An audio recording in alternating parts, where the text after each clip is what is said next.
How's everybody this morning? Awesome, excellent. So great that you all came out in the rain. The sun is above those clouds, so we can focus on that. It'll come back at some point. Our atmospheric river, who knew weather was going to get so dramatic? Oh, I'm Janice Stewart. I am the Dean Pro Tem of the Faculty of Arts here at the University of British Columbia. And I would like to acknowledge that UBC is located on the traditional, ancestral, and unceded territory of the Musqueam people. Consistent with our values of community and inclusion, we have a responsibility to acknowledge, honor, and make visible the university's relationship to Indigenous peoples on whose traditional, ancestral, and unceded lands we all continue to live and work. And it is so lovely to see everyone here this morning for the Games in Action, Interactivity, Activation, Activism Conference. And welcome to those people online. I can't see who's there, but I'm so excited that you're here as well.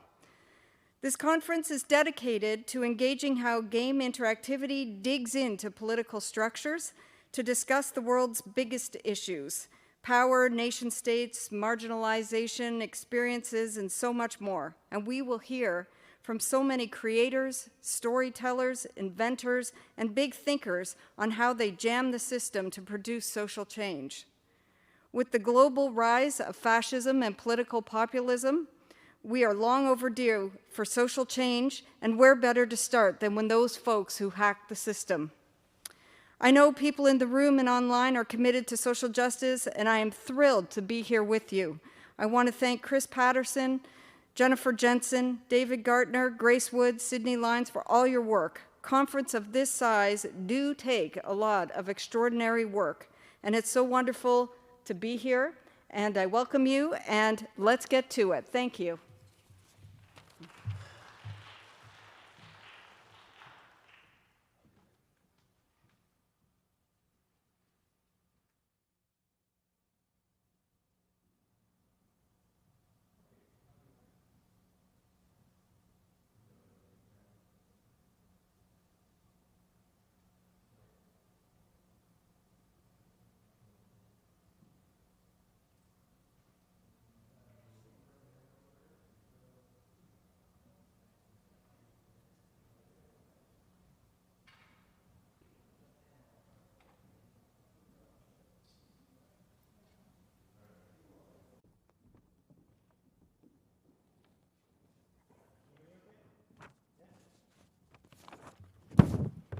Yeah, thank you all.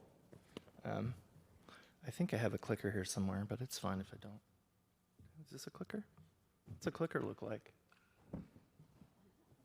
Well, it's okay. Maybe I can do a vocal cue. So hi, I'm Gentry Sayers, and I want to start by thanking my panelists, and also want to thank Chris Patterson for inviting me to speak today. And I want to thank Chris, Janice Stewart, David Gartner, Grace Wood, and Sydney Lyons. The big green button? All right, cool. All right, and Sydney Lyons for facilitating this wonderful event. It's an honor to be here on the traditional, ancestral, and unceded territory of the Musqueam people. This will be my first time using a clicker. When I learned about the topic of this morning's panel, and that it was technologies of control and liberation, I first thought of collaborative research I've been conducting on minimal computing, and specifically minimal computing from the labor perspective. And so what I've done here, I haven't provided slides, to be honest, but what I've done is I put the transcript of what I'm saying online, especially for accessibility purposes and reference later, if you wish to follow along now or check it out down the line. So hopefully that's useful. So this labor perspective from minimal computing, it begins with the position that contra Karl Marx, we do not need to find humans, or more accurately, the universal human subject always at the center of labor. To quote Mackenzie Wark, quote, "Labor is the mingling of many things, most of them not human. It is, for instance, and this is me, the mingling of infrastructures." So what then is minimal computing from the labor perspective? I recently did my best to define it, and I did so with Tiffany Chan, who is also at the University of Victoria. Hello, Tiffany. We published an article on minimal computing as an alternative to software as a service model, or SaaS, SaaS. Articulating that alternative brought us to the following 4 points. And so this is basically us outlining what minimal computing from a labor perspective might be. So the first is the idea that computation is historical, that it's not abstract. So minimal computing would start in the middle of institutional work, in medias res, if you like. It engages computation as mediation, right? Beyond the packaging of minimalism as a canned style, so as if it's just something you can find in design, as a trans-historical feature that persists over time without regard to context, or a list of fundamentals intended for download and exchange, like a to-do list for minimalism, right? So from the labor perspective, a minimal computing project is its files and the relationships between those files, but it's also the ongoing activity of maintenance, of customization, and of care moving into the future with the past in mind. So that's the first principle. It's basically that computation is historical, it's not abstract. The second principle is that computation subsumes labor, or if you prefer, labor is found within computation. And here we are drawing explicitly, again, on the work of McKinsey work. Minimal computing happens within infrastructure that's greater, or if you prefer, larger than itself. From the labor perspective, a minimal computing project attends to the power and persistence of these infrastructures and determines which ones are worth maintaining. So yeah, that's the second idea, is again, computation subsumes labor, or if you prefer, labor is found within computation. The third of the final of the 4 is this. Labor also experiments with computation, and I think this is key because often labor isn't understood this way, that it can be experimental, that it can be creative. It's an activity of resistance and friction, especially with respect to software's default settings, or we might think about this in the case of a game's default settings. Minimal computing projects find new uses for computing outside of SaaS paradigms, or outside of software as a service. We might, again, think of service paradigms in gaming.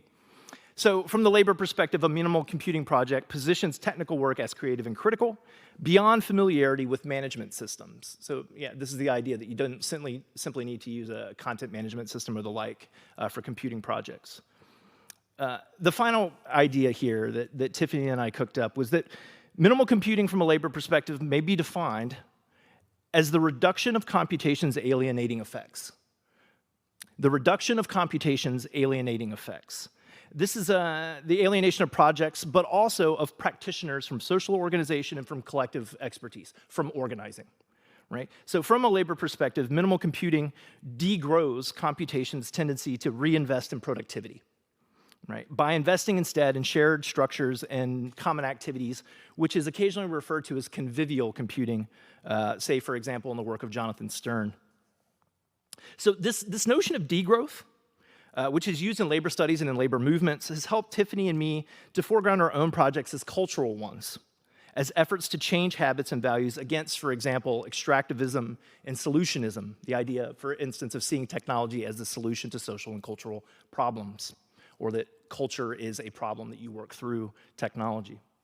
It's also helped me, and this is more specific to this conference, to approach writing about games and teaching them alongside fiction at UVic, at the University of Victoria, where I teach and I work. I'm not a game designer, I'm not a game developer, and I have no experience in the game industry. But I am interested in games, I play them often. I follow the literature in media and game studies, and I enjoy talking about games and interactive fiction with my students in my courses. So in this context, I encounter a palpable problem. How to keep up with games and games communication. I'm going to defer to experts in the room here, but I think, from what I've gathered, streaming and video appear to be the dominant mode of games communication at the moment, and if not, the games marketing. I also gather that walkthroughs or guides are the bread and butter of most online publications that cover games, but please correct me if I'm mistaken. So I'm working on this assumption that streaming in particular, but guides seem to be a kind of dominant model of how games are talked about and discussed, especially in the online context, say, with game magazines, I don't know, Polygon, for example, or Vice. So as an instructor and researcher, I'm not equipped at the moment to teach or participate meaningfully in streaming. So this is the palpable problem I'm trying to get at. I do not have the technical resources, and neither do the classrooms in which I teach. I also need to learn more about its privacy and safety implications before involving students and research assistants in that work. Having now read numerous publications on the topic, including T.L. Taylor's Watch Me Play, I recognize the gravity of understanding how streaming has been platformed, if you will. Alina Chia uses this term in her research on game engines and automation beyond game development, a topic very much aligned with the theme of today's panel. Chia writes, and this is a long quote, "As game studies follows its object into entertainment and entertainment computing and product design, game studies must not be platformed." I'll just restate that. Game studies must not be platformed. Our lines of inquiry should not lock interlocutors into field-specific ways of understanding and critiquing engines. I'm not an expert in games. I'm not an expert in game engines, but I very much agree with Chia's remark about game studies. And for the balance of my talk today, I want to outline how Chia's position, namely that game studies must not be platformed, shaped my current approach to games and minimal computing from the labor perspective. So I'm going to talk a little bit about streams,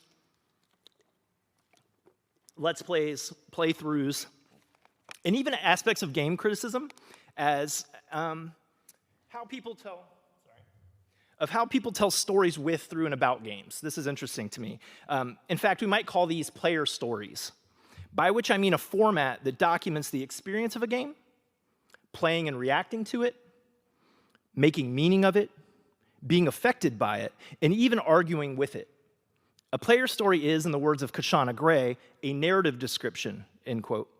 It frames a game and it contextualizes it.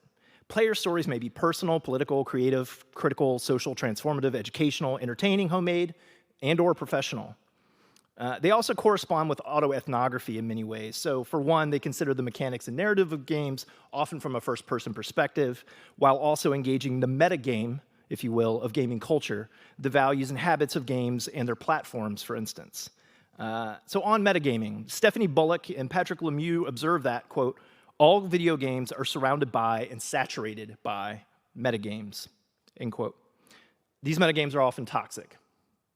Bullock and Lemieux bookend this point with the writing and lived experiences of Anita Sarkeesian.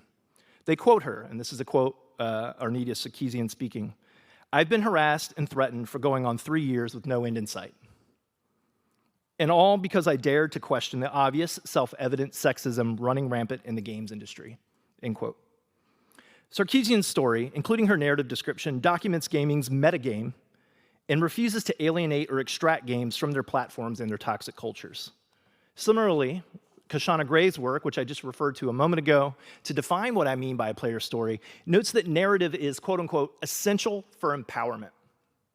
Gray writes, and this is a long quote, "While gamers may not have direct power to recreate the visuals of hegemonic imagery, people exert some influence. People exert some influence over their lives through the construction and creation of their own environments," end quote.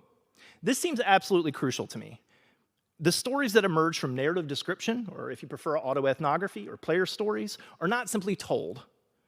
People use them to produce their own spaces and support their communities. Gray's research demonstrates why such environments are imperative for Black women in particular. They are, in Gray's words, and this is another quote, "a necessary part of framing what Kashana Gray calls an intersectional counterpublic." Elsewhere, Mia Consalvo makes comparable gestures, calling for more documentation to trace the patterns of toxicity. Here's Mia Consalvo, long quote, "Despite the seeming persistence of online documents and artifacts, much is disappearing from the internet or becoming increasingly harder to find.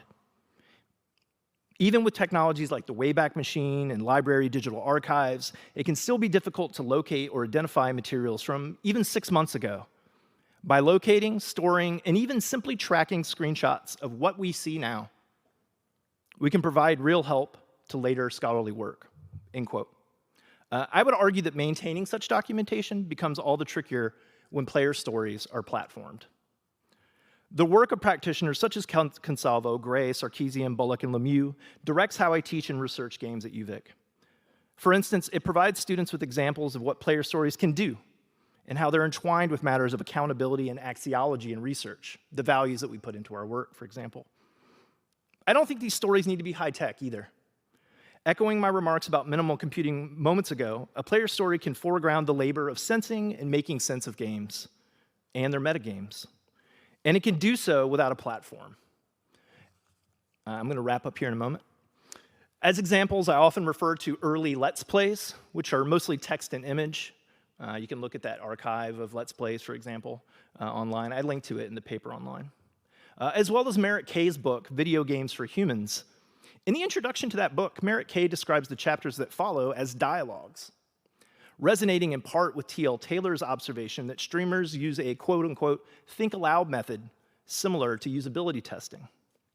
Merritt Kay calls the dialogues, quote, a conversational format that suggests the feeling of sitting next to a player and listening to them talk about the work they're engaging as they move through it.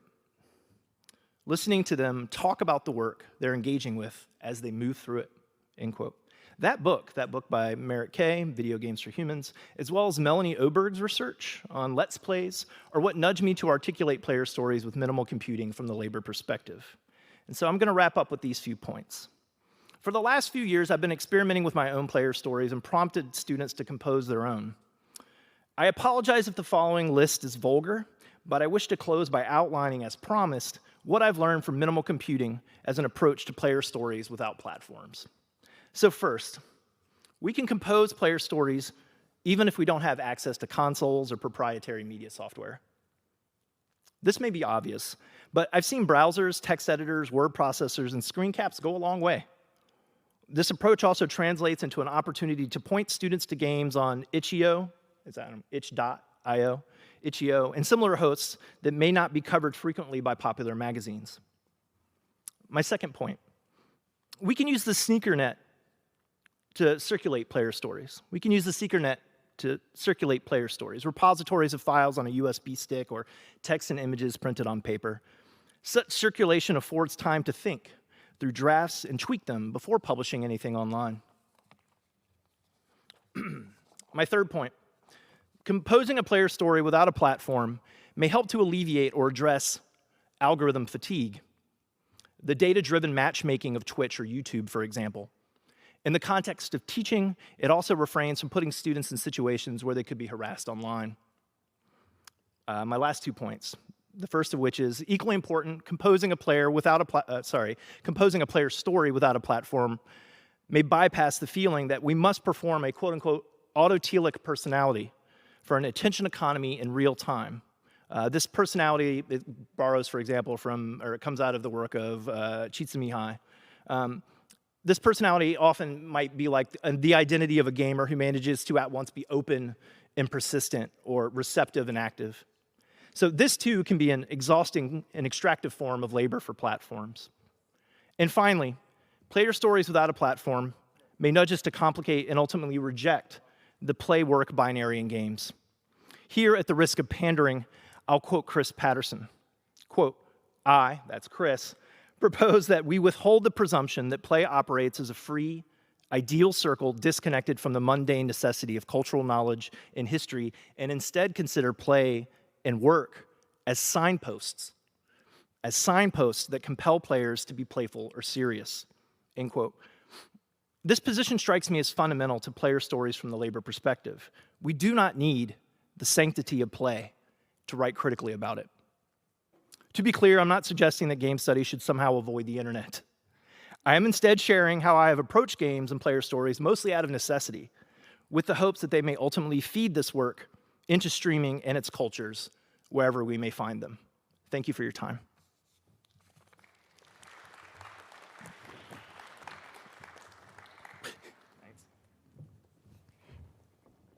Wonderful. Thank you so much, Gentry. I reminded myself that we're going to use Slido for Q&A. So there is a designated QR code. I believe it's up here. Yes, maybe if you can find it elsewhere. But you can scan the QR code and it'll take you to the specific session in Slido. So we're facilitating all our Q&A. All the questions that we're going to take will come from Slido. So if you have a question at any point during this panel, please submit it through Slido, and we're eager to engage with you there as well. Okay, next up is Karina.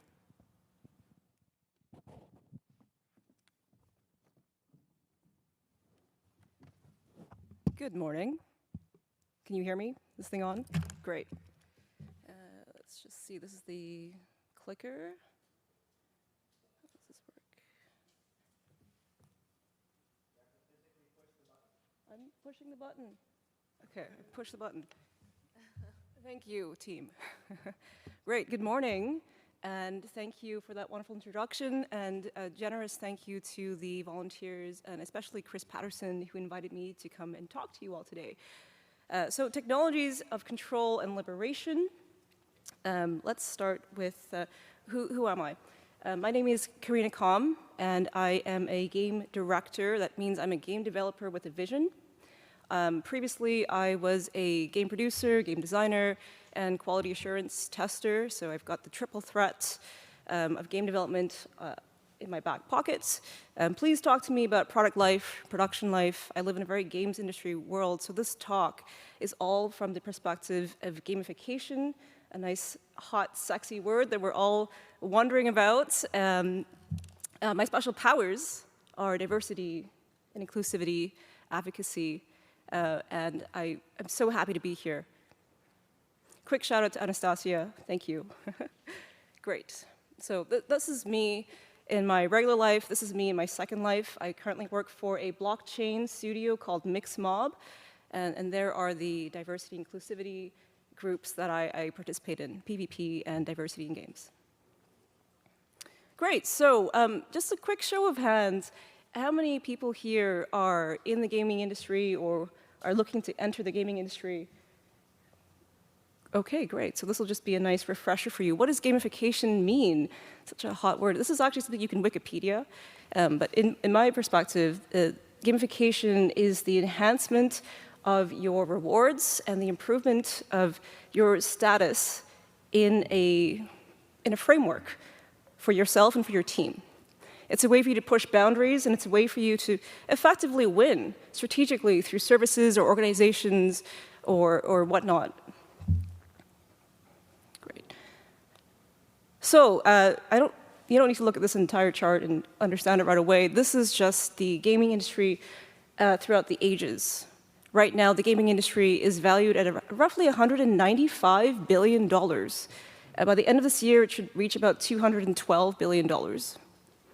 Now, at the end of this chart, from 1972, you'll see there are arcade machines. That's the introduction to the gaming industry. So 50 years ago, the first arcade came out into the world. It was a platform called Pong. And then 10 years later, in 1980, Pac-Man arrived onto the scene. And one interesting fact about Pac-Man, it was able to generate over $1 billion in quarters, if you can imagine. That's insane to think that in 1980 to 2022, we have grown significantly in such a short amount of time. So what does this mean?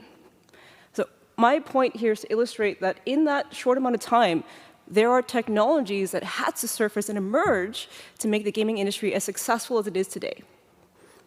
What could those platforms be? So I'd like to chat on streaming technologies, as I think this is something that's relatively new and exciting for game development and content creators. Twitch and esports being one of the first things that we see in the gaming industry. I see some nods, that's really good. Twitch, if you don't know what that is, it's kind of like the YouTube for live streaming, specifically catered towards gamers. So another interesting fact about Twitch, it was acquired by Amazon in about 2014 for about $1 billion. And it's primarily used by gamers and live streamers to connect with their community and develop their brand on a routine basis.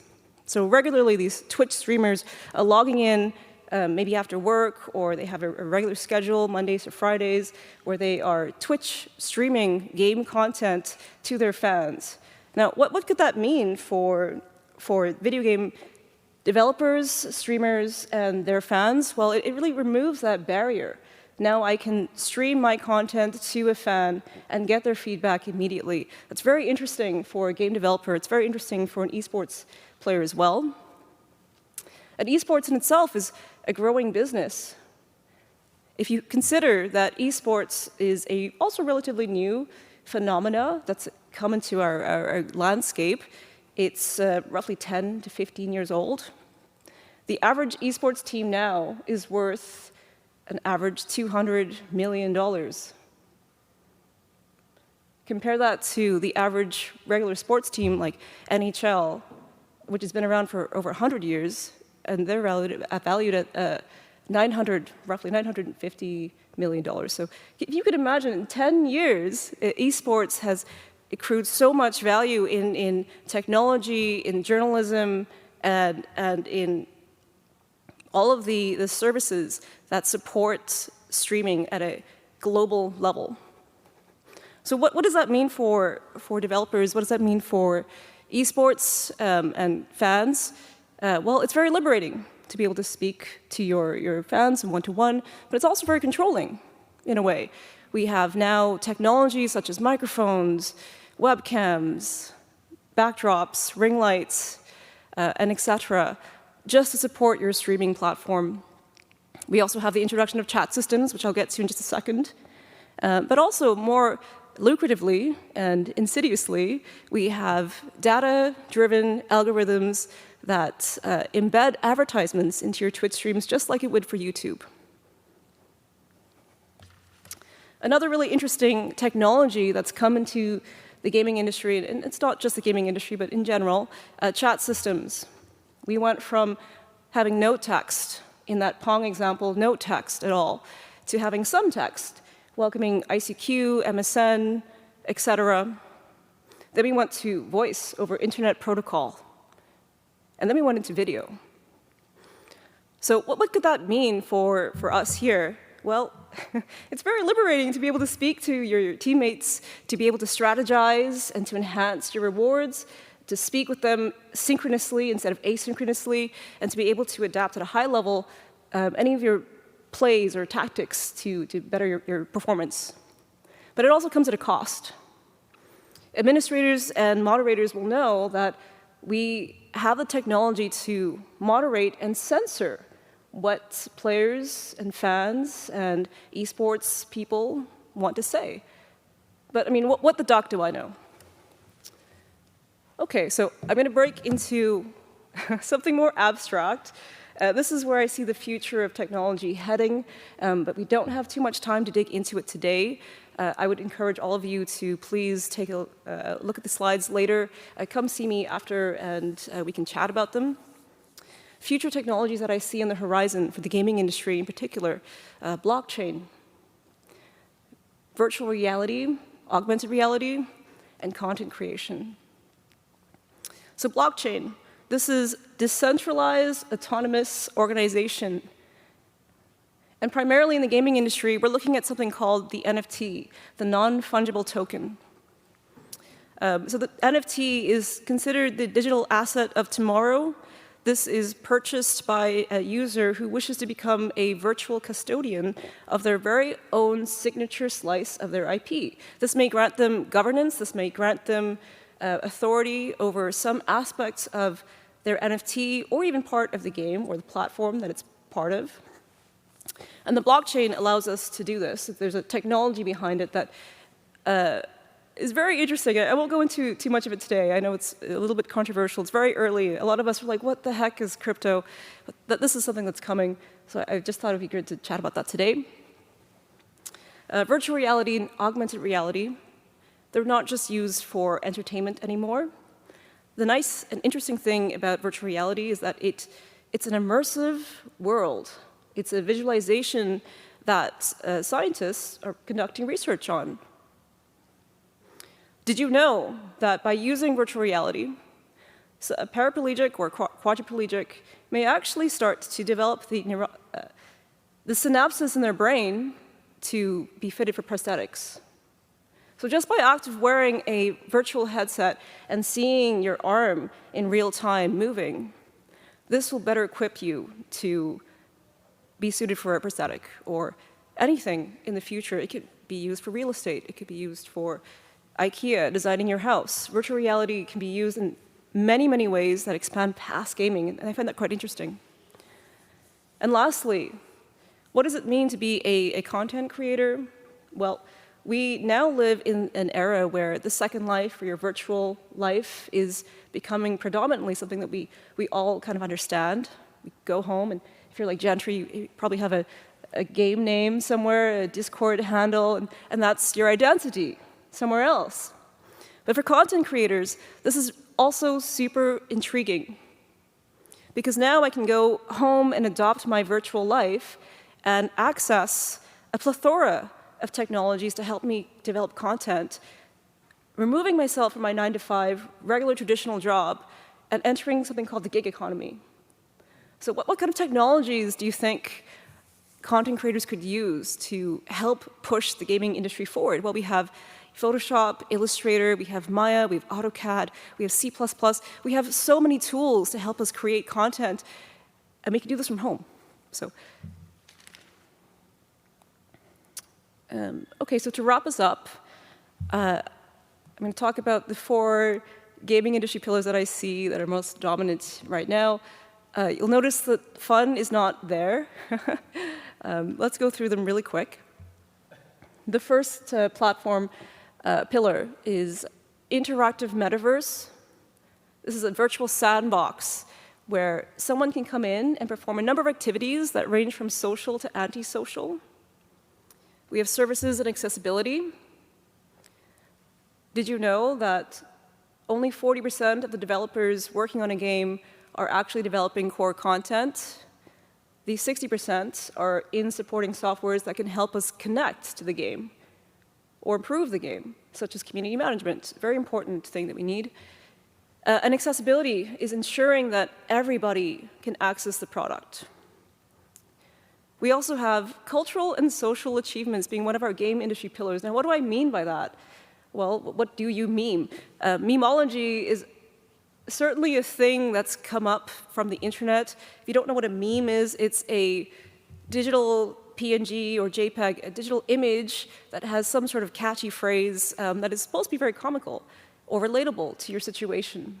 Now, memeology is a growing and very abstract concept that people have adopted, and I really encourage you to research GameStop stock as a meme. This is an example of how we use memeology to better enhance our odds in the stock market. There's also ways that we can disrupt social aptitudes within this pillar. Please, in your own time, look up most people who have attended a virtual funeral and the Blitzchung controversy. And lastly, the gaming industry wouldn't be where it is today without some good PR and branding. Media seekers and collaborators in this space are looking to always improve their positioning in the market. So, of course, we need to have a good marketing team behind every good game. Alrighty, so that's the end of my 15 minutes or so. I challenge everyone here to please consider, in the short amount of time that we've had the gaming industry come into our ecosystem and our culture, what could the future of the next 50 years look like for gamification, connectivity, and technology? Great, thank you.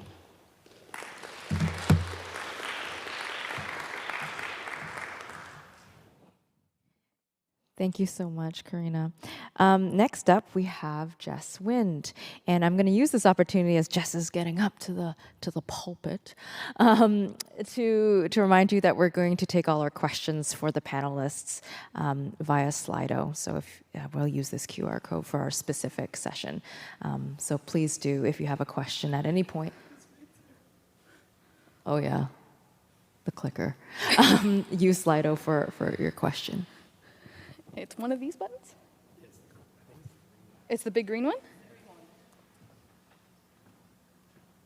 You just push the button. How do I go backwards? Check, gotcha, thanks. Hi.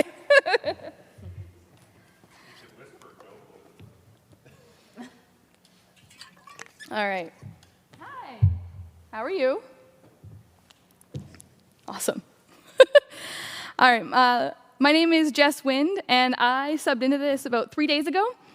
So for anyone who was here to see Jen Jensen, I'm sorry, I'm not her. Today, I'm going to talk about Dungeons & Dragons and the people who make it.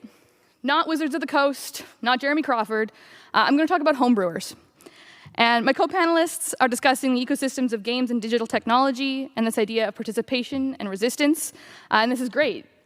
Coming off of Gentry's talk about player stories and diversity in player stories, and citing some of Black game scholars that are doing this work, as well as Karina's talk about these emergent technologies and the history of gaming. And I'm going to take us back, and I'm going to talk a little bit about that as well. Dungeons & Dragons is certainly part of this conversation today, even though it was and is primarily played, paper and pencils.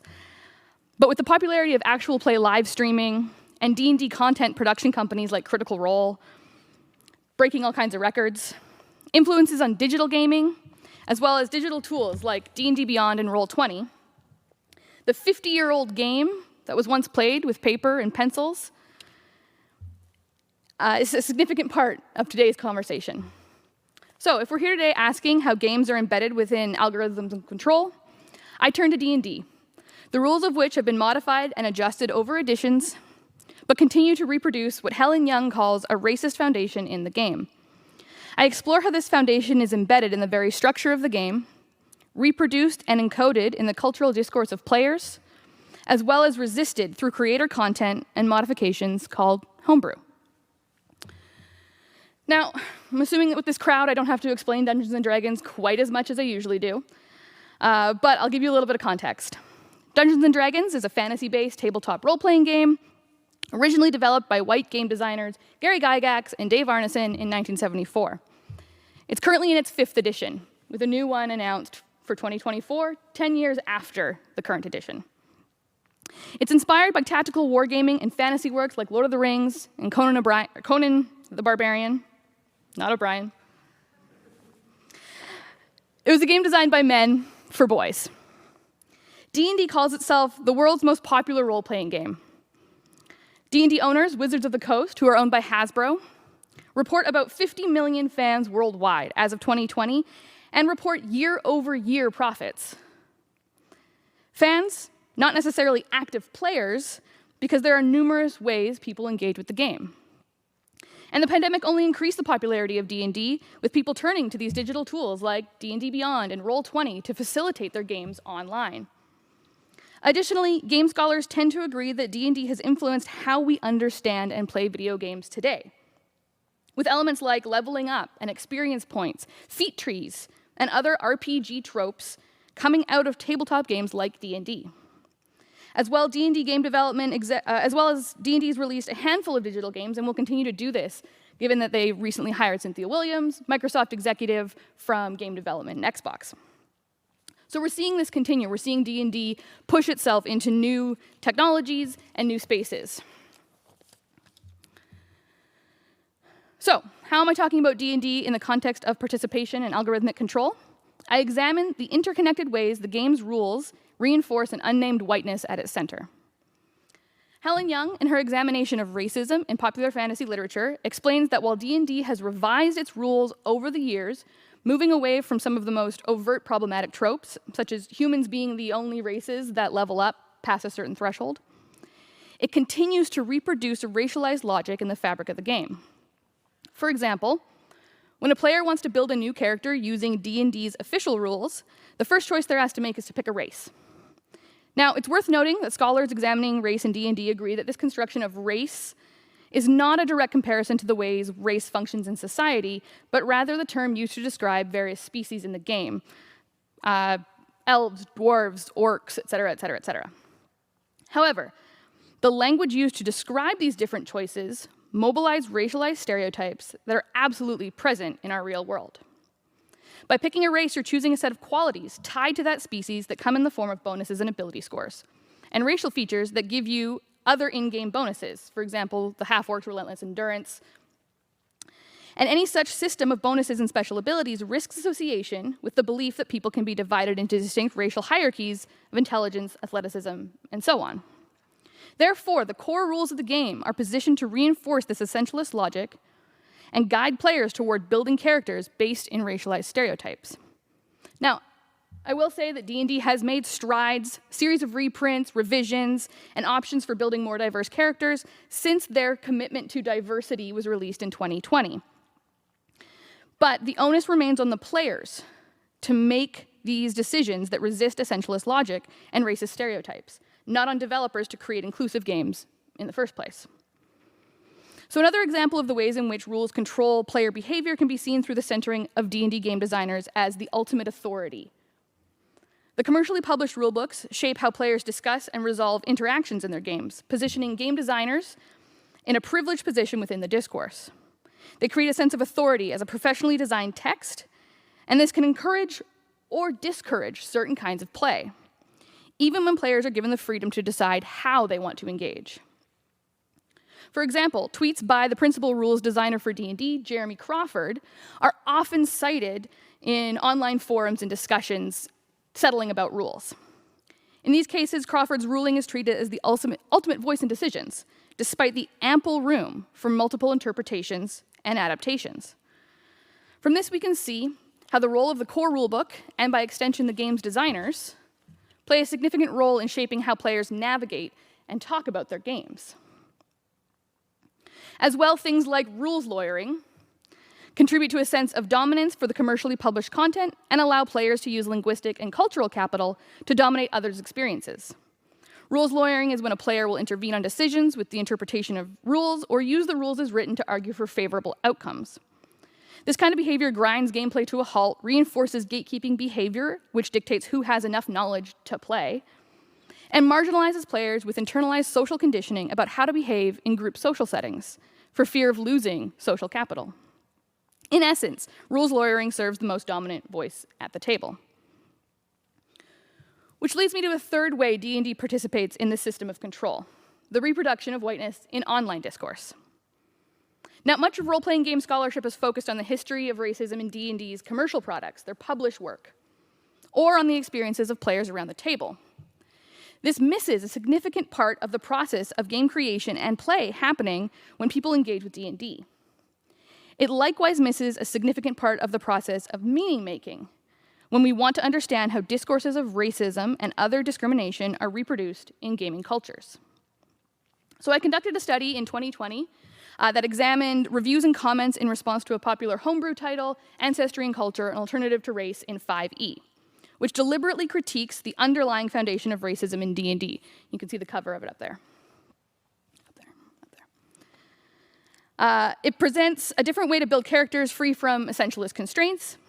And I examined more than 60 posts on DriveThruRPG, which is where this product was for sale, to better understand discourses of racism as they occur in the D&D homebrew community. Results show commenters appealing to rules and game mechanics, historical accuracy, despite the fantasy setting, and perceptions of player culture to dismiss and downplay racism in the game. This dismissal, scholars argue, is a defense of whiteness that reinforces a perception of the mainstream as neutral space, free from racism and social political critique. To combat this perception of mainstream neutrality, we turn toward the process of development to understand how diverse representation operates in these spaces. We look at who's making games and under what conditions. That's where homebrew and the main core of my research comes in.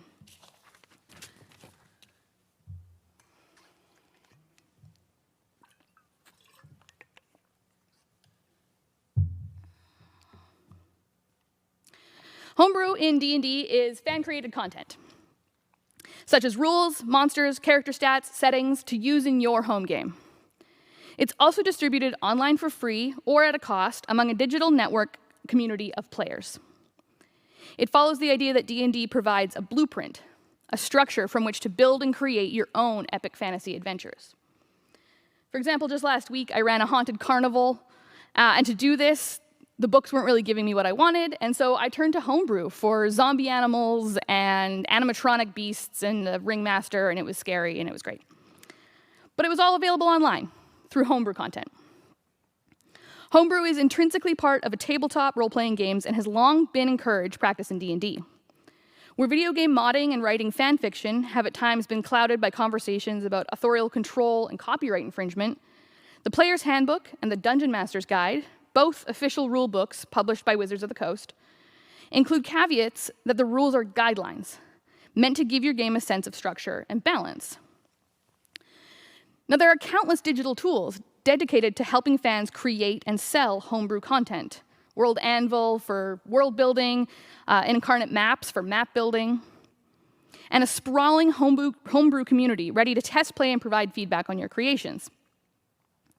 That said, homebrew as a concept has a winding history that weaves with new media and game making at its core. The history of homebrew is traced by some scholars back to radio and train tinkerers in their garages who moved on to computers and thus became the early generation of computer programmers. At this point, they were interested in how the machine worked and what they could make it do. This is an important part of the history of homebrewers, as scholars connect early homebrew computer programming with the development of gamer fandom and continued engagement with hacking and modding game code. Now remember, I said homebrewing in D&D is fan-created content, so you can kind of see these links here. So over here we have this concept of homebrew, of playing with machines to push them to new places. And over here we have this engagement of D&D players who make and bend the rules of the commercial game to make space for representation not otherwise offered in the game. So at the center of both, we have this logic of resistance, of breaking the barriers that control how we play and how we tell our stories. And this is critical space for historically marginalized creators to resist and break structures of control around race, gender, sexuality, and ability that govern the institution of gaming. It's because of this linked history and shared logic of resistance that I position homebrew content creation within the broader landscape of game making, therefore opening up space to discuss homebrew creators as active participants in the social, cultural discourse around D&D's player culture.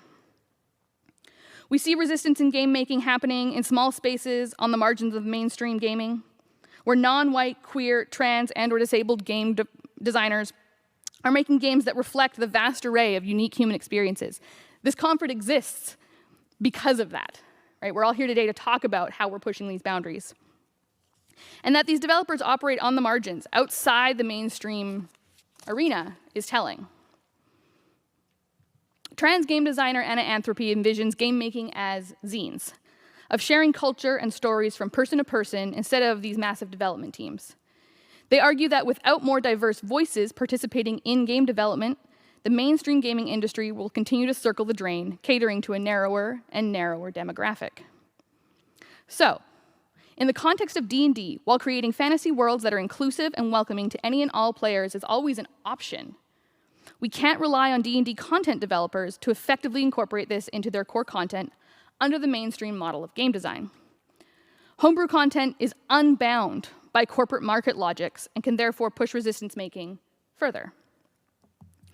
So in closing, some art. They asked me to talk about participation and resistance, to discuss technologies of control observed through gaming logic. I argue that by making and sharing homebrew content, fan creators are well positioned to resist mechanisms which reinforce the white cis heteropatriarchal complex. Some scholars have argued that TTRPGs, tabletop games, provide more freedom than digital games because they're not locked in by game code.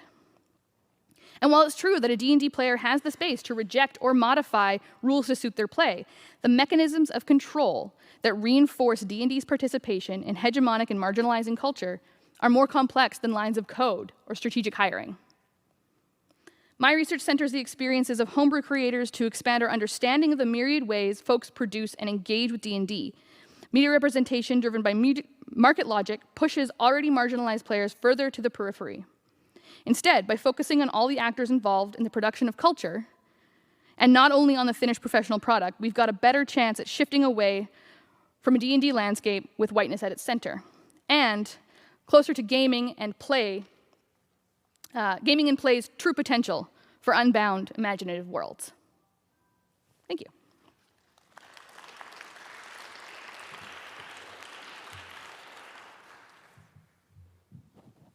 Thank you so much, Jess. So in the next 20-ish minutes or so, we have a lot of time for conversation. I'm going to turn in a bit to the stuff that's happening on Slido and try to pick through.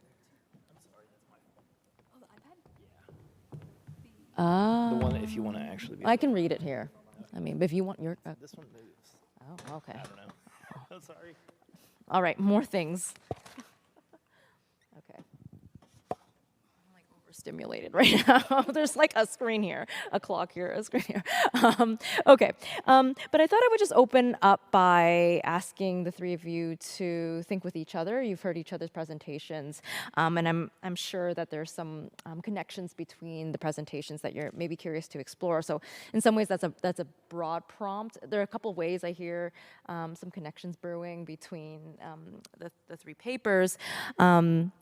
A more general question is to think a bit more about participation, just to pick up from Jess's presentation, and the fraught nature of, on one hand, right, just as you're thinking about the resistant or subversive possibilities of something like homebrew, and this mode or framework of participation, and yet I'm also thinking about participation as imminent to, right, corporations' sense of productivity, right? Having, people, a community participate produces a lot of information, right?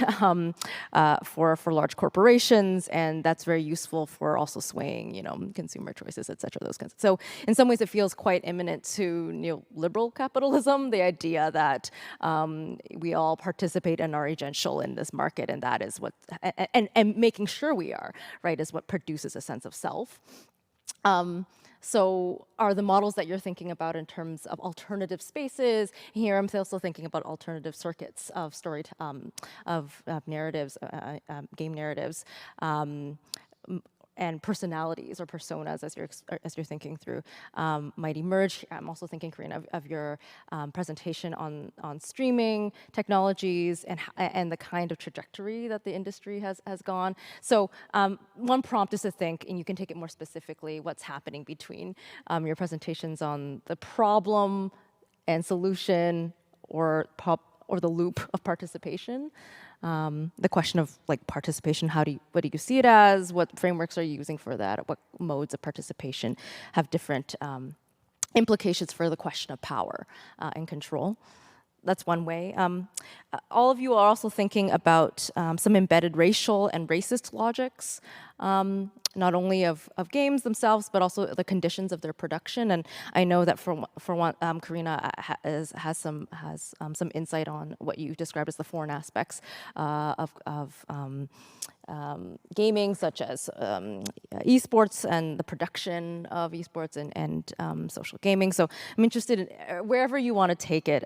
That's another way I see that there are links also in thinking about the conditions of production and labor in relationship to the logics or the racial thinking or racial logics of the games. There's many directions, but I think that there's a big, broad enough prompt, but also wherever you hear resonances or what you're interested in drawing out more from your own presentation or each other's, I'll just let you take it away for the next while. Okay, I'll just want to... Hello? Oh, there we go. Let's just start, but I did not write a paper. I'm not an academic. I'm a game developer, so I'll do my best to tackle any of the questions that you throw at me. Happy to kick us off today. Great. Okay, so my chat was about esports and production of esports and what that looks like.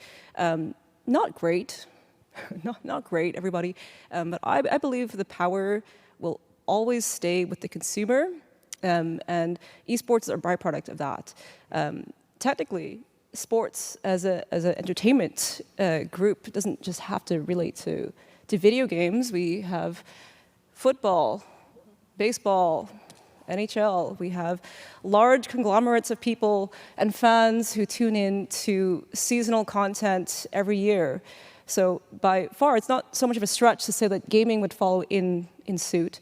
And what happens after esports really becomes a thing? Well, we have, for example, especially in Vancouver, if you're familiar with the P&E, they have a nice theater there. It fits about like 20,000 people, I think.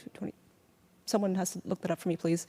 And this esports this theater was filled up to the max a few years ago when a League of Legends group came through and they played professional games there. So if you can imagine a full, complete theater of cheering fans, much like you would see at the Rogers Arena, coming in, going to the concession store, buying a T-shirt, it's all driven by the consumer's want to come and cheer on for their team.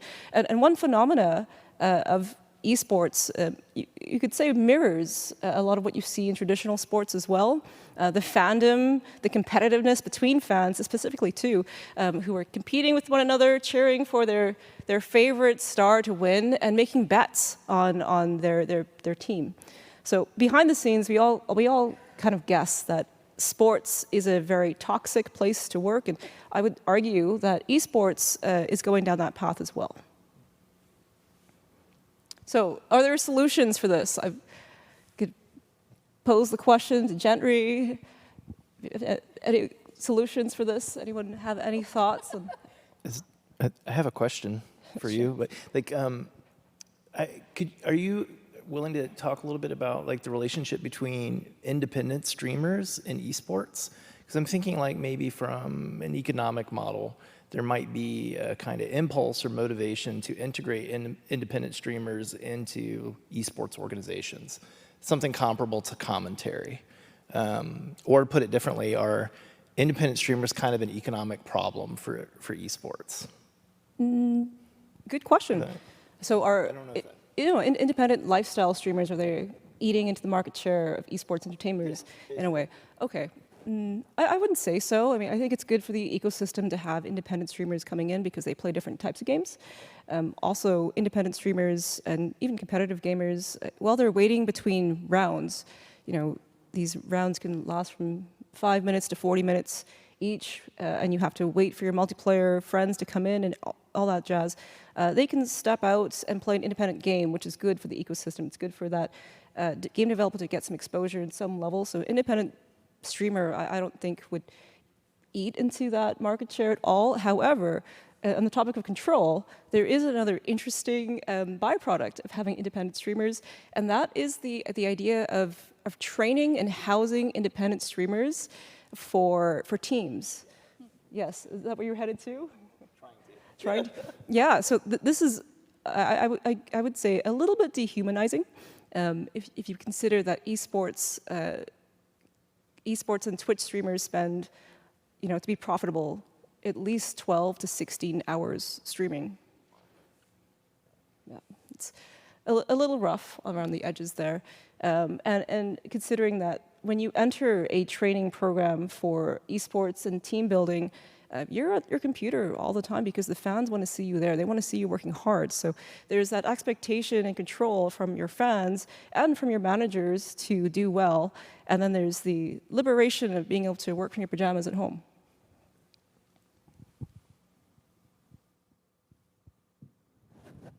I have a question about D&D. Okay. Are there examples of in the last 5 to 10 years of folks who had homebrews that gained traction being hired by Wizards of the Coast to make new manuals and adventures? Yeah, this is on. Yeah, so there's a bunch of different pieces, and I actually wanted to pick up what you were asking about participation. There's a bunch of different pieces going on with the culture of homebrew as it relates to D&D. There's the Guild Adept program that Wizards of the Coast has, which I haven't looked too much into it, but basically you become a part of that program, and then your content can be, you can get chosen by D&D to become the next, be a writer or a designer or something on the next title. So if you participate in this Guild Adept program and you're good enough, according to the designers, you can get wrapped into the commercial sort of stream of content production.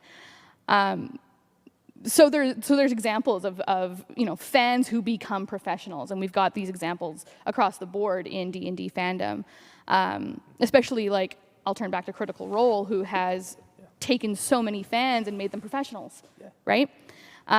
So in my research and in kind of the way I'm coming at this is looking at that tension between being a fan and being a professional, especially when we've got homebrew creators that are selling their content online but are not part of the mechanism of D&D's commercial creation. They're part of the mechanism of D&D cultural production, but not necessarily being hired and paid by Wizards of the Coast. And at the same time, we've got fans who are fans who are distributing for free. And so, like, what's the line there between starting to sell versus maintaining it as a free space? And these are all tensions that have come up in fan studies for years, right? And there's not a ton of scholarship that links game fandom and fan studies super closely. There's pockets of it, but yeah, and so that's kind of the space that I'm trying to hang out in, is looking at what it means to be a fan and what it means to have this sort of gift economy happening within homebrew culture, and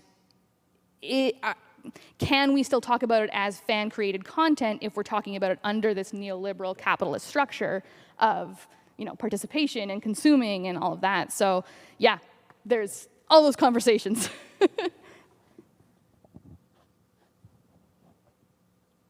Great. There's a lot of questions, so I'm just gonna, as in my role, just select some. Because Gentry, you've asked a couple of questions to your panelists, I'm going to ask you a question, and that I think has resonances. So everyone speak to it as you feel. So this question is about your use of the word minimal computing. If for those who are not as familiar, can you just expand a bit on what you mean by that? And this second part of this question, I think, will be quite generative for other folks too. And speaking about the notion of without a platform or platformlessness, how do you define platform? The possibilities of without a platform, and if the other two panelists also want to think about platformization and platform as well, it'd be great. Yeah. So I'm part of a minimal computing working group. I think probably two people who are also very active in that group are Alex Heel at Yale and Rupika Razam at Dartmouth. And I think we would probably all define minimal computing a little differently.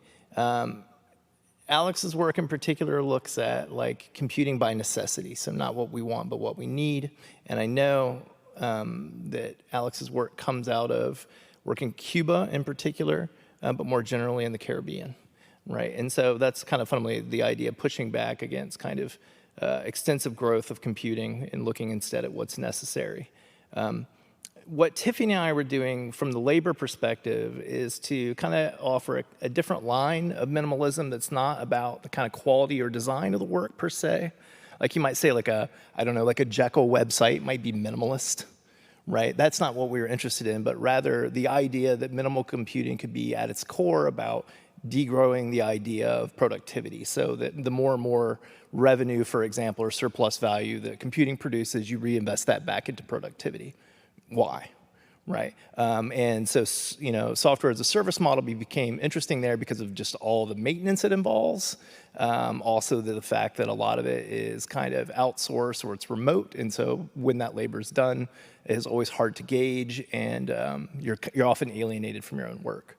Right, so I think as an extension of that kind of degrowth of the reinvestment into productivity, and neoliberal reinvestment into productivity, is also understanding minimal computing as equally degrowing alienation from your own work, but also alienation from collective organizing.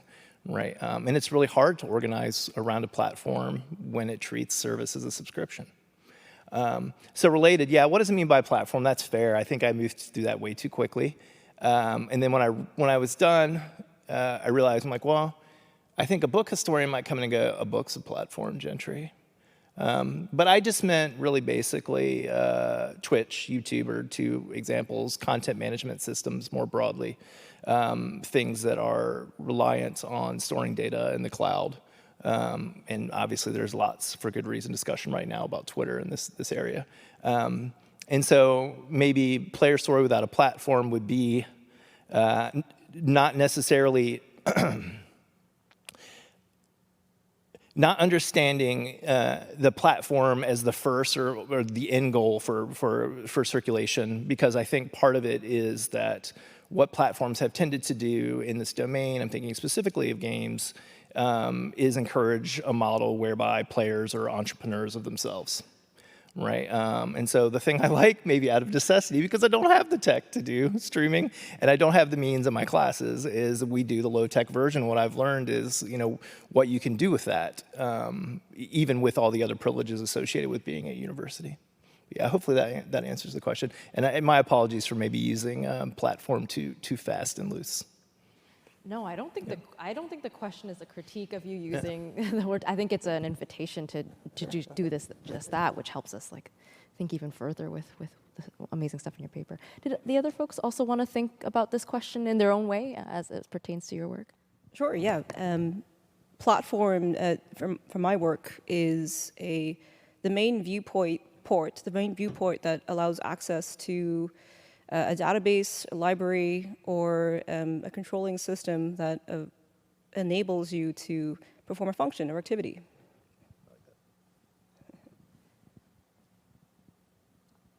Awesome.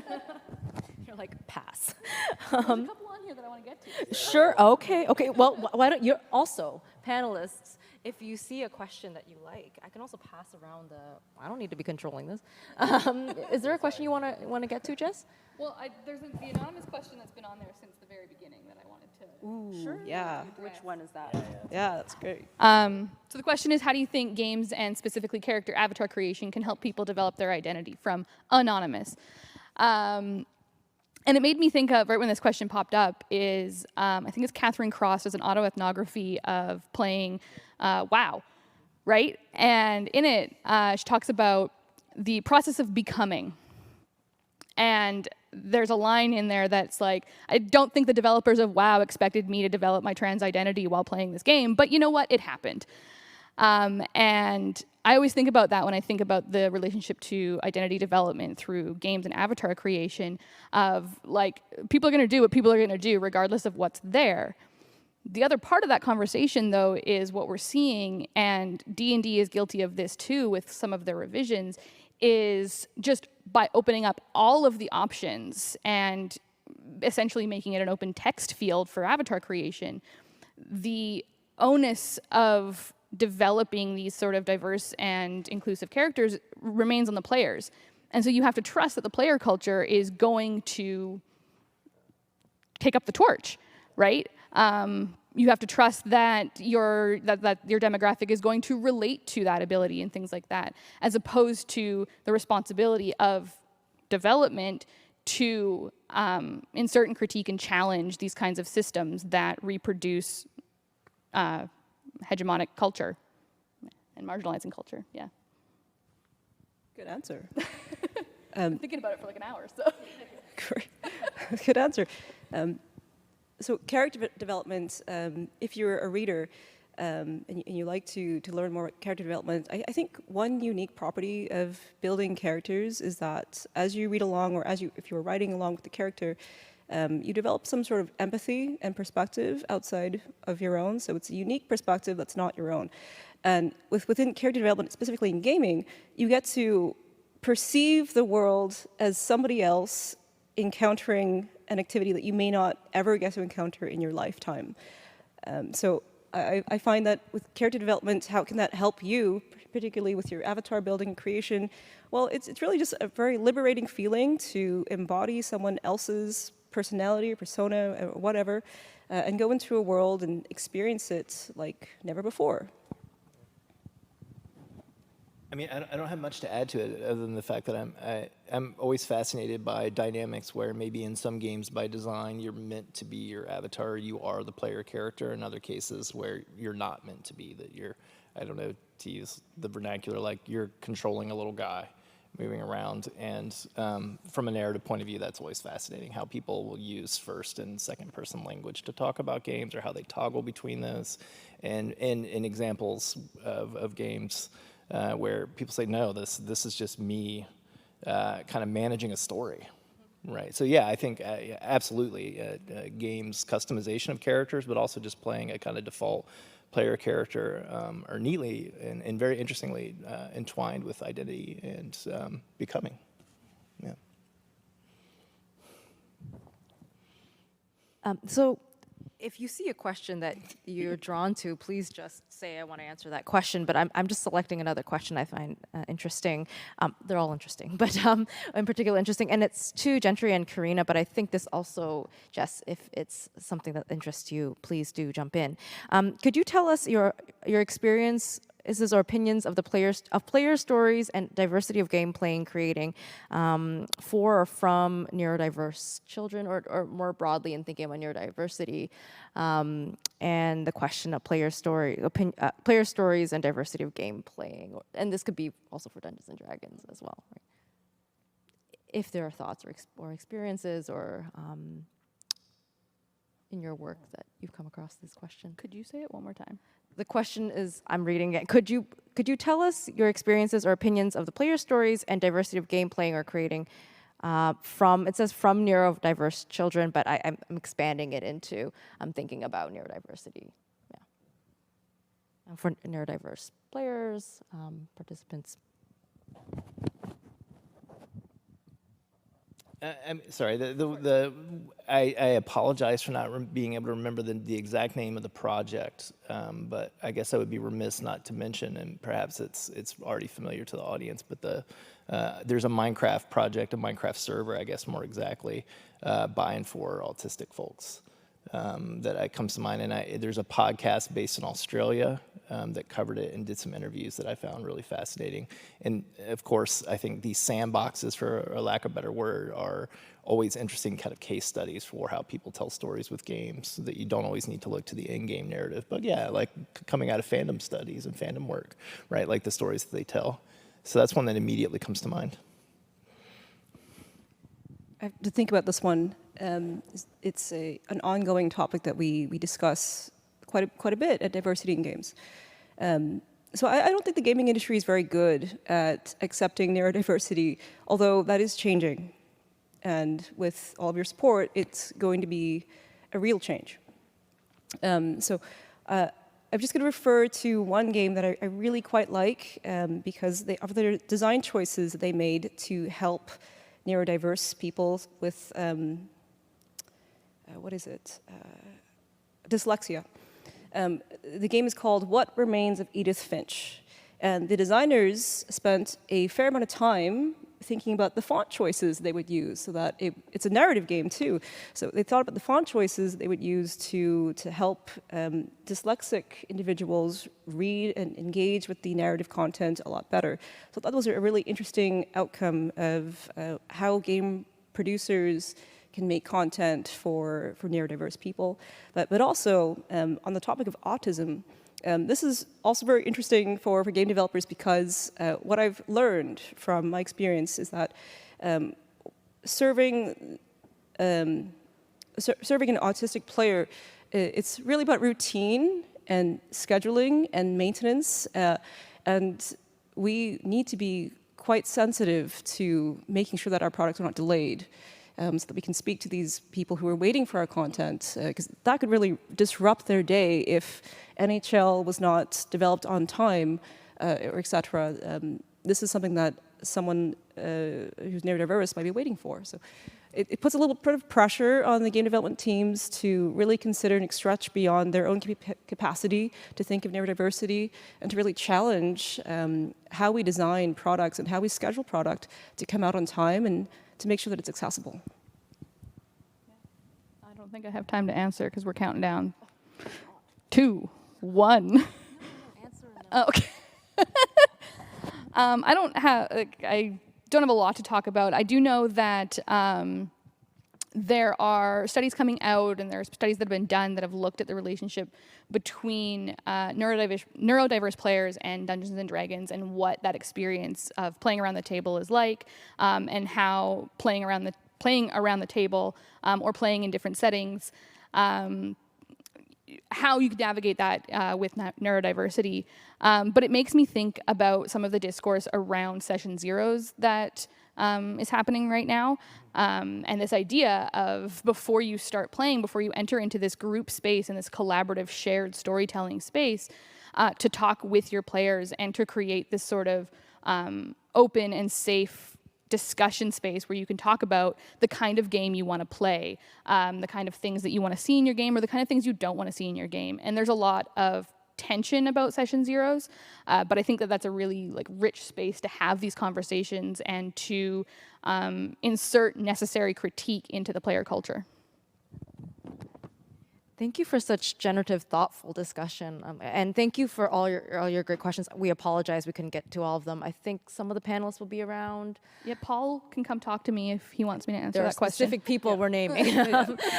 Caleb, yeah. in particular, yes, I'd love to chat about NFTs and the gig economy. Yes, awesome. Thank you for your generosity. Thank you. Yeah. Thank you very much.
Hi, everyone.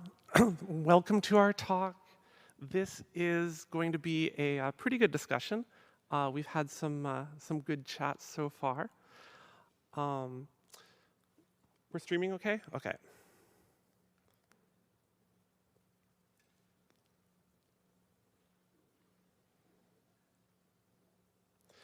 So thank you all for joining us. In this panel, we're going to chat about representations of people of color, women, and othered people in games. Spoiler alert, it's been bad. It's getting better, but is it really there yet? And how do we get there if not? So I wanted to open with a very brief intro of our panelists and then turn things over to them. On my left is Natalie DeSantos, a digital designer, author, podcaster, and filmmaker. We then have Kimberly Bain, who's an assistant professor in the Department of English Literature, Language and Literature at UBC. And then last but not least, we have Sarah Nell Jackson, who is a PhD candidate in English Language and Literature here at UBC again. And I'm Catherine Winters. I'm the Emerging Media Lab supervisor here at UBC. We are co-producing the Pop-Up Arcade, so come say hi. So I guess I wanted to start off with the three of you have a pretty broad range of personal and professional backgrounds. Like, academia, we came from different places. So I wanted you all to speak to your own experience. Can you each tell me a little bit about yourselves and the journey that led you to be here asked to speak today? Kim, how about you? You're good. Okay, it's all good? Okay, you can all hear me? Oh, fantastic. Oh, I love a responsive audience. It just makes you feel like you're having a conversation. Yeah, so for me, I think this is maybe the story for many of us, but in terms of games in general or play in general, I sort of think back to the kinds of ways that as a child, I really found a lot of my energy spent in breaking things. Like I just broke a lot of shit, right? Like we had a PlayStation that was very expensive, and I remember running across the court and yanking it off of the, setup that we had or whatever, and then getting into a lot of trouble because I damaged a CD and everything. And so when I say this sort of question of breaking things in play, I like to think about that a lot when I think about it in relation to how I approach games or how I think even about my own sort of trajectory around games, which is to say that I think one of the things that Blackness does, or that I oftentimes find myself doing when I play games, is I break them in many ways, right? They don't quite work the same way that they should in many ways. And so my trajectory is really about breaking, to be very brief, breaking stuff, I like to hack a lot of things. So I remember being a young kid trying to figure out how to play this Japanese role-playing game that did not come with English subtitles, but someone had translated it. So I had to figure out how to code it in to the game so that how I could actually play it. Did you all do this as well? It was kind of maybe creepy or weird to do this, but I remember going on to I don't know, the weird MySpace, or whatever, or Yahoo groups to find out the sort of translations and everything. And I think about that a lot because I think that one of the things that makes video games so interesting as a field or an arena or a geography for critique or even engagement for me is about how do you take the things that don't actually care if you're there or not and then just break them literally by breaking a PlayStation or figuratively by hacking it and figuring out how to translate things or working with community, etc.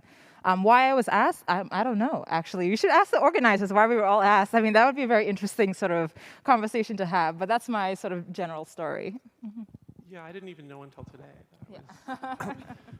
So how about you, Natalie? What led you to be invited here today? What's your journey? A part of me is it's a lifelong journey, so I'll try to be fairly efficient with it. So, basically, I was a really awkward gamer as a child, and video games made me gay. They made me gay.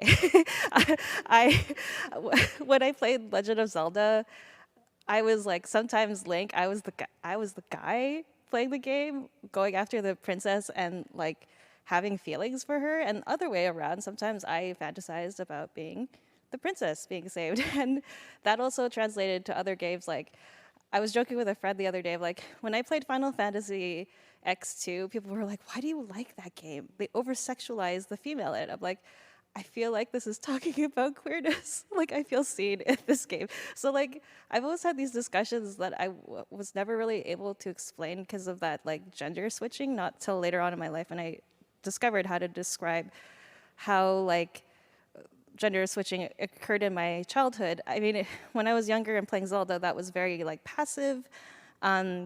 When I started to play like the World of Warcraft, that became more performative. Like, I would max out my chest bus and like just the character stats to make her look very bodacious, very problematic. But it felt empowering to me as a child, and that was more of my like active participation in performing gender when I was the tender age of 14. And then all of this led up to me working as a QA tester at like EA and Microsoft when I graduated school, because I love video games. I also, like you, I also love breaking stuff, because one thing that happened in the World of Warcraft is I like to just like climb random stuff you're not able to climb, and I slipped through the mesh and I was falling forever. I had to go on like Blizzard support call being like, I haven't died, I'm just falling in this infinite loop. Can you please like kill me, because I'm going to be falling forever. And then they killed me, but I couldn't go back to my body because it was just in this weird space. So that's, I think, why I got hired as a QA tester. But unfortunately, during my time there, I actually worked during the Gamergate era. So I was just, like, basically, after a couple of years, I was like, this is too much, like, this is a little too much for me. So I actually switched into doing digital design. I work now as a digital communications officer. And recently, I've just like also got into the world of books, and I write a lot. And I met one of the organizers actually through that writing space, because I'm in the Filipinx writing space. And he found my book, which is about growing up as a queer gamer girl, doing those gender switch. And I think this is why I was invited to this this panel. All right, well, how about you, Saranel? Well, I'm more of a typical gamer in that I mostly played games by myself as a young person for hours through the night, not thinking very critically about them. And even though I was extremely online, I didn't really bring gaming and community together until, like you, Natalie, Gamergate happened. And I had this moment of, oh, is this me? Is this us? Is this what we do? And I began to think about, I mean, many things very angrily, but also about the experience of immersion in a game and how one proceeds through a game and how that shapes a kind of way of thinking about environments as you proceed through them. What is your role in that space? What do you do to who you encounter in that space? And what happens once you've completed a level or a location? In a lot of games, it's a very find a new space, typically kill everyone there, and then you're done. You don't really go back, which is something I always wanted to do in a game, was to see after this milestone in an RPG, how would that change the places that I've already been? And very often, you know, there will be some character standing by a market or something who says, hey, thanks for defeating that boss. But other than that, space is relatively unchanging, especially in a lot of kind of AAA mainstream games. And I've been thinking about that particularly. There's no smooth segue for this. As a medievalist, I also researched the Middle Ages, and thinking about the way that environment doesn't work that consistently, that reliably as a place you can just kind of subdue and then move on from in a lot of these much earlier creative sources. And wondering how, you know, environment might be more responsive, have more depth, and how that changes a relationship as a player to the other kind of entities up to and including environment that you include in the game, and how might that push back against you know, kind of colonial capitalist progress through space, very resolution oriented. And I think that comes from an expectation that places do change as you change, particularly as a queer person, where the way you navigate, say, a city, spaces you go, how people respond to you, do change over time, depending who you are and how you interact with the space. And I think that's why I'm here. I also have a Twitch channel and interview people, though, so that might be part of it. So that actually brings me to perhaps a good segue, because before the panel you mentioned that you were interested in games that play with or kind of omit ideas of these backgrounds and settings. And can you speak a little bit about that and how you arrived at that interest? Sure. So I arrived at that interest via medieval literature, typically English lit about King Arthur, who is famous, and he's famous because he literally always fails. No matter what you do, no matter how heroic the kind of more main characters of the stories are, at some point, the kind of, I'm borrowing this phrase from Randy Schiff, I think because it's great, the kind of Arthurian imperial juggernaut collapses, and that's the way that plays out in individual stories and kind of more character or quest-oriented, I guess, chivalric stories, is that often, coming back to what I was saying about a responsive environment, or what we might in game design think of as an adaptive environment, very often the environment itself will change, or some kind of, like, say, a weather event will happen, or more interestingly, perhaps, King Arthur's late mother-in-law will emerge zombie-ishly out of a lake while a storm routes a bunch of characters to new spaces, and they can't navigate what is, say, a royal space in a normal or expected way. And so I'm really interested in games that don't simply have the setting or the environment as a navigable background, but as something that interferes, itself poses challenges. And this, I think, is not too much of a stretch to bring to game design. Ian Bogost has described games and play as things that attract gamers not because they're fun, but because they're quite frustrating and very strictly limit what you can do. And I just want to bring that more into how we think about environment and where environment is relative to us. Yeah. No, that's really interesting, and I should show you some stuff later. Yes, you should. I should.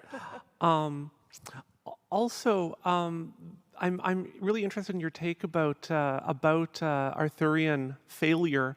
I always thought it was kind of like this evolving series. This is like the 7th game, and the new writers are like, "Wow, that's the lore we have to work with." Okay, but yeah, like speaking of, I wanted to get your thoughts. So video games have been historically pretty bad at representing anybody that doesn't look like Bruce Willis. I think it's starting to get better, but is it? And I think more importantly, and part of why we're here today, is it getting better in the right way? Natalie, what do you think?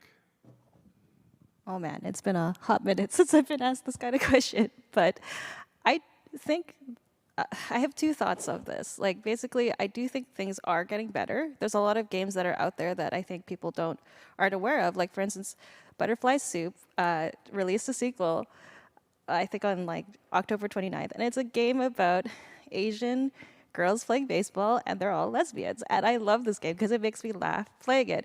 But I'm like, part of what I think is going on, and this is coming from someone who works in marketing, I'm like, we need to signal boost these kinds of games, because I'm like, how many people know this game exists? Like compared to, like, I don't know, just like your bread and butter AAA game. And so if we don't support pushing these voices out, who does? Because like I'm sure there's like indie devs here. It's like, you know, like it really matters the kind of marketing that you put behind this game, and when you don't have the budget to do paid ads or even have companies promote it for you, you get lost in the sea of titles. And unfortunately, the studios with a lot of buying power get that front and center stage in games. And there are a lot of diverse creators out there, and I want them to be seen and heard more. And I think that's largely a problem, is access and promotion and where the money lies. Because, you know, like Coca-Cola has $1 million to promote a Twitter ad. What does an indie game dev have sometimes besides just the love of a community? How about you? So my answer is a tentative yes, right? I think it's a yes with many, many caveats, which I'm sure we can all think of. I think, much like Natalie, I agree that there is so much that's being done on the sort of indie side of things, right? Like I think of a game like Dot's Home. I don't know if any of you have played it. Anyone? No? Okay, it's a fantastic game. It's free. Go check it out. But basically, the narrative of that game is that how the main character, Dot, she's a black woman living in the sort of contemporary moment, and she goes back in time to meet with her past ancestors, her grandparents, et cetera, to learn about the sort of difficulties of what homeownership looks like when you're black, right, in the United States, right? So it's an interrogation of redlining, it's an interrogation of racial violence, it's an interrogation of indigenous land sovereignty. All of these different things come up as part of the game. And this was something that I could have never thought would even be able to be produced, 15, 20 years ago, when I was like a much younger, but not that young, playing these games, right?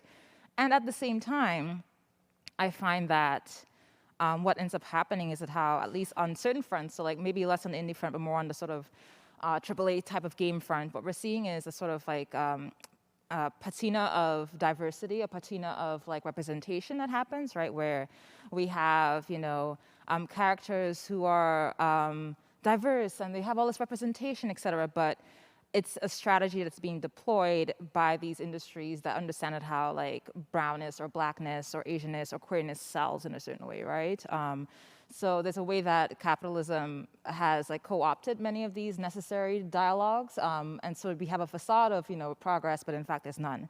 And then there's also the other part of things that I can't let go of, which is maybe this is why actually I was asked on the panel, but like one of the things I research is thinking about how blackness is oftentimes metonymically and materially sutured to questions of minerals and mineral extraction, right, especially on the continent. And so even as we see sort of representational or narrative progressing, scare quotes there, in certain arenas, what we're seeing, in fact, is a huge accumulation or in a deep investment or a massive project of more extraction happening on sort of the continent, right? So we're thinking about the Democratic Republic of the Congo, right, where any of the phones that we use, the tablets that we use, the PlayStation games that we use, the Xboxes that we use, to play any of these games, the computers that we use, are necessarily dependent upon, because of the sort of global circuits of capital, the extraction of cobalt, in southern eastern parts of the DRC. And the extraction of cobalt is dependent upon child labor. It's dependent upon folks who don't have any sort of safety material. It's dependent upon this huge project of extraction, this huge project of exploitation. And so in many ways, with the proliferation of all of these systems and the new phone that you can buy to play the cozy games, or the new laptop that you can have to do XYZ, there is, I think, a weird schism sometimes between how we think about the sort of narrative progress, again in square quotes, that we might see with the actual material conditions on the ground. And these two things are not disconnected, right? They're necessarily together, and I think it's getting even worse in many ways because of the resource extraction that we're seeing that's being driven up by all of these needs for the technology that we have, right? So that is my very short answer to that question. Is it getting better? Like yes and no, yeah. Well, no, the areas that I was wondering about, yeah, absolutely, is it enough that you can make Asian Commander Shepard? Right. It doesn't impact the story in any way whatsoever. I mean, most AAA titles, if you jump in, the representation at character creation is going to be now everyone hates you because you're an elf. Like, not beyond that sort of thing usually. But I hadn't actually considered taking a step even beyond that and thinking about the materials that we use to get to this point. I mean, we build upon and build upon and build upon in a society, and we are, for the most part, so divorced from that level that, no, you're right, that's really good to think about. But I know you and I spoke really quickly about the difference between AAA and stories being told, and can you elaborate any more? Do you want to, are we headed in the right direction? I think so. I'm just I'm tempted skeptical. Simply to co-sign what Kim said, in part because I've been thinking also about what we've been learning about the labor culture at large studios. If you can be, and I love a customizable Commander Shepard, but if the level of harassment and burnout happening that's baked into the development of these games,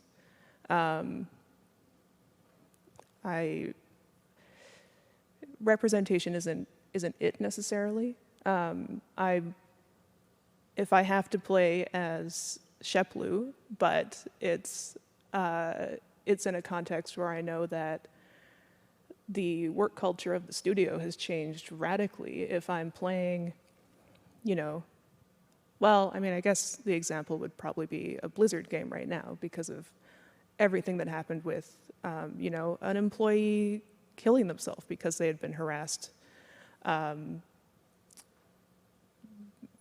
their coworkers. Lactation rooms where coworkers are just standing in the door watching you breastfeed. Like, if you change the character you're playing as, what else does that change about the game? What else does it change about the conditions that give rise to the game? So that's my way of co-signing what's already been said. Yeah. Well, I think that actually segues into one of the questions from the audience, which is it enough for games to become more diverse if game creators are not becoming more diverse? And I think that certainly in AAA, we've not seen a lot of shift in a good direction. I know far more women and far more people of color who have left the game industry than who are still in it. If I could I briefly add one thing, and then I will stop talking so much. But I was thinking today of, in anticipation of this panel, of growing up around Commercial Drive, which has a large queer community, and so around there you tend to see a lot of banks with rainbow flags saying, we love the gays, come bank with us. And you don't see that outside of that neighborhood, because in neighborhoods that have smaller queer communities or more closeted queer communities, banks don't really care. And you see the same thing too with representation in games in terms of how it's marketed and how the content can be adjusted for certain markets, such that, queer representation in something like Overwatch is easily removable for, consumers who don't necessarily want to engage that kind of content. And so representation to who is it for, who engages with it, if it's that selective, again, on an individual, the level of an individual consumer feels great, but more largely, not so much. I just kind of want to jump in, like bridging what you said and also the question. Just for my time in the industry too, I want to point something out. I feel like it doesn't get talked about a lot is there are a lot of diverse creators in AAA in the sense that one of the larger demographics besides just, I guess, cis white males is Asian Americans that work within the industry. And like, I think I was reading Chris Patterson's work. I think the game designer of like, what was it? Why can't I think it's the first person shooter. My brain's just like fizzled. I'm like, it's one of the. Wolfenstein? No, it's Is it Call of Duty?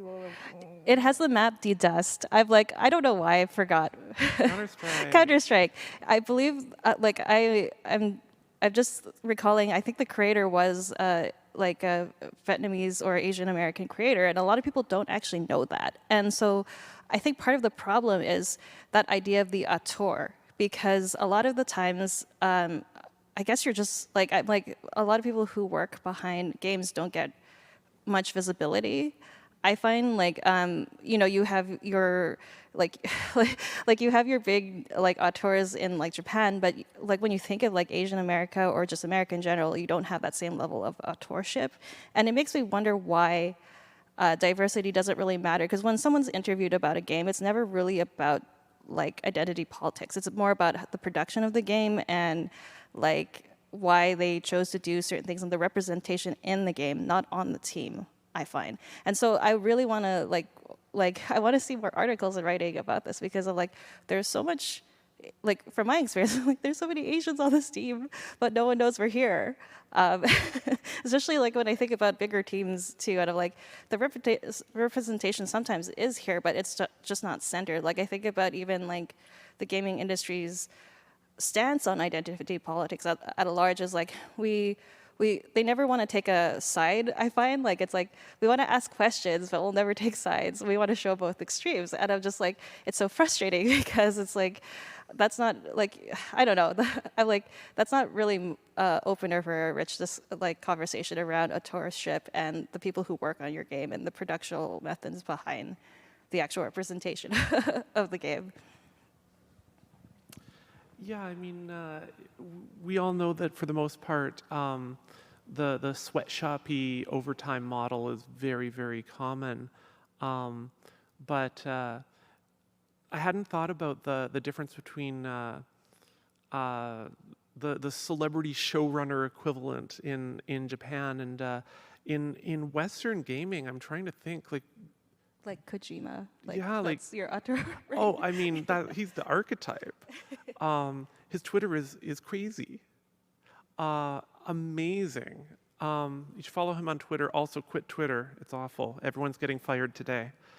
But I was thinking John Romero. That's an example of somebody who, right? Like, I don't know. Will Wright. There you go.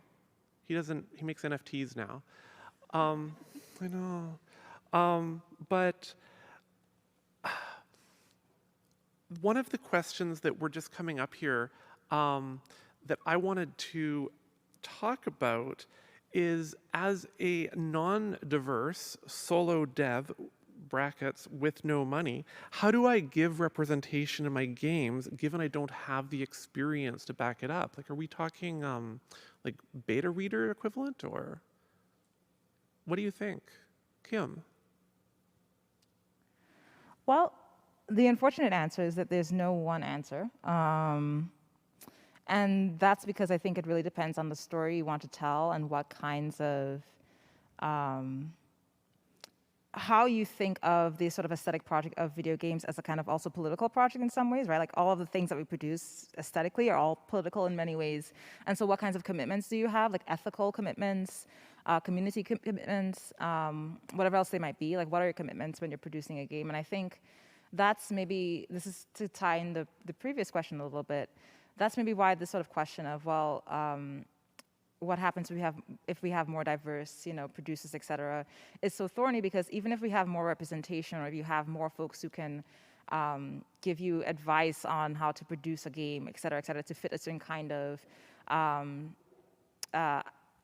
stereotypical identity or whatever. The problem is, of course, that representation doesn't actually always translate into something that is going to speak to people's stories or actually have a sort of material, emotional, whatever effect it might have that you want to have on people, right? So it's like, there is no easy answer, because the stories that you want to tell, I guess the question I would ask is why you need to tell a story that's diverse, right? And I say that not because you shouldn't, but to say that how if your reason for doing so is simply for representation purposes, like I think that's actually like the wrong perspective to come from. And that's why I say like, what are the commitments you have? What are commitments you have to communities? So like, are the stories you're telling bound up in communities that you feel a very deep I would say relation to in some way or form, right? Like you can tell these stories in concert with folks as long as you actually have that kind of commitment. And if you don't have that commitment, then what happens in fact when you try to just put on a black skin on what is essentially a white character or something, right? And that's where trouble starts happening in many ways. So I think a really great way is just ask yourself those questions. What commitments do I have? Do I have a sort of a long-standing and urgent commitment to having dialogue with, being in community with, being in right relation with the folks that I want to represent or the folks that I want to tell a story about, et cetera? What are the urgent concerns that I can tell that, or I can, give a voice to, or not a voice to, because everybody has their voice, but give a platform to that other people can like then express their own voices, and also what kinds of collaborations can I invest myself into, right? And also as your own sort of identity, whatever identity might be, what positionalities do I have that can actually then go and do the work of trying to change the sort of infrastructures or the sort of landscape right now, right? So if you happen to be white, cis male, and you're a North American citizen, and you've, got a little bit of money, et cetera, like what can you do to actually change the platform so that how indie developers who are Black, queer, disabled, et cetera, can actually get their games out and get the support that they need, et cetera. So before you even jump to the question of, what I do, you have to ask yourself, I think, certain really important questions. And if the answer to any of these questions is, I don't have a commitment or I don't have a community, maybe you should really rethink about what this game is meant to do before you even jump into things. Yeah, a very, very short partial answer, yeah. What about you, Natalie? Well, I'm thinking about this too, because I focus on like trying to increase diversity, and what you're saying is completely true. Like you have to have a little bit more activation behind what you're doing versus just staying in your lane, and because the system rewards you for creating diverse content. But I was also thinking about, like I was chatting before the panel, I read this essay, it's called the Undermining of Magical Realism in BioShock Infinite Burial at Sea. And I thought it was just a fascinating essay because it was how they wanted to really, like the devs of that game really wanted to design an experience. For people who are not familiar with the BioShock series, it features a male protagonist called Booker DeWitt. He navigates this this really kind of white supremacist world called Columbia that's just also a very beautiful place. They won an art design award. It's like a beautiful game to play. And the sidekick character is this girl named Elizabeth, and she, her ability throughout the game as he's shooting and using like potions to upgrade his abilities is she can tear holes into the fabric of reality. So a lot of her playstyle, if she were a playable character, would be actually a non-violent way of navigating through an environment and solving things through an interdimensional space, which is really, really cool. So at Burial at Sea, in one of their DLC contents, they wanted her to be the main character and not be simply Booker in a dress. And I think reading the developers' notes on it, they eagerly tried. But the problem with Unreal, which is the engine they built the original game on, that the material discursive behind Unreal itself limited what they could do because it operates on Newtonian physics. It's railroad. You have, like, the original game seemed more open world, but there were a lot of invisible boxes to guide you through the original BioShock. So the interesting thing about it is, in the end, because they couldn't, like, really, because really Unreal is meant for first-person shooters. It was shipped off with American Army 2 originally, and like a lot of it relies on the tidiness theory, where the goal and the pleasure of playing a game is making sure you kill everything and everything is in order. And so that is what is prioritized in this game engine in itself. So it was impossible to tell Elizabeth's story in this way or have you play as her. So basically, in the DLC content, you basically you played as her, and they stripped her metaphysical abilities. They gave her some amnesia, apparently, and you just hide from monsters, and you're much weaker. You played as a weaker Booker in this game, and it's really bizarre, because if you do read the devs' notes, they really, really wanted to give her a really fun play style, but then Unreal just didn't allow for that kind of story to be told. So I always think about how games are limited by the gaming infrastructure that they're in to tell these different games. Because, like, for instance, I'm like, Portal was able to tell a multi-dimensional game. Life is Strange as well. So there is possibility for that to actually happen. But I think the example with BioShock Infinite really highlights where it can go wrong and like disempower a character that's abilities are based in magic realism, which like has its roots in like Latin America literature, and like it's just such a rich story to tell, but it's limited by what you can do in a game. What do you think? I think that when you're adding a Black character or a queer character, a disabled character to a game, you're imagining an otherwise neutral game, right? Which is one of the classic moves of white colonialism, is to present itself as sort of ahistorical and neutral. So I think, instead of adding to the neutral game, break the neutral game. Coming back to the theme of breaking. What can that do? And again, to that point of, if this were a character who was, Bruce Willis in the game, what could the game do anyway? Could you make that be the player character in a way that still felt like that neutral game was breaking, like something different was happening with the design of the game? So we've talked a little bit about, generally open world or pretending to be open world, character customization. You brought up, Natalie, BioShock Infinite. I mean, I know there was some criticism about the story, but that dynamic is really interesting. Certainly the play as a secondary character DLC model is always either going to be really good or not quite there.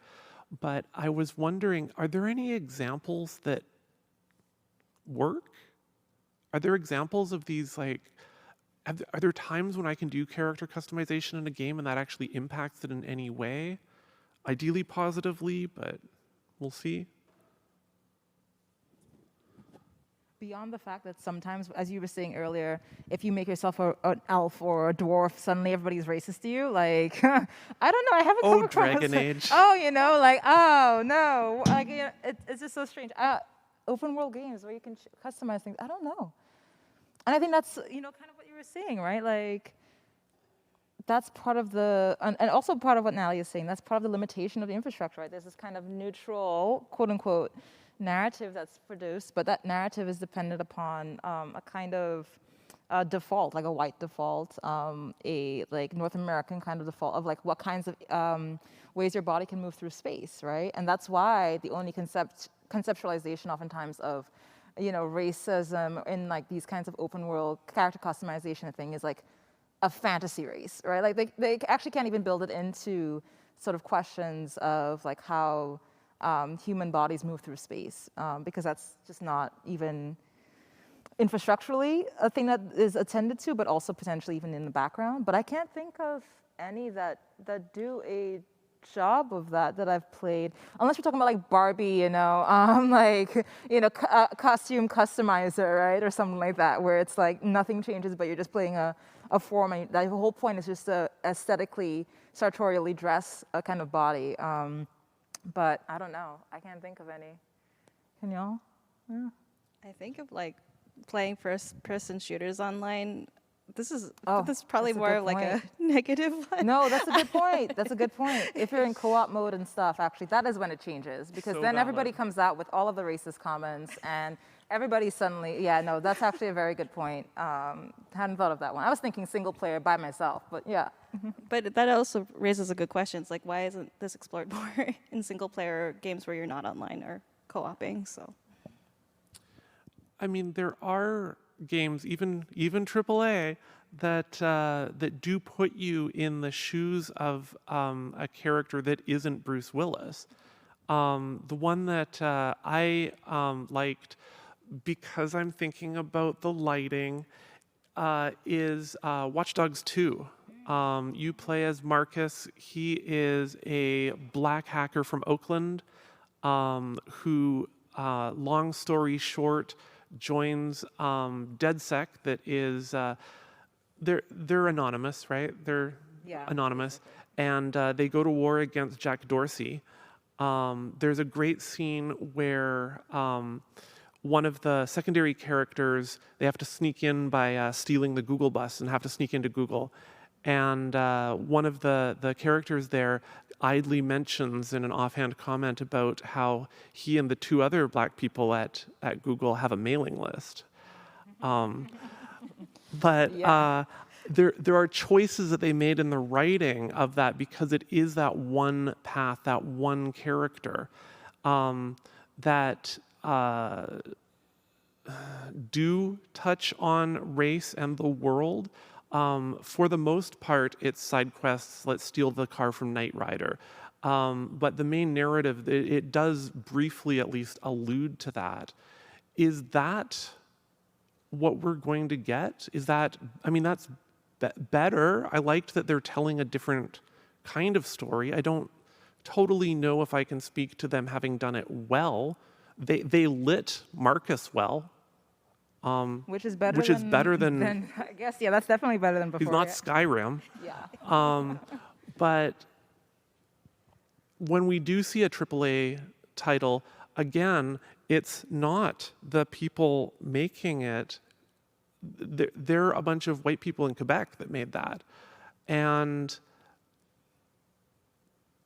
should we really even be paying attention to that? Does it matter, this level of diversity that we're seeking out in games, if the people who are making it are totally not a member of those communities? Or is it just worth saying, enough is enough, I'm actually going to download a whole bunch of this indie stuff off itch.io because it was made by people who are telling their own stories? Is that a better use of my time than doing side quests? That's an excellent question. I mean, the one thing I think of is, well, I guess the one thing is, yeah, they did do the lighting better, I guess. And I think about like other games where they're, they've done a somewhat okay job, I guess, of attending to these questions. But you had me thinking about the fact that oftentimes where I find the most interesting critiques of this kind of flatness that emerges in like even AAA games is when you can go down and download, I'm blanking out right now. You can go and download like, what's the, sorry? Skins. Mods, thank you. I was like, what is the word? You can download mods, right? Like you can go online and like somebody went and coded in a little like, additional thing where it's like, oh, actually if you're playing a character who's black, like there's a lot more hypervigilance that's happening because the cops would actually, if you're moving through the world, be far more hypervigilant about your presence, right? And like there are all these ways that I think folks who mod games can oftentimes provide this sort of space and like sort of groundwork for critique of those kinds of very failures in games, right? And their aesthetic, depoliticized kind of narratives, right? And so I think mods can be a really interesting way to even attend to that question, where I think AAA games will always fail because at the end of the day, what they're aiming for is a sort of quote unquote universalist narrative. As Sarah Nell said earlier, right? Like we know what that universalist narrative looks like, and so when games fail, actually, it's oftentimes the players, the ones who are coming out to break things, the ones who are dissatisfied with this failure, the ones who have critiques of these failures that oftentimes come out and provide the grounds for like, breaking and hacking and messing up how the system is built, right? So it's like, yeah, if you have a mod where like all the players in Final Fantasy, all the male players in Final Fantasy are like wearing bikinis, like that's a pretty cool, little mod that you can add in, right? So I think that's like an interesting way to think through that question of, what do we do when the narratives are not doing a good representation, or even if the folks who are behind the scenes coding these things are diverse, but they don't actually control the narrative that's being told, right? And they're fitting in within a certain kind of culture in which they have to conform to certain structures of labor, et cetera. But yeah, modding. I want to throw into, and this kind of has a segue into Sarah Nell's work. Like I think of like just from all these conversations we're having on stage, I think of like something like Overwatch or Civilization, because they are like big games, and I'm like their depictions of race, because I'm like like they're kind of like they're very like in Overwatch it's very performative, so you do choose like and like basically it's all heroes from different nationalities coming to fight in a game, and I find it incredibly fun for whatever reason to just play these different nationalities, even if they're not well fleshed out. They're just they're I mean, they are and they aren't. That's a whole other conversation. And I want to segue to Sarah's work. I think of like how I play like Civ, and I'm like, I feel like I'm rewarded for trying different cultures because I learn so much about it playing the strategic game for hours, like learning all these like history things, and like maybe it doesn't cover it all, but it makes me like want to go Google and Wikipedia some of the things and Quora, a lot of the little references in the game. And we were talking beforehand how you're really into like Crusader Kings, and I'm just curious because like one of the questions here are like, do you have games that use environments as you described? And I'm like, I want to bounce back because I'm like, especially with historical games and strategic games, sometimes there is that time because you're playing it for like 8 to 20 hours. Like there's that meme of like one more turn for Civ, and it's like a skeleton. That's me when I play that game. But I wanted to throw it to you because I'm very curious about that question that's been on here for a while, being like, do you have any examples of games, or do you play games and you're like, oh, this is very interesting to explore, like this more like long format? Yeah, I'm thinking about Crusader Kings 3, which is a fun example because despite the title, crusading is nicely optional in the game. And it is just having a large, world map and deciding I'm going to play here at this point in history as this, realm and culture. There are it does spur curiosity. And the game is getting increasingly good, particularly with their, the recent mod or DLC for Iberia, which highlights exactly, the different dynamics of conflict or peacemaking or conciliation, the ways that medieval Iberia, structured by a conflict between essentially Christian and Muslim rulers, and seeing the way that this results in, flourishing metropolitan areas and sort of strangely fusion religions that arise historically. That's a really recent addition that does delve into those kinds of historical nuances in a way that I really appreciate. What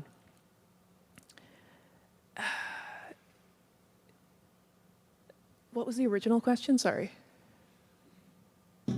Natalie. The original question was about whether or not it's really even worth pursuing this AAA story. Oh, right, yes. The actual stories that maybe we want told by people of their lived experience are just not there. They're never going to be the showrunner. They're on itch, right? And I think the benefit of what CK3 is doing and of games that do representation well or include representation is that they're responding, right?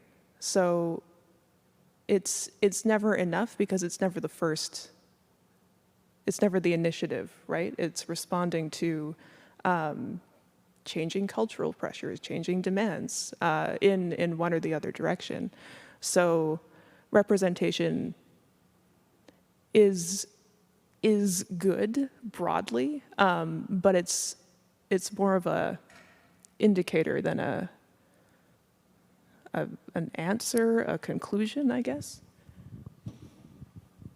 No, I like that, but I mean, not as much as I would if it was all good and going well. But actually, can I just ask? You're a medievalist.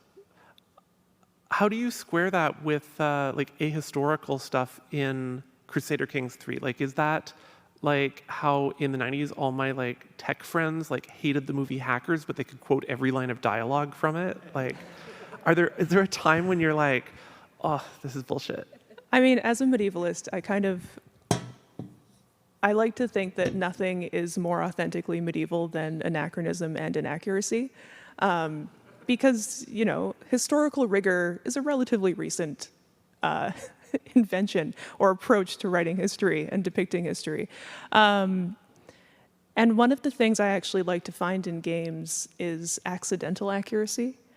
Things that I don't know if they were designed to be accurate, but that do speak to something that centuries ago was a kind of commonly held belief or view or way of interacting with, you know, fellow humans that seems kind of alien or strange today. And what I'm thinking of, again, still on the Crusader Kings 3 note, is that you can choose, there are a bunch of rules at the start of your game that you can modify.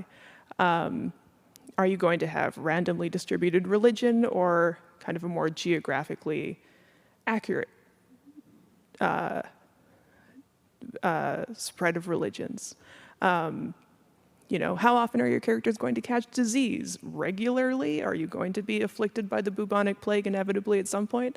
And one of them, you can change the distribution of sexual orientation in the game, where by default, most people are heterosexual, but you can change it so that it's a random distribution, and that's, I think, accidentally accurate to how, you know, medieval Christian Europeans thought about sexuality as something that changed according to very, very sexist and hierarchical views of the world, but that was inherently changeable, that your orientation and gender would change according to how you behaved. And so it was kind of more, you know, not random, more morally freighted, but the assumption that most people are heterosexual would seem aspirational but inaccurate at the time, I think. And so finding these kind of, that's accurate, but I don't know if they meant it to be, because it's not the default rule, but it is something that you can choose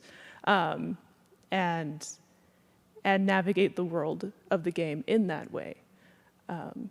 Yeah, because if I pointed out every inaccuracy, I would just be weeping constantly, but yeah. That seems healthy. Know yourself. I just wanted to jump in there and be like, actually, sometimes inaccuracies make the best memes, because in Civilization, Gandhi at some point really loves nukes once you invent nukes. And it's been a meme for ever since that game came out. Yeah, I like that example that I've never played Crusader Kings 3. I have it. It is part of the 100,000 hours of games that I have not played. But I love the memes. I love the memes on Twitter. If you haven't seen it, Irish Crusader Kings Twitter, that's a thing, very enthusiastic about Irish dominance of Eurasia.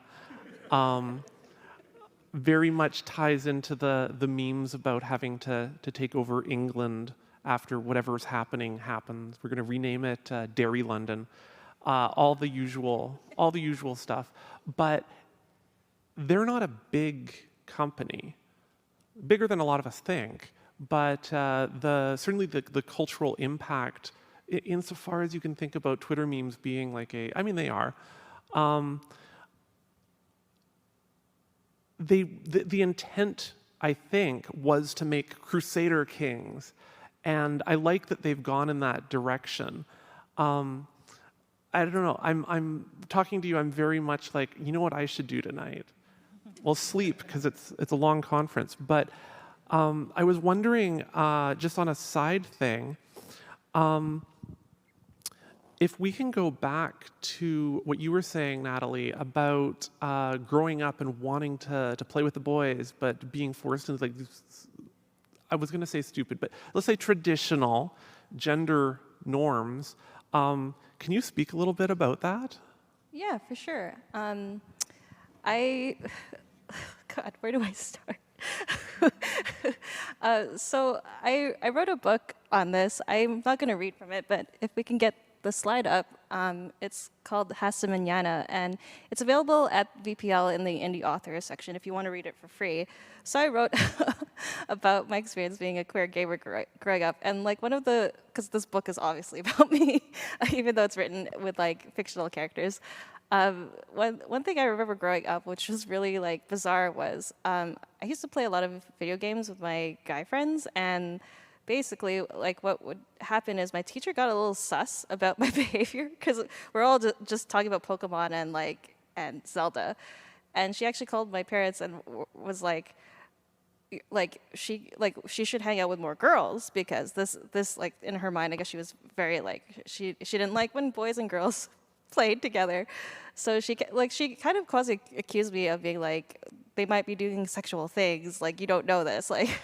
And so basically this whole period of my life was bizarre because of like I'm just playing Pokemon and Zelda, and people were already trying to force me into this like little box of gender, which was really problematic. And also she assigned my seat to a bunch of girls, and when I sat with those girls, they were like, "Hey," because I used to play this game. I don't know if I'm dating myself.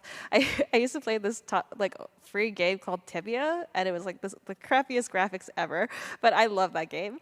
And they're like, "Oh, what's this thing you keep talking about, Tibia?" I actually got them all playing, much to the horror of my teacher, because she was not expecting girls to be into this. So she couldn't even argue when we were all playing together as girls anymore. And so there was a lot of like rigidity with video games for me growing up, I found. But then I think what wasn't spoken was that like gender switching, which I was talking about. Where I didn't have the language to speak about that as a child. Like it's empowering to me because I can explore my sexuality in a digital space versus in a space which has really rigid gender structures for me. Because like I said, I was playing the game quite queer. I wasn't playing it to make friends with boys. This is what she said to me when she called my parents. I remember this. She's like, I think she's doing this to like get attention from boys. Video games are like makeup to girls. And this was something like that stays in my head because I'm like, this was just somebody outside the industry looking in, and I'm like, well, if the representation, like this was the 90s, I'm like, the representation wasn't that great back then. So she I'm not trying to justify her behavior, but I'm like, I think about that all the time. Like, how can we improve that representation that people just don't think it's a guy thing to play games? And that it, like, when you can write yourself into a narrative like I was doing, like I was thinking about even like this talk about memes and Crusader cakes and Sim. I'm like, part of the really fun factor and the liberating thing for me, even being someone who is marginalized and who quit the industry because of all the toxic BS that was going on, is like when a game has that ability to allow yourself to write yourself into it, that is actually the empowering part for me. Like even if it's like being like the Irish invasion of Eurasia, like there's almost this like almost Dadaist thing, like everything is absurd, and that's the empowering part. Like it kind of like going like basically it's like interrupting our mundane world with this type of ludic play. I don't know if that answered the question, but no, kind of. So wait, it was Pokemon that got the gender police called on you? Like, yes. I mean, like I bet you, okay, I don't know, like I don't know how she felt. Like I don't know where she is in life right now, but I'm like, how did she feel about Pokemon Go? Was she lecturing people like, go outside, don't play games? No, not like that. Classic butch icon Pikachu. no, I was not expecting that to be the game. I mean, I guess maybe Zelda, but I really do enjoy that you had the not like that moment immediately after where you converted all the girls. But is that something that either of you have had to encounter? Like this idea that, oh, you like video games? No, you don't. You're just putting on an act right there. Like, I mean, is it enough now that we all laugh because it's funny, Pokemon? I mean, but I mean, there's a very real thing. This is still happening. there are some of our students at the Emerging Media Lab are like, yeah, I don't really play games, except they totally do, because they're all games. But this idea that I can't play Gears of War if I'm a woman,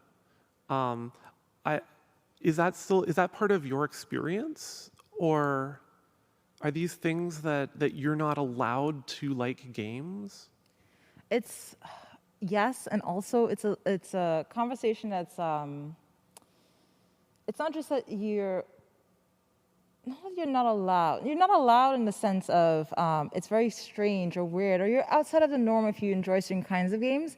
But also if you play any games, and this is maybe like revealing too much, but anyway, but if you play any game, suddenly it's seen as, if you present as femme in particular, it's seen as much like Natalie is saying, a kind of strategy for a kind of moment in which you hypersexualize is a strategy for like attracting like the attention of men in certain ways, right? Which is very interesting, and I've seen that happen on occasion when I'm dating and stuff, and it's a very awkward position because the way I think of gaming is more of a sort of critical arena, right? And also one in which everybody's doing it, right? Everybody's playing their cozy games, their Bejeweled, Blitz on their phones, and your solitaire or whatever. But there's a way that I think, precisely because of how games have been positioned as the arena of only the hyperfan, or only within the arena of the auteur, in a sense, where it's like, oh, you've got to have like a special like knowledge of a history of games, or a special like insider understanding of the communities that form around a certain kind of game, et cetera. There's a kind of exclusion that is built into how it's understood, so, much in the same way that I think like film, folks can be, and sometimes, or even literature folks can be. It's like, oh yeah, you're reading like fantasy, that's not real literature, or like, oh, you enjoy Marvel movies, that's not a real movie, right? I mean, I kind of maybe agree with the last one, but like there is a kind of prestige, maybe prestige is not the right way, but a sort of a narrative of exclusivity that's built into these spaces. I think precisely because that provides a certain kind of social capital to folks who are, or a feeling of having a certain kind of social capital to folks who are most embedded in these arenas, right? And by giving themselves this sort of mysterium of having a certain kind of social capital, they can then produce certain kinds of fantasies of what kinds of worlds what the world looks like when they move through it, right? So it's like, oh, I got rejected because I, really like this game, or oh, you're not cool enough to hang out with because you don't know all the memes, or whatever else it might be, right? And I think that's actually not exclusive to video games. I think that's just part of how all media traffics, right? Like people are looking for ways to make themselves, to shore their own egos up, because we're living in a society that is constantly confusing on all these things, right? So yeah, that happens a lot. But I also will say that how one of the great things that I think makes me think all that is nonsense is because when I was growing up, both of my parents made sure that how we had access to games and just let us play whatever in like a not great way, actually. Like there were games we were playing that we probably should not have been playing when we were like 5, 6 years old, but there was a kind of openness that they introduced, right, to the idea of how games can, obviously, before I even had the sort of critiques that came with everything else, the sort of social arena of it, there was an openness that they provided around the media that you consume. There are all of these different narratives that are part of it, and you have the responsibility to have your own critique for it, and you should not let others' ideas of what you should or should not be a part of to control what you actually do with the world around you, right? So it's like, oh, it doesn't matter if you like Pokemon, although you're also, even if you do like Pokemon, you're not allowed to like find like Lara Croft attractive, Like it was a weird thing where it's like you play whatever games you want, but you can't find like Lara Croft attractive. That's not allowed, or something like that, So it's a kind of, yeah, I know, right? I mean, anyway, but it was a kind of, the long of this is to say, it's a really complicated answer. So it's like, yes, in weird arenas, I think, especially if you're femme presenting in many ways, like how games are read, if your interest in games are read in many ways, but also in many ways, like I think that is how many sources of media are read, if you're queer in any way or form, so. I just wanted to throw something real quick in yours. I'm like, also how you get hired at game studios. Yes, yes. Like, it's part of the workplace culture to know, like, X amount, like, I'm sorry I didn't get your shitty magic joke, I'm sorry. There's also that. Yeah. It's all about this like gatekeeping stuff. And I'm just like, that comes from obviously like white supremacist capitalist culture, right? But what happens when we actually expand that, right? And I think there are spaces for that when we think about even the ways in which we engage in games now or have the conversations with folks about games now, or the way I encourage folks to play games now, like everybody's casually doing it. Maybe there is a way to have a sort of dialogue about that. That was the one thing I was going to say. What was the other thing I was going to say? No, that was it, maybe. There was more to it, but it's just a complicated, weird, strange thing. Oh. What do you think? I think, Natalie, your example about your teacher is really interesting to me because the idea, the kind of discourse of games being for boys, especially just for young men, that's it, is a treasured cultural artifact, but it only has so much overlap with actual gaming. And I say that because, I grew up playing games. I grew up playing, talking about games, and it was actually quite rare for someone to say, but you're a girl, you can't play games. And at that time I would have been like, actually, I'm not. But I have two long-standing friendships that for a long time were sustained by meeting up occasionally and struggling to play through either the first Tomb Raider or Zelda, Ocarina of Time. And it's only, as I said, it was really only with Gamergate where I was like, oh, there's a whole thing about this. And occasionally, playing online games like Overwatch, you'll get comments like, girl in chat, or, that's why we're losing. But even that has been relatively rare in my experience. It's certainly there. The sexism and racism are frequent. But I think there's the idea of that exclusivity is a Venn diagram with actual gaming culture. Period. Yeah. One last thing.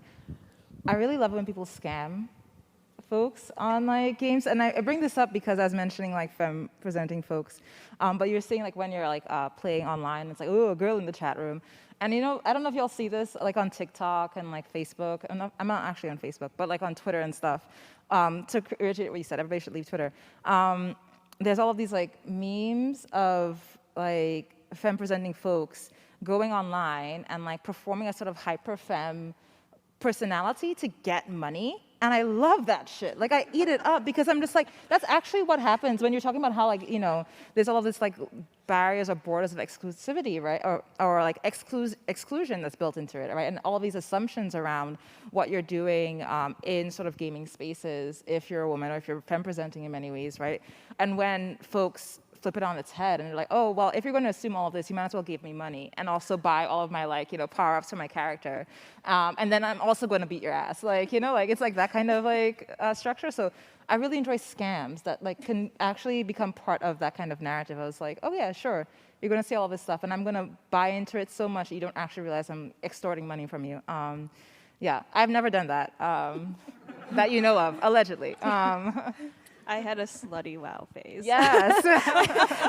I just wanted to add real quick. I know, like, I want to make space for everybody on the panel, but I'm like, another thing I encountered was Shira Chess's work about access to leisure time and how that affects different groups of people. Because if you think about it, playing a game for 60 hours is a huge privilege that someone may have to do it.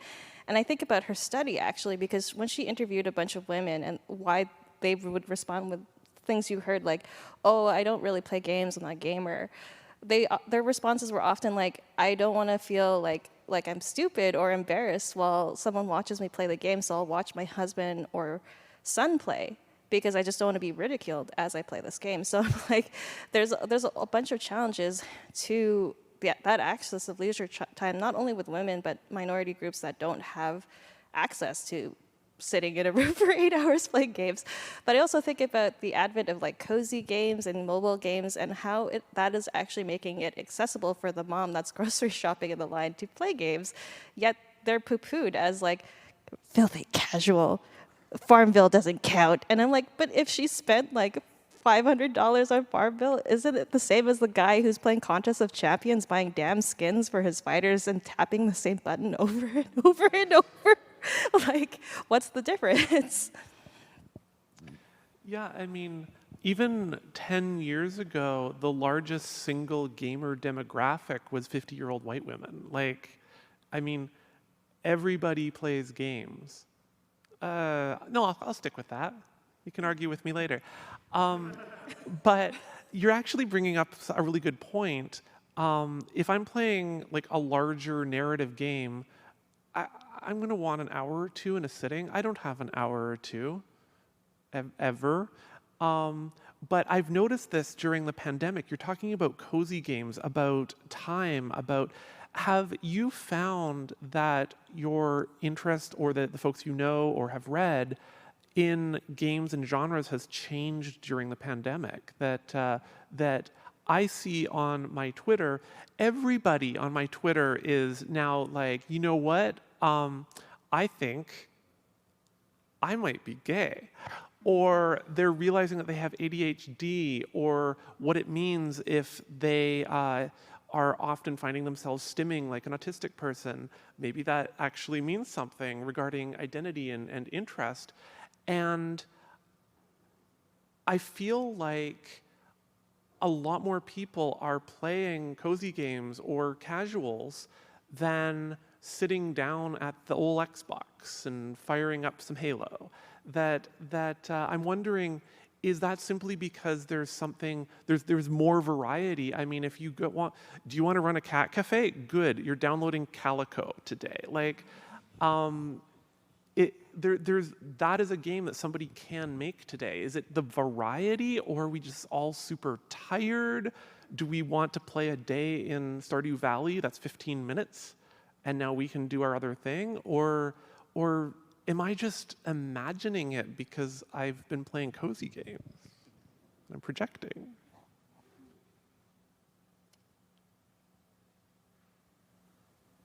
My answer is going to be partial and half thought. And I'm curious to see what everyone else says, but what you were saying about the 15-minute thing has me thinking about time. And I have a colleague who does really fantastic work on like attention and attention spans, Danielle Wong. And it has me thinking about the fact that like one of the attractions of a lot of games, cozy games, et cetera, are the sort of short, brief bursts of time that you can spend working on them, or managing your inventory, or like running a little bit of like resource gathering, and everything looks so perfect and wonderful. And I think there's like, well, maybe this is not a general discursive thing, but there's a kind of thing in academia right now where everybody's talking about how, oh, everyone's attention spans are shortened, you know, blah, blah, blah. The rise of Twitter and social media has made it impossible for people to sit down and read, you know, long novels or to sit and watch a full film. Everybody wants a sort of short bursts of TikTok, you know, 2-minute long video kind of thing. And that might be true, right? But I think it's like really interesting to think about how like all of that, those brief bursts or brief demands that we have for attention, or the fact that our attention span can only be like 15 seconds these days, has a lot to do with the sort of environment that we find ourselves in, right? Which I think the pandemic in some ways opened up for many people, right? So it's like, as the pandemic happened and things shut down for some folks, not all folks, right? There was a moment in which folks realized just the kind of pace in which things were hurtling forward. And unfortunately, I think how the realization of that did not actually change the kind of habits that we have, right? Which is the 15-second, we only have time for short, brief bursts. And I think that's because of capitalism. And everything comes back to capitalism in my work, unfortunately, and fortunately for you all. But that's partially a function of capitalism. But I also don't think it's a bad thing, right? I think at best we can think of it as a neutral thing where the sort of 15-minute attention span that we might only have the capacity for right now means that how we can have a proliferation of the kinds of games we can play in many ways, but also might mean that how we can sort of re-articulate what it means to be in community in some ways, right? Because I think about the fact that now that we can play a cozy game or whatever, like the game I'm thinking of right now is Spiritfarer, which was the game that I played in the pandemic. And for those of you who haven't played it, it's a game that really tackles the question of care and grief, right? Lots of spoilers, like basically you play as a character called Stella, and she is charged with helping souls pass over to the afterlife. And the way you do that is by granting their sort of last wishes, right? And you sort of, slowly as the narrative goes on, find out about why Stella is in this role. And the spoiler here is that how Stella is a nurse and is on the verge of death, and she's suffering from a terminal illness, right? And so at the end of the game, she herself is ushered into the afterlife, right? And that's a game that you play for 15 minutes in total, like, you know, in chunks of time, because you're just doing these sort of quick missions or whatever. You can play it for longer. And I thought about that game a lot because at a time when there was so much grief and there was an impossibility of actually attending to it, right? Like, we're still unable to attend to the sort of way that the pandemic and everything that came before and also after has resulted in such a mass level of death that we actually can't, like, we can't conceptualize it in many ways. I think about that game because it's like what we maybe need in order to be able to address grief, or in order to think about the kinds of way that grief weighs us down, are these sort of short periods in which we can sit with our own grief, right? And I cried up and down that game. Like, I would be picking, you know, fishing or whatever, and I'd be sobbing. I'm just like, oh my God, Stella, no, like, you know, and I'm crying about all of her family members. And I also cried because it was an interesting game because I think of the game as Stella as a Black woman, and as her family is Black in many ways, but at a time when exhaustion runs rampant and we're thinking about how do we deal with grief and stuff like that, sometimes maybe all we have and all we can do to process is take 15 minutes a day. And that extends maybe our own critical understanding of grief and exhaustion and loss. But yeah, I don't know. So I think it might provide a different avenue for conversation around certain things that are too expansive for us to even conceptualize in one sitting. So we have a couple minutes, I think. Thoughts? Sure. On cozy games, are they fun? Are this a pandemic thing? Is that where we can seek any representation at all? And if so, pandemic? I can't answer that well because I'm cozy game proof. But I know. But one thing that has struck me, and I was thinking about this during the last question, about the way that the narrative of games being for just this specific demographic is somewhat detached from actual gaming experience. And it also has a kind of economic or hardware-related element to it as well. Because I grew up, I was first playing games on a Mac, which is very weird. And then I played on console. And only in the last couple of years did I switch to PC. And that is where I noticed the strongest, I would say, proportion of who we'd think of as a typical gamer, where Mac, like, nobody was playing on Mac, so I couldn't tell. Playing online games on console was an experience that, for me at least, was like, it doesn't seem like it's all young white men. You know, bless the ones who are in the game, that's fine. But, and so I'm wondering, in terms of cozy games, which I don't play, but they have created, I think, correct me if I'm wrong, co-panelists, literally anyone in the audience, but they've created a push for more cross-platform games, and I wonder how or if that will affect general perceptions of who plays games, who will be in a game with you. I'm not sure, though. But do you have any thoughts on that, Natalie, before we wrap up? I feel like when games start to intersect with each other, and we think of the structural problems, like with Unreal, for instance, the architecture that games are made, or even the console architecture, the cross-compatibility. I also have a Mac too, and sometimes it's hard to game with my husband on certain things on Steam. I think that will open up the door. And also, I think that cozy games can blend into really good, like, I guess, games that are considered not cozy, because I played It Takes Two with both my husband and one of my good friends, and I love that game because I think that actually solves the problem of what Shira's participant said, like, I don't want to look stupid while I play this in front of my husband. But instead, the husband can be like, we need to do this together. I can't play this game without you. And that brings someone to the table in terms of this whole conversation. Like, we could go on about this, I think. But I'm like, there's ways to be inclusive. And I think more interconnectivity is definitely the path forward. Well, we should all chat later. I think I'm getting played off the stage here. So, thank you all for coming. Hope to chat with you all during the rest of the conference. And thank the three of you. It was a pleasure. Thank you. It was really Thank great to be in you. conversation with you all. Yeah. Thank you all. Yeah. Thank you.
child you were will not return.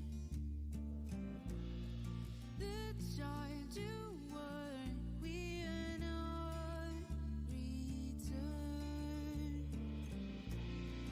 You fall,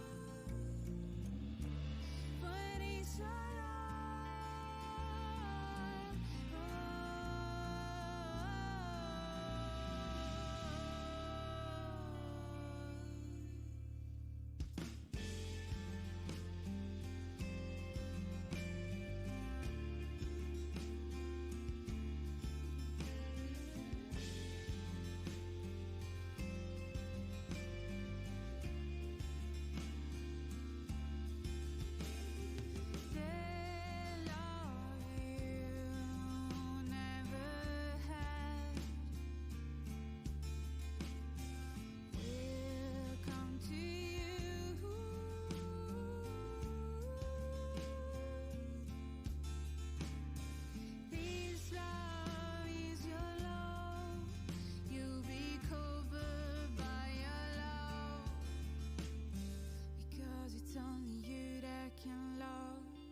The future waits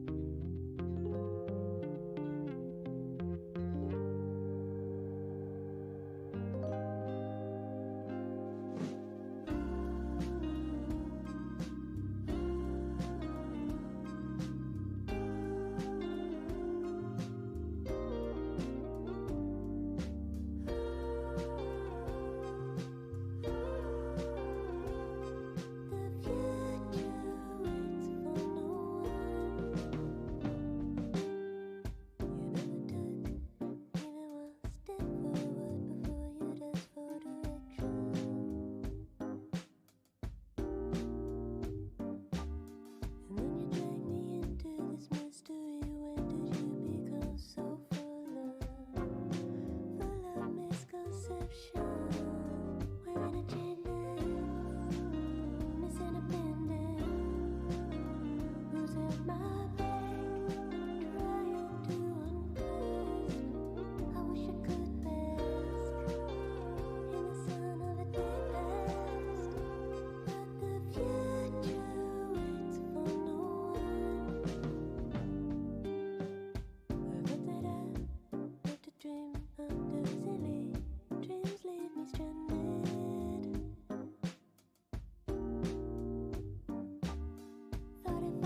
bridge out of town. What you think you saw down there, I don't need to know.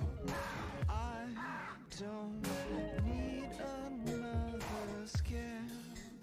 Hit the gas and go now, and keep your hands at the wheel. Keep your eyes on them. If anything should come ahead, just keep your eyes on them. Won't keep your foot on the gas. Keep your eyes on them. If anything comes ahead, just keep your eyes on them.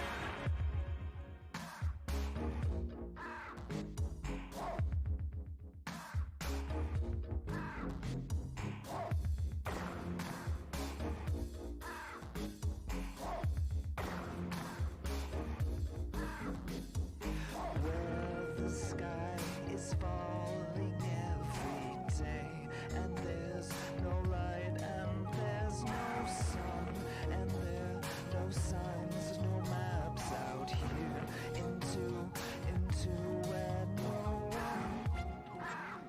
I don't care what you saw.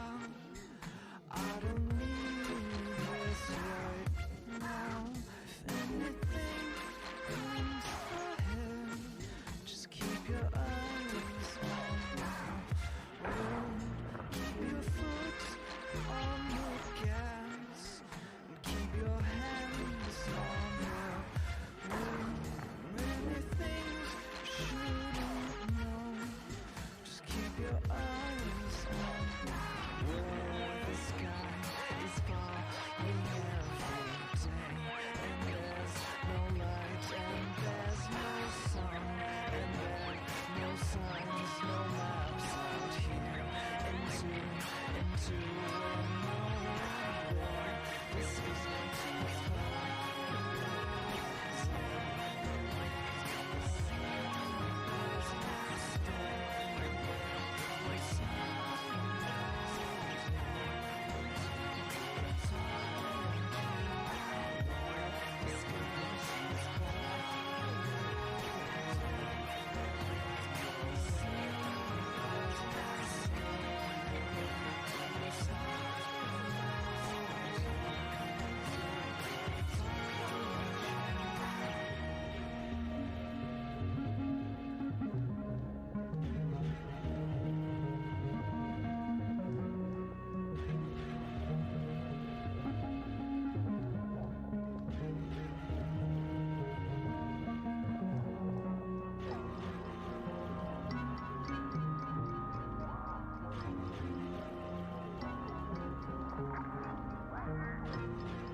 It's a dog-eat-dog world.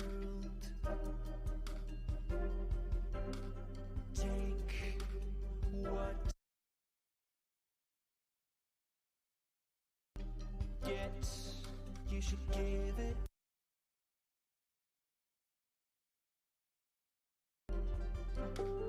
No,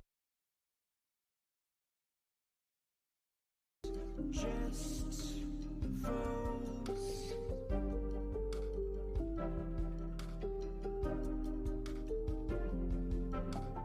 No, think, just go.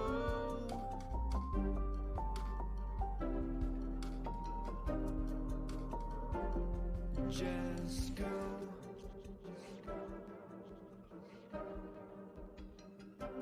Just go.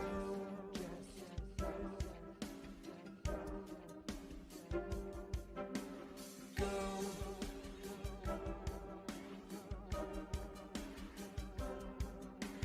Go.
Phenylethylamine takes a lot to fall in love.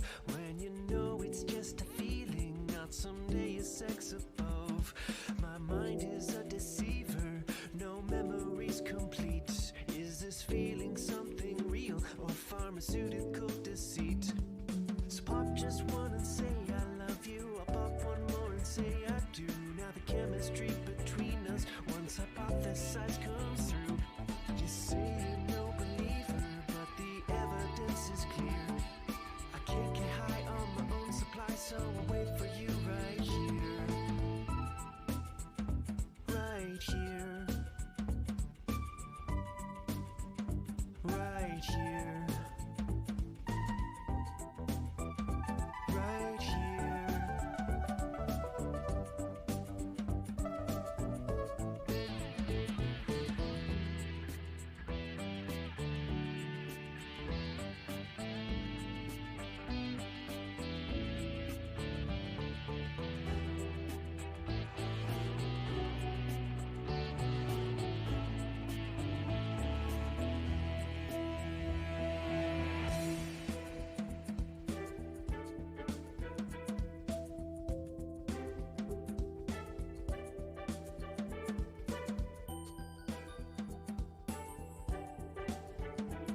space and time.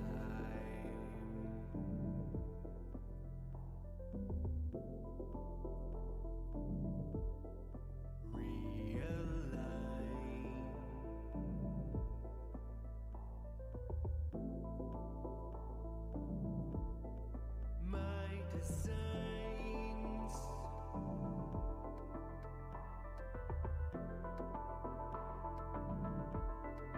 Here I stand.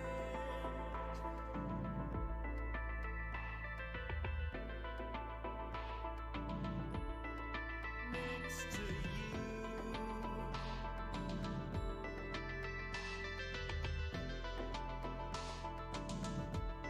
City lights.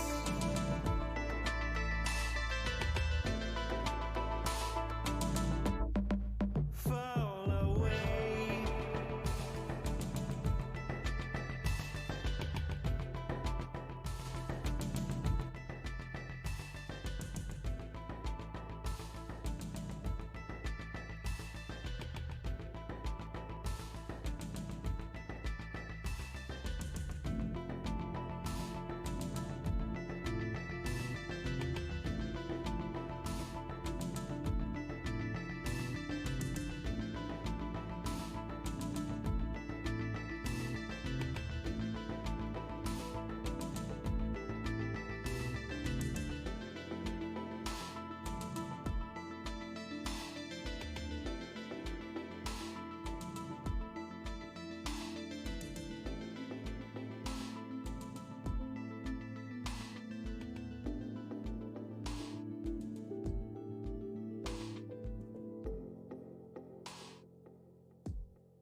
Want this mic here because you're going to have a wheelchair here.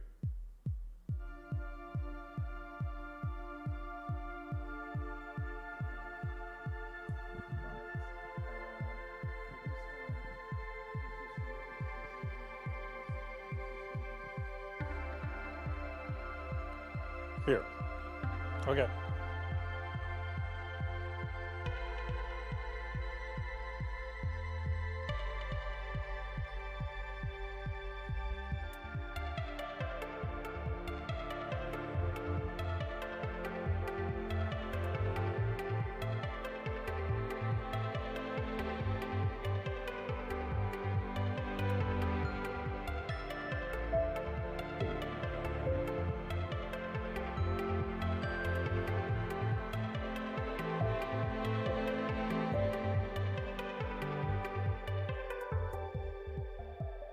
Don't stand still.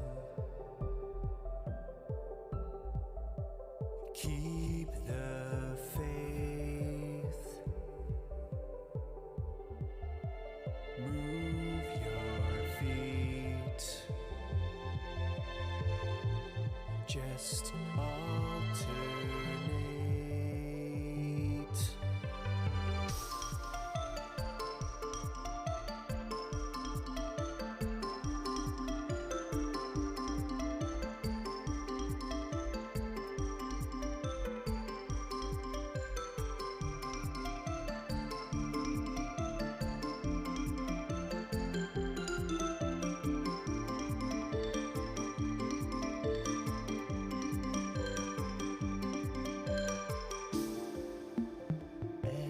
Entropy takes its toll.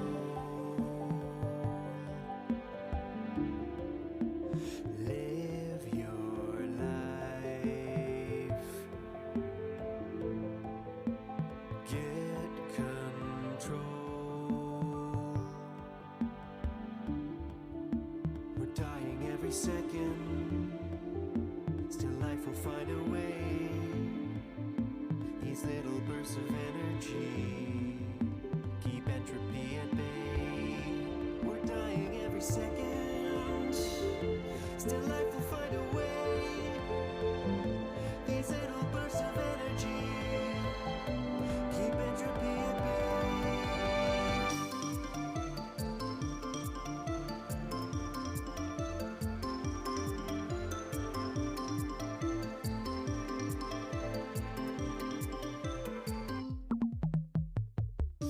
We're dying every second. Still life will find a way. These little bursts of energy keep entropy at bay.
You know you're right. You know you're left. You know you're forward. You know you're left. But you don't know up. You don't know down. Find you a paper. Present is now.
You know you're right.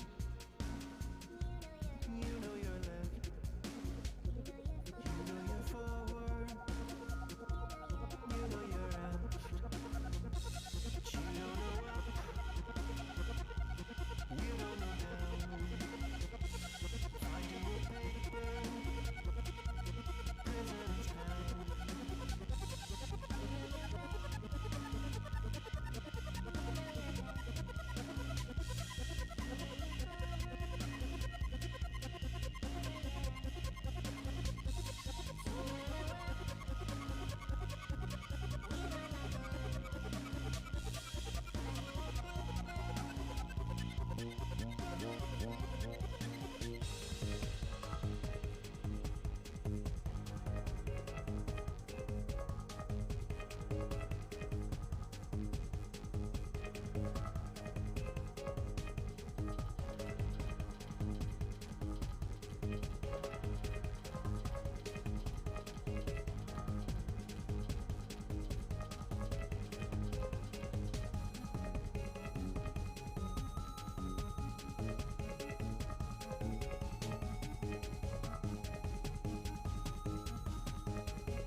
Are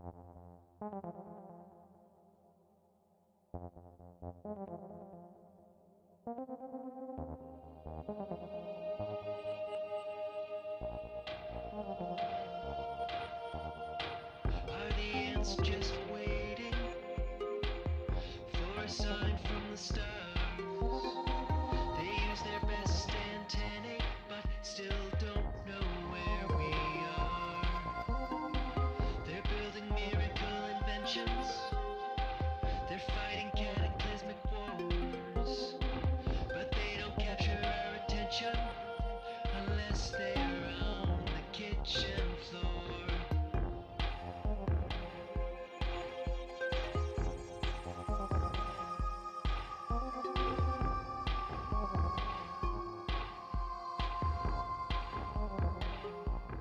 Maybe we'd be better hiding in our holes, living in our lives in predetermined roles. Maybe we'd be better off to never try to spread. We could just condemn ourselves to earth instead.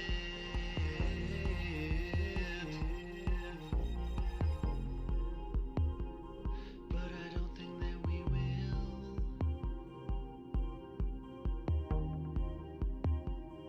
It's the Fermi paradox.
There's a cloud in the sky that I see.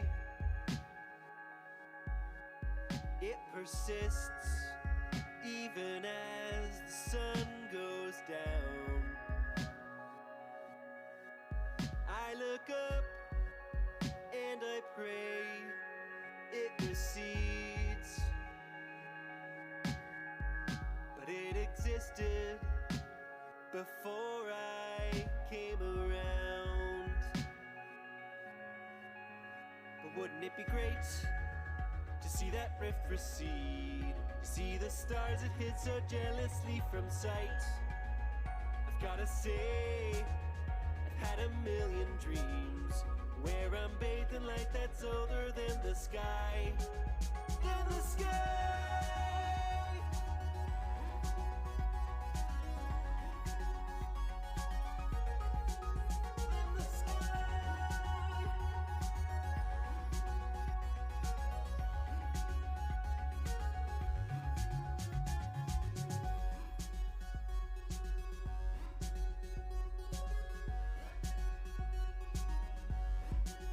There's a river upon which I stream. I'm unsure whether we can coexist. I can swerve, I can sway, I can lean, but it's a current that I cannot resist. But wouldn't it be great to see that rift recede, to see the stars it hid so jealously from sight? Gotta say, I've had a million dreams where I'm bathed in light that's older than the sky. Than the sky.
I've climbed the walls like a vine.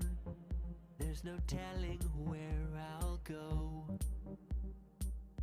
least I've got some time to grow. I've drawn your blood like a rose when you tried to smooth my thorns. I guess it goes to show you can't cut me down with my roots growing stronger. Weeds are weeds because they don't belong here. You can't cut me down. I'm a weed and I'm thriving. Weeds are weeds because they're too good at surviving.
I don't belong here.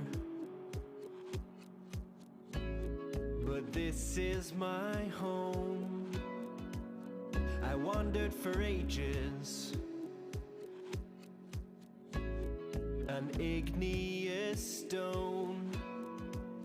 The landscape was lonely. Through no fault of my own. I don't belong here. But this is my home. That day there was fire. Next day there was sand. It sent me adrift. I didn't know where I'd land. The butterfly had flourished. The gale soon had blown. I don't belong here. I don't belong here.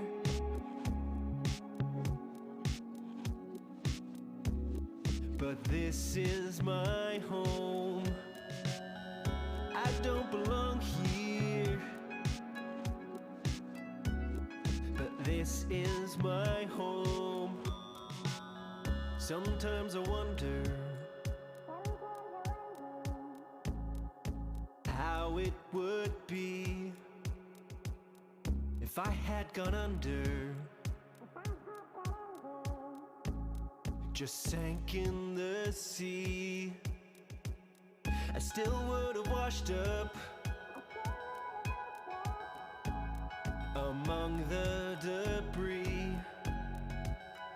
I don't belong here. But this is where I will be. That day there was fire. Next day there was sand. It sent me adrift. I didn't know where I'd land. The magma, the miles, the island had grown. I don't belong here. I don't belong here.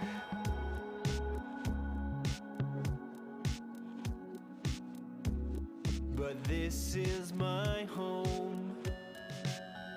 I don't belong here. But this is my home. I don't belong here.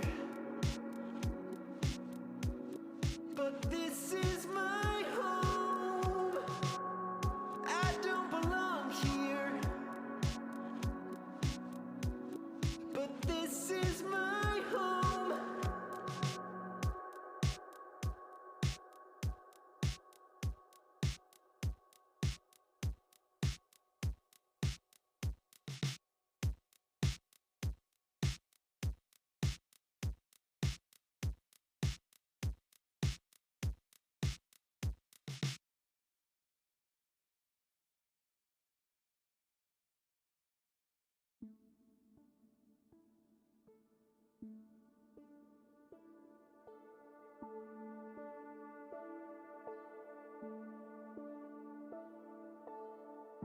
I think I've heard this one already. One goes left, the other right. And to those who hear us justify, we are angels.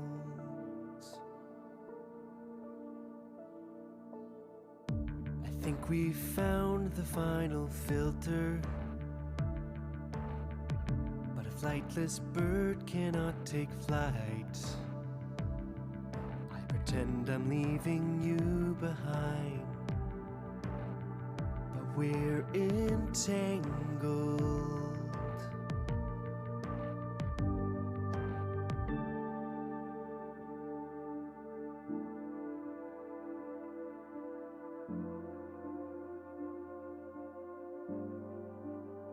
We're entangled.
All right, welcome back, everyone.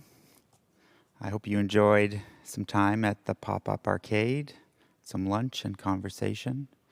If you haven't had a chance to check out the arcade, I hope you will get a chance at some point during the conference, featuring some games on the next panel we have here today. I want to begin, of course, by acknowledging that this conference and this panel is taking place, at least me, on the unceded traditional and ancestral territories of the Hunkaminam-speaking Musqueam people, who make this work that we do at UBC around gaming possible on these beautiful territories. And we have, of course, folks joining us from all sorts of different places, as well virtually. I also want to thank the Institute for Critical Indigenous Studies for helping to bring this panel together, as well as CEDAR, the Center for Engaged Documentation and Research. I'm very excited for this panel. I hope that you are too. I've been anticipating it for a while. This is our third panel of the day, the Indigenous Futures in Games panel. And I have four amazing developers here with me today that we're going to have a chance to have a conversation with. We've sort of been batting a few questions back and forth in preparation for this conversation, but we do have a Slido open as well for you to add your questions as well. So you can scan the QR code there. It should just work from your seat if you would like to join in, and then apparently it'll be whisked onto my trusty iPad here. So please feel free to add to the conversation. I'm going to do introductions for our four guests today, and then we're going to open it up into questions. So I'll just jump right in. First, I would like to introduce Santo. Santo is an artist, speaker, and game maker. Their latest project, Don't Wake the Night, is a 2D point-and-click game funded by the Ontario Art Council's Emerging Media Artist Grant and the Toronto Arts Council Media Artist Grant, inspired by and based on concepts of spirituality from Guarani teachings. They're currently working on a new game project focusing around Indigenous cyberpunk and Indigenous futurism, which are a couple of themes I hope we can talk about today too. Santo is also a co-director of DMG, a non-for-profit arts organization dedicated to supporting queer and gender marginalized creators in making, playing, and changing games. Santo has been featured as a speaker at conferences such as ECGC in Raleigh, Game Developers Conference in San Francisco, Different Games in New York, and Indiecade in LA. Their games and work have been exhibited at places like the Alusine Festival in Toronto, the Queerness and Games Conference in LA, Altcade in Portland, the Fully Automated Luxury Gender Oasis in Dublin, Ireland, and the Imaginative Festival, which just wrapped up quite recently. Next, we have Chris Miller.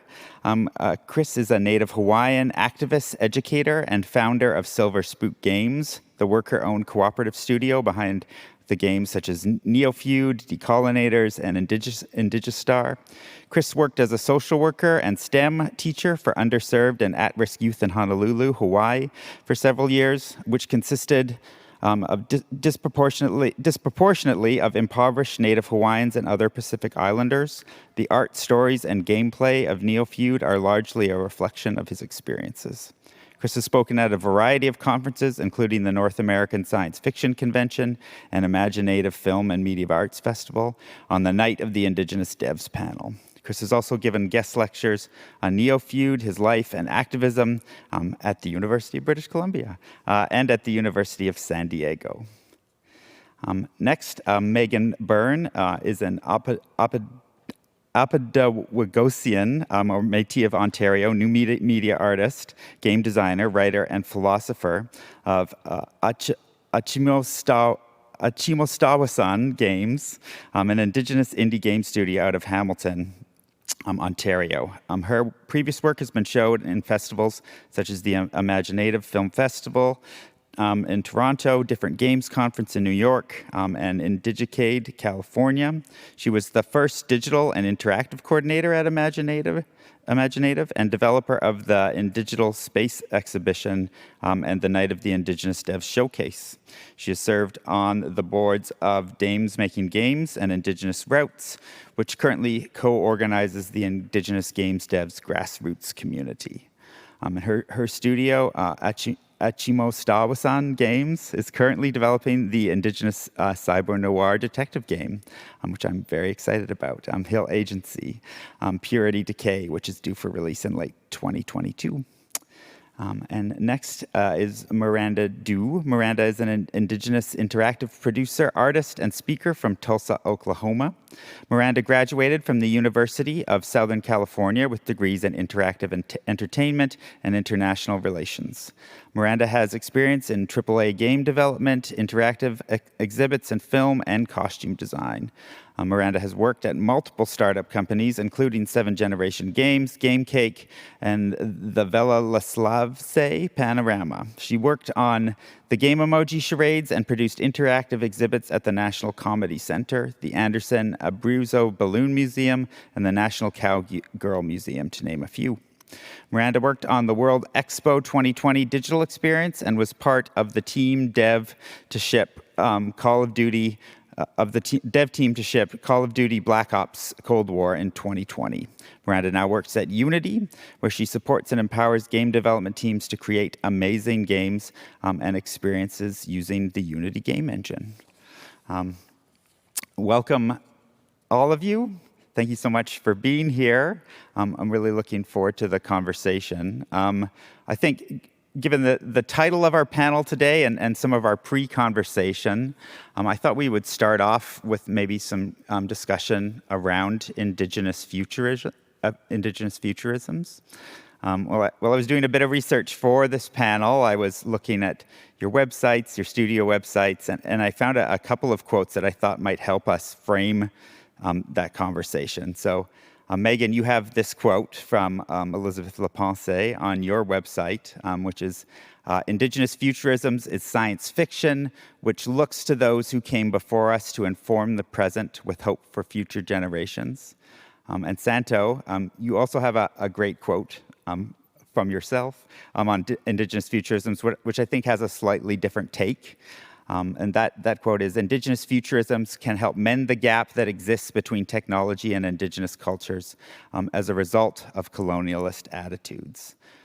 Part of why I like these two quotes so much and why I wanted to put them together is because I think they sort of help us to see the range of Indigenous futurisms. At least is how I read it. Best quote zooms in on time, namely showing how Indigenous futurisms can disrupt linear conceptions of past, present, and future, whereas Santo's, quote, foregrounds technology and what Indigenous futurism can do in terms of repairing colonial deficit narratives.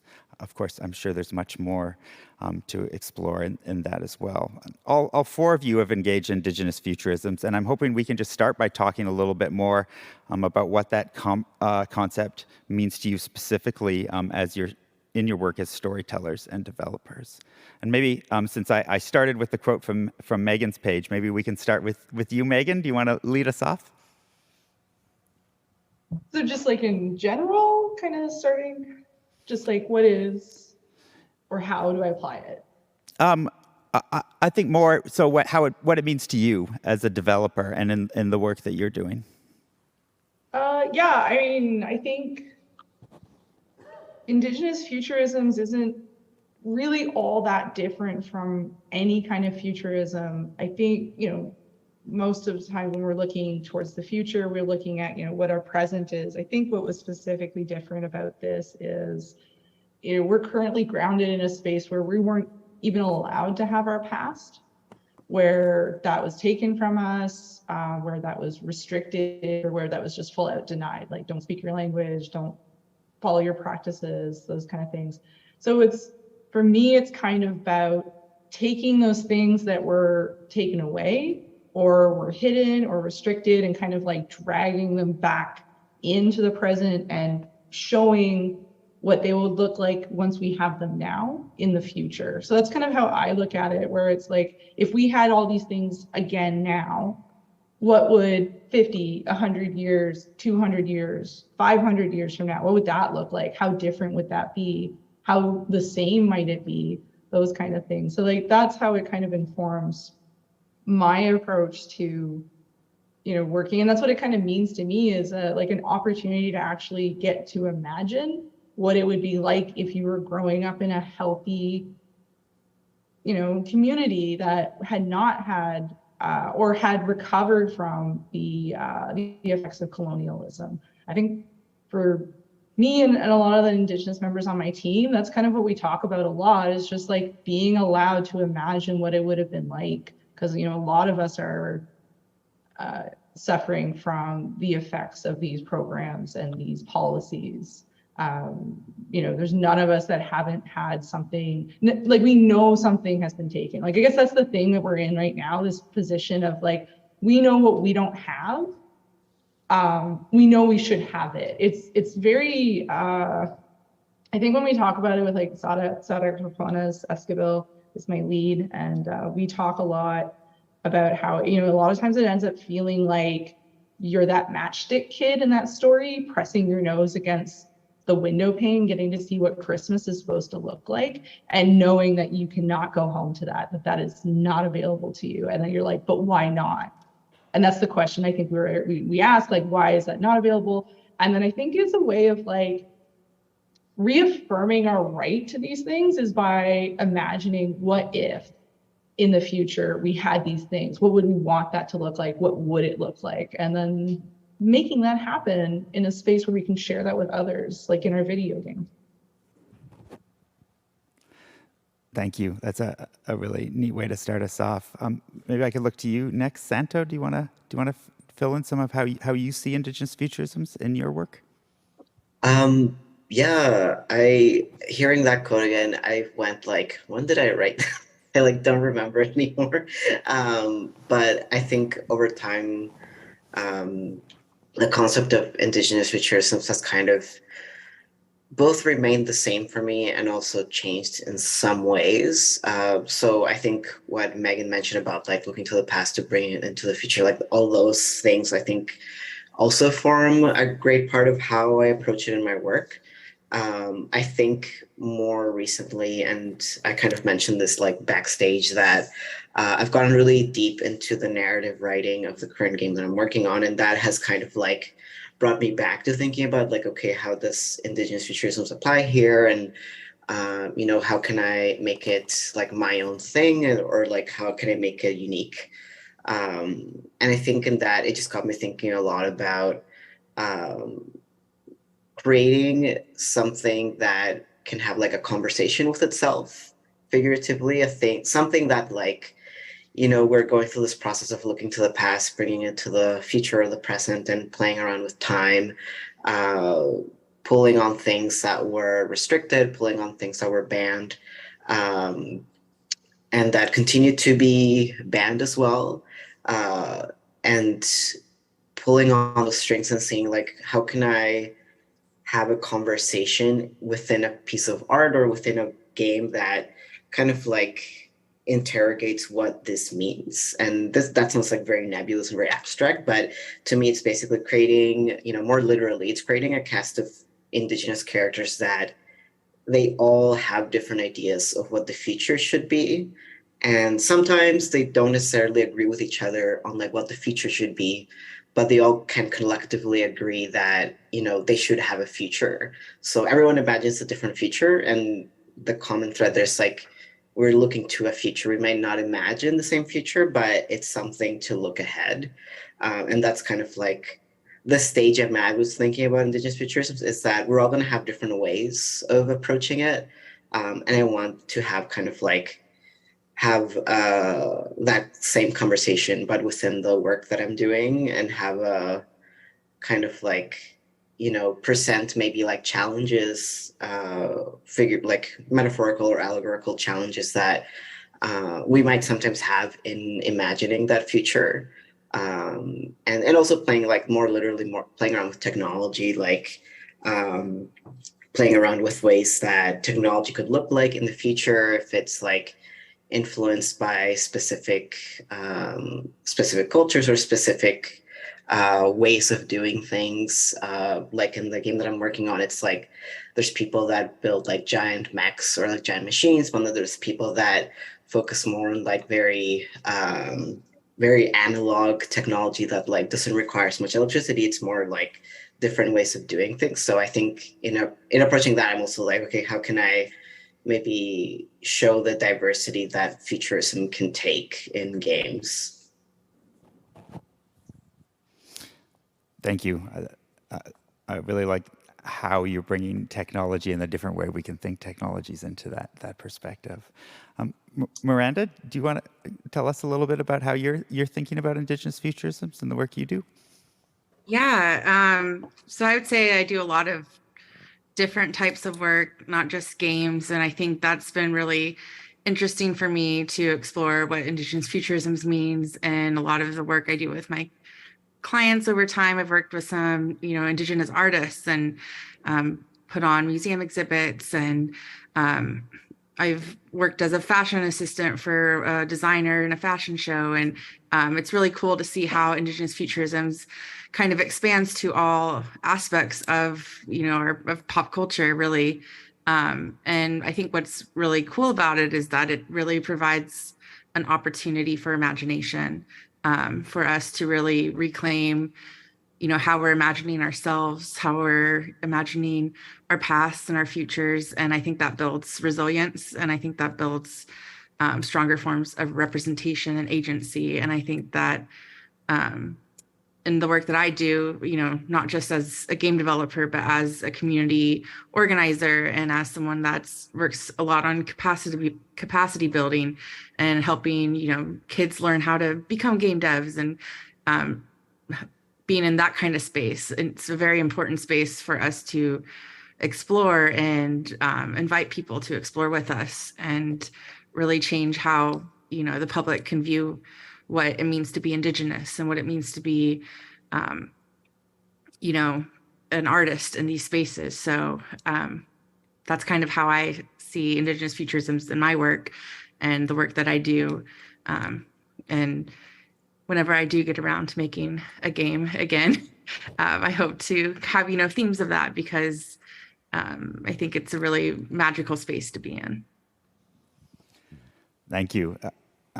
What you were saying really reminds me of my colleague Daniel Justice has this notion of imagining otherwise in the work that he does around Indigenous speculative futures. And I really like how you were speaking there to capacity building too, right? Like working with Indigenous youth to create capacity for imagining otherwise, which I think all of your games are doing too, right? As creating these spaces and capacity to think differently about the spaces that we occupy, whether those are technological or storytelling spaces.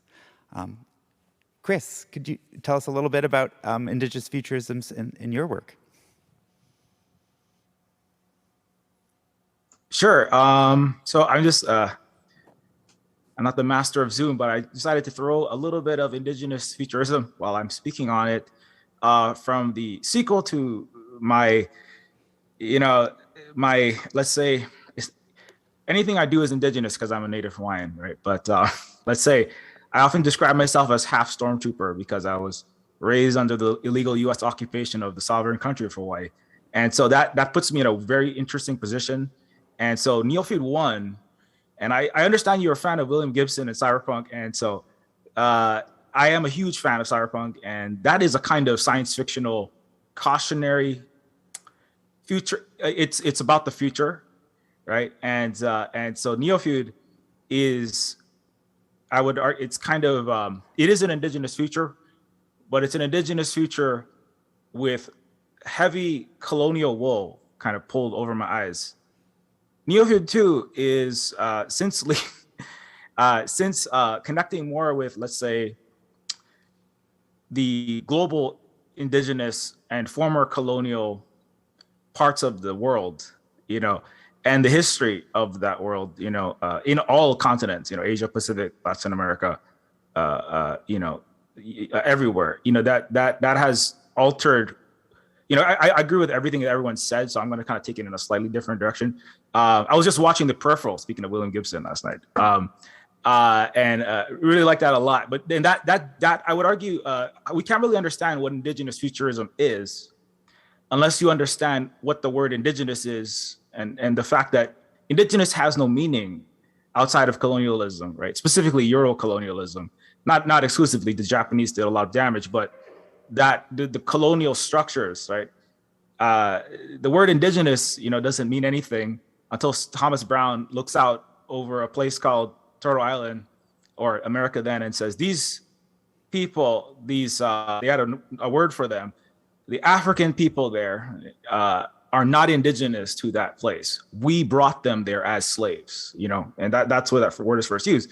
And so indigenous, it's a very weird word just to start with, that is meaningless outside of colonialism, outside of mass oppression and suffering of billions of people across the planet. And when you read cyberpunk and dystopian science fiction, I don't think, a lot of the times it's like, this is what might happen to us. But really, if you look very closely, this is what we have done. And I think this is what we have done. And when I say we, I mean, in part me, because I almost became a high frequency trading Goldman Sachs algorithm programmer at Wall Street. I have thought wrong things about my own people and peoples of Asia and peoples of Turtle Island and peoples of Africa. And so it's a colonial future, right, is inherently a prison of endless suffering and endless violence. And the jackpot, right, in The Peripheral is pandemic, climate apocalypse, failure to address economic inequality under capitalism, infinite suffering and death, because there's no way out of our sad history and my parents' suffering that was inflicted upon them. Britain once was indigenous, and then the Romans excoriated whatever win-win cooperation was there, and then they visited that upon Turtle Island and everywhere else, and then they came to Hawaii, right? And they've been illegally occupying us around 30 years. So you can't understand indigenous futures without understanding colonial futures. Cyberpunk is a colonial. It is a limiting tunnel vision of what is possible, which is why I love it. I love it because I was raised in Western American culture. I speak English. Hawaiian was banned. The Hawaiian language was banned when I was born. I can only speak the Stormtrooper language at a level of fluency that people will buy my games, and that's part of what it is to be indigenous, is to be, that is part of the indigenous. There's a lot of discussion about what it means even to be indigenous, let alone have a future, right? And a lot of the colonial world recently has been attacking indigenous people and saying, you're not indigenous enough because you haven't had the authentic indigenous experience, right? You're pretend indigenous, you're not real. Right. And you could throw that at me and say, Silver Spook, you shouldn't even be on this panel because you don't even speak Hawaiian at the level of fluency that I require as the gatekeeper at some Western capitalist institution. So what it means to have an indigenous future, you can't really begin to talk about the colonial future that we're coming out of. But anyway, that's not really about. I threw that screenshot up because Neophield 1 is very dark. Another game made Terminus Machina, which is a Deus Ex total conversion, which is another dark future, is very dark. And so Neophield 2 is like, it's the opposite of Neuromancer, Cyberpunk 2077, The Peripheral, right? It's like, no, we are not locked into all of your imperialist State Department funded climate change articles. We're not locked into the vampire castle of the capitalist realism. We're not forever stuck in infinite trauma and re-traumatization for a handful of neo-feudal oligarchs that have ruled Rome, Britain, the United States. We are not locked in that, And so Neophield 2 is like, no, we can have cities that have forests and potable water next to the harbor, that a city 10 times the population of New York, Toronto, or London, all these little capitals of capitalism. We can have cities that are bigger than that and have no homelessness and have no no language bans, no racial segregation, no racial impoverishment. I grew up in a homeless tent city, in an area full of the highest rate of poverty in the United States and the highest level of inequality. And we can have cities that don't look like that. They don't have to look like all of humanity dies, like in the peripheral in 2100, and that is the indigenous futurism. Is really, to me, it takes far more imagination than thinking about what if we have what if I love cyberpunk, I love all science fiction, I love the all that stuff, but it takes far more imagination, I would argue, to envision a practically realizable future that is not a utopia. It's just like livable, survivable, and positive, than it is to just think about what if we had neural locks on our brain and bigger, richer corporations hurt people even more badly, and we could put our brain into another body that's cool, and I love it, but it's not as important, I think. And that's hard for me because I'm used to making cyberpunk dystopian fiction, and I've said a lot, so I think that's good. Thanks, Chris. I think in that answer too, you're getting at sort of the next place that I want to go is thinking about some of the ways in which indigenous futurisms map on to the work that you guys are doing in like cyberpunk, or Megan, cyber noir, thinking about the relationships between indigenous futurisms and those genres. So I also grew up like a cyberpunk nerd, and so the aesthetic of Neo Feud too like really speaks to me. Megan, I want to hear more about what cyber noir is and how you're conceptualizing that. And Santo, I know you've worked in the cyberpunk genre too in 1870. So maybe we could talk a little bit more about what it is about those genres. And I think, like I said, I think Chris is getting to that already. But what it is about those gritty worlds that speaks to the work that you want to do and to maybe indigenous futurisms more broadly. Maybe Santo, do you want to start us off on this one? Yeah, of course.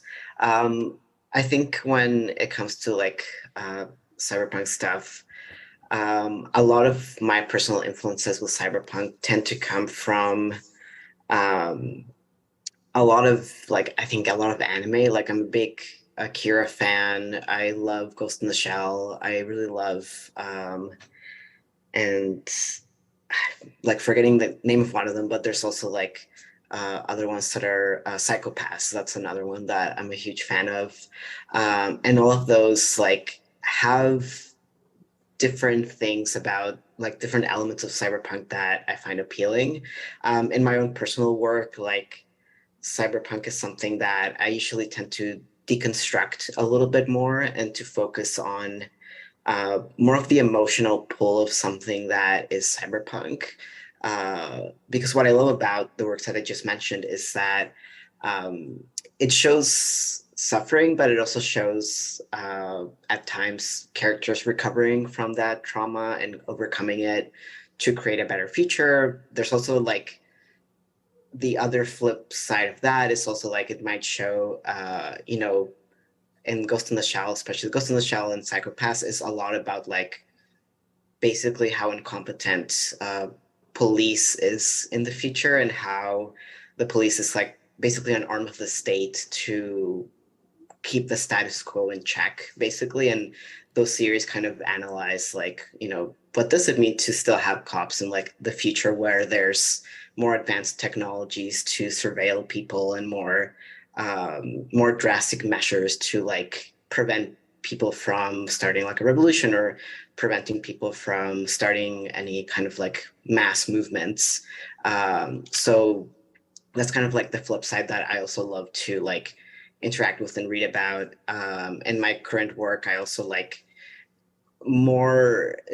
I think my work doesn't like look too cyberpunk at times, but I think it's influenced more by the different story and emotional pulls that I make in them.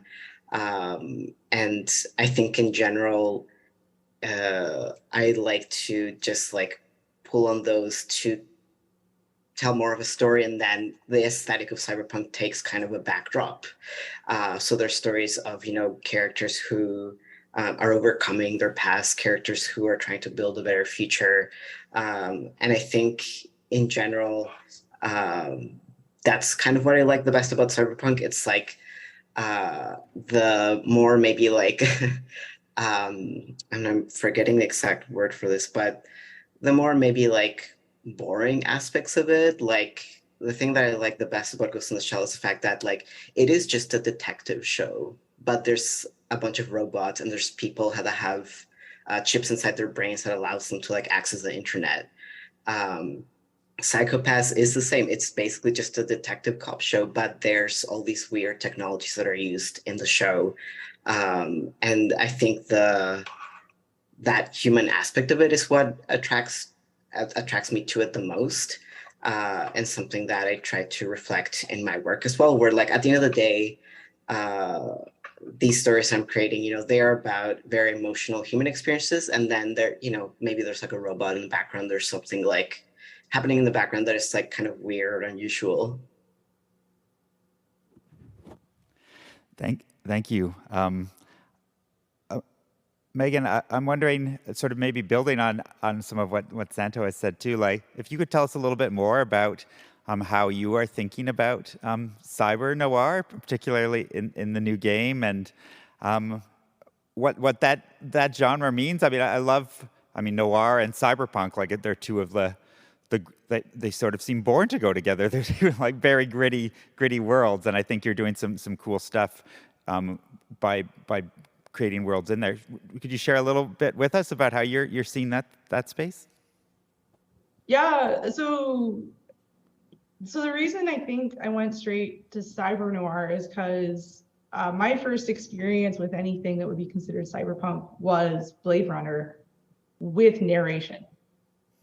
And I thought that was the coolest shit ever. Like, people were like, I hate Harrison Ford. I'm like, no, I love his dead voice. It's perfect. Like, he sounds like somebody who's traumatized. And my parents had all these old detective noir films on VHS, and I would just like consume them. Definitely inappropriate content for a child of the 40s or 50s whenever they were filmed. But like, I don't know, like people would say, gosh darn it. And there was no real swearing. So my parents thought it was fine. And I really connected with it. And it took, I think, the next, like, however many years, at least 20, for me to kind of connect why I connected with it. Like, my parents would get me these, like, pulp detective magazines that had, like, 15 stories in them. I would, like, consume Sherlock Holmes like crazy. And I would watch Blade Runner over and over again. When I saw Ghost in the Shell for the first time, I was like, yeah. And I think for me, what I connected with is noir is essentially the story, or it's very traumatized people, specifically men, post World War II, trying to communicate in the only language they know how bad things are. And that it's a mess. Like, their lives are a mess. Almost always the noir hero is not a hero. He's not even an anti-hero. He's some guy who is probably a scumbag and is seen as a scumbag by the world in general, and is not wanted, and is trying to desperately survive in this space, and is, crawling, grabbing whatever he can to survive, whatever he takes, what he can when he can get it, and he'll screw somebody else over if it means he can get ahead. And why? Like, that was the thing too. I looked at this, I'm like, why are these people so awful? These are people writing, like, that's the main character. Why would you write a character like that? And I started to realize, and especially as like, I started to grow up and understand what it meant to be Indigenous, and starting to like no longer be shielded from some of the things the adults in my life were shielding me from, that I was like, this is the Indigenous experience. It is an oppressive regime that is literally like either produce or die, because that's what a lot of these guys were in these noir stories, right? They're like, they either were draft dodgers or they were infirm, so they weren't allowed to serve, or they did serve and then they came back injured. But doesn't matter, because they're not, putting on a suit and tie and going into the job factory and, being a good capitalist, right? They're trying to make it on their own because they can't do that work. They are shut out because of something about who they are, usually physically. And I was like, that's what it means to be Indigenous in this world right now. It's either produce for us, give us what we ask for, or go away. And cyber noir for me is just, let's have a conversation about that, where we recognize that that's what's being said to us. Because I think that's the thing about noir before is, it's a struggle to talk about something when you don't even have the language for describing what's going on. I think for me, like, the expression of trauma is incredibly important. Discussing about trauma, being empathetic in trauma towards, bad characters, because a lot of times they're not bad people. They have PTSD or they have CPTSD, and like, they don't want to be like that. They're in pain. And I think that was something that I wanted to explore in a future setting where it was like, okay, you're in pain. You're this person. This has happened to you. Something bad's happened to you. What does healing look like? What does safe community look like? Because trauma is always going to happen. And for us with Hill Agency, like, Hill is that character. They are a vet who was in a war they never should have been in. And they were young and dumb, and they did stupid things that got people that they cared about killed. And now they have to live with that. And my lights keep going out. But like, they have to live like that. But I was like, and we have to live like that. But like, how should we live? I think that's the question that I want to talk about. And so noir people usually assume like, oh, that means everything's terrible. But I was like, no, noir is just like, we're having this conversation. We're going to talk about this kind of trauma. And I want to talk about that trauma in the sense of, how do we confront it? How do we heal from it? What are the processes? What are the systems we need in place? What does this world need to look like? What are the things that are still here that we need to get out and away from, that are hurting us or making things worse? So that's really what Hill Agency is really about. That's really, for me, what cyber noir is an experience of exploring. Is not just, oh, look at this person's struggle. It's like, okay, how can we look at this person's struggle and also see them succeed? Because I think that's what we need in our stories right now. We need to see not the struggle, because we all know it right now. We need to see what's the next step? Where are we going? Like, where are we going that's healing?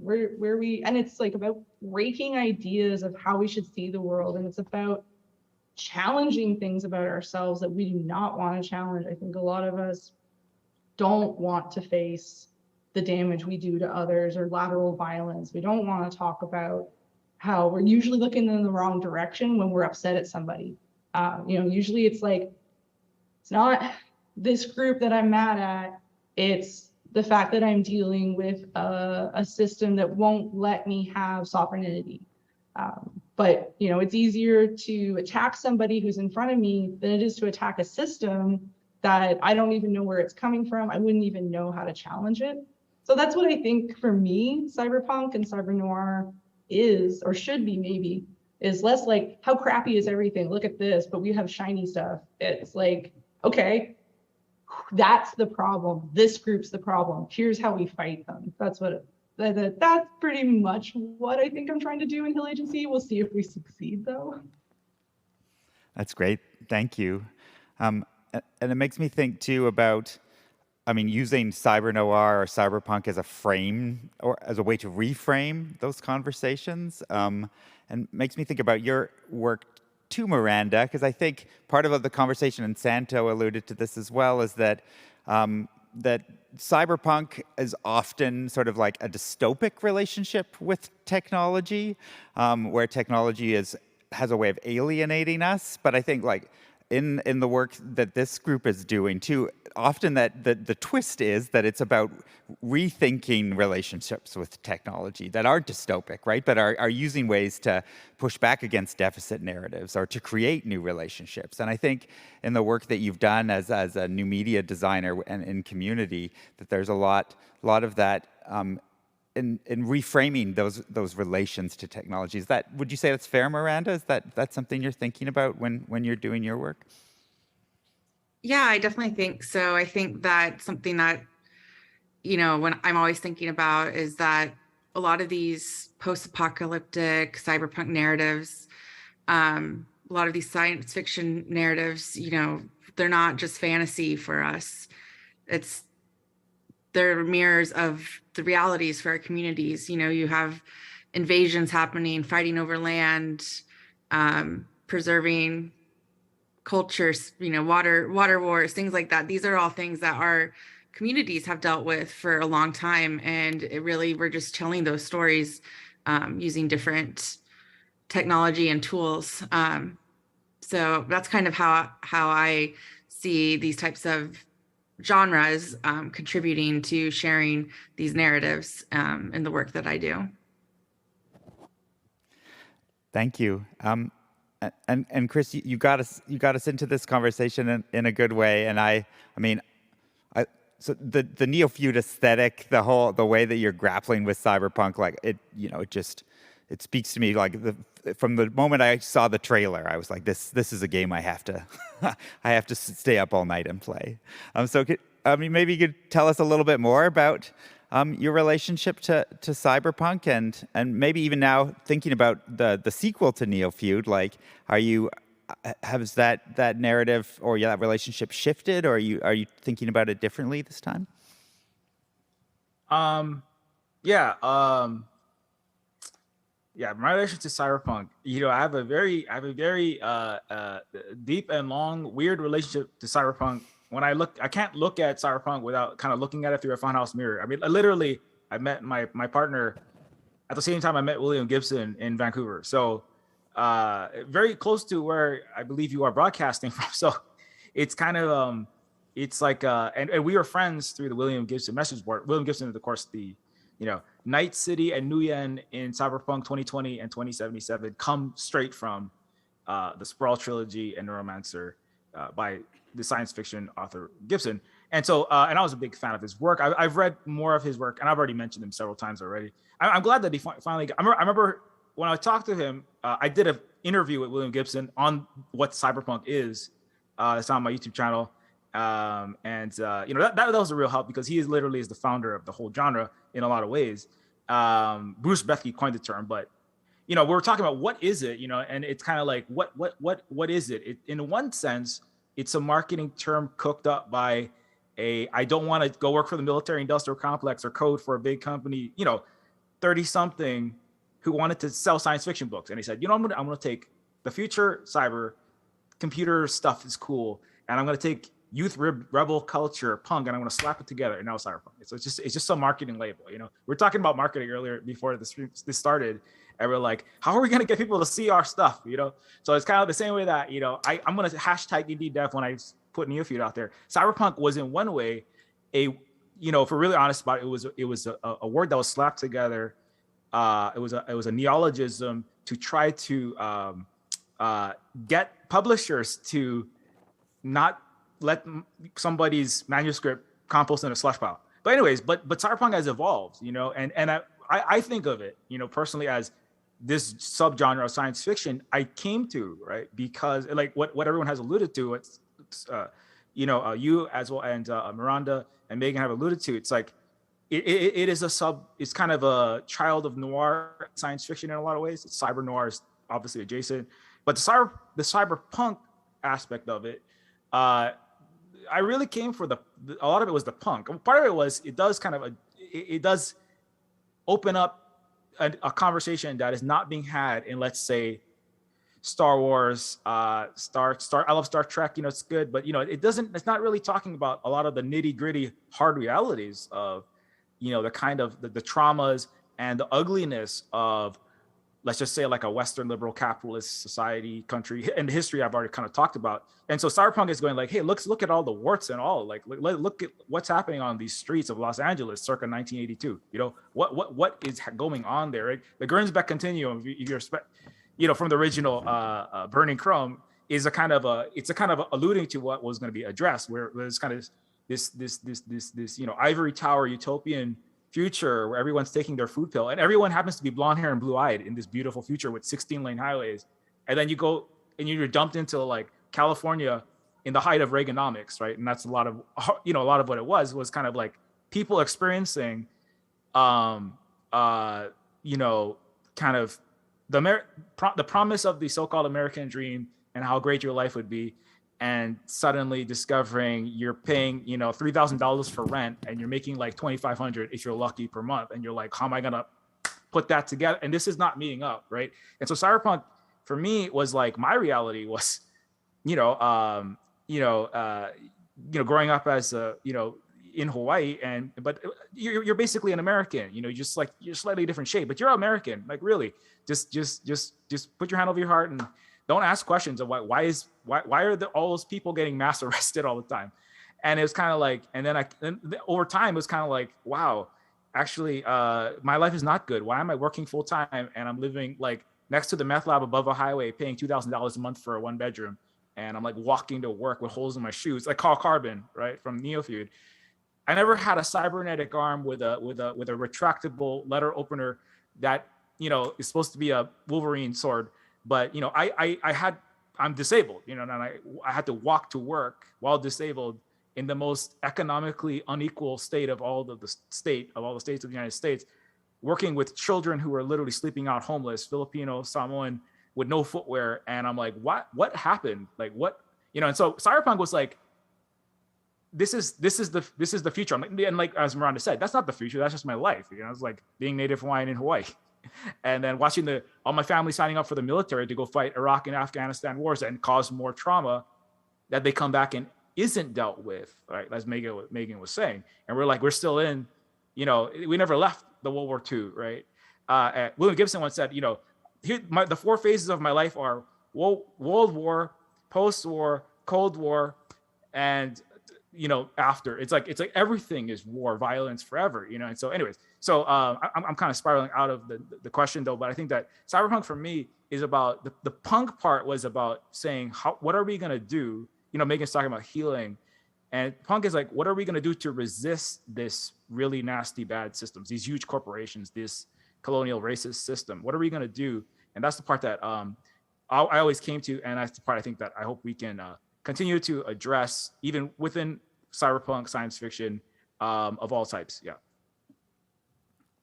Thank you. I'd like to turn to some audience questions now. We lost video, but I think we still have audio. Yes, where maybe we're entering the dystopia. We have some great audience questions. If you would like to submit a question in the time remaining, you can go to slido.com and enter #panel3 to enter your question. I want to start with one from Dante. So Dante asks, first Dante writes, I love the idea of seeing digital spaces as inherently real rather than disconnected. And the question is, how do you see digital spaces as connected to land? And what does that mean? Miranda, do you want to start this one? No. Fair. Anybody? Anybody want to take a crack at this one?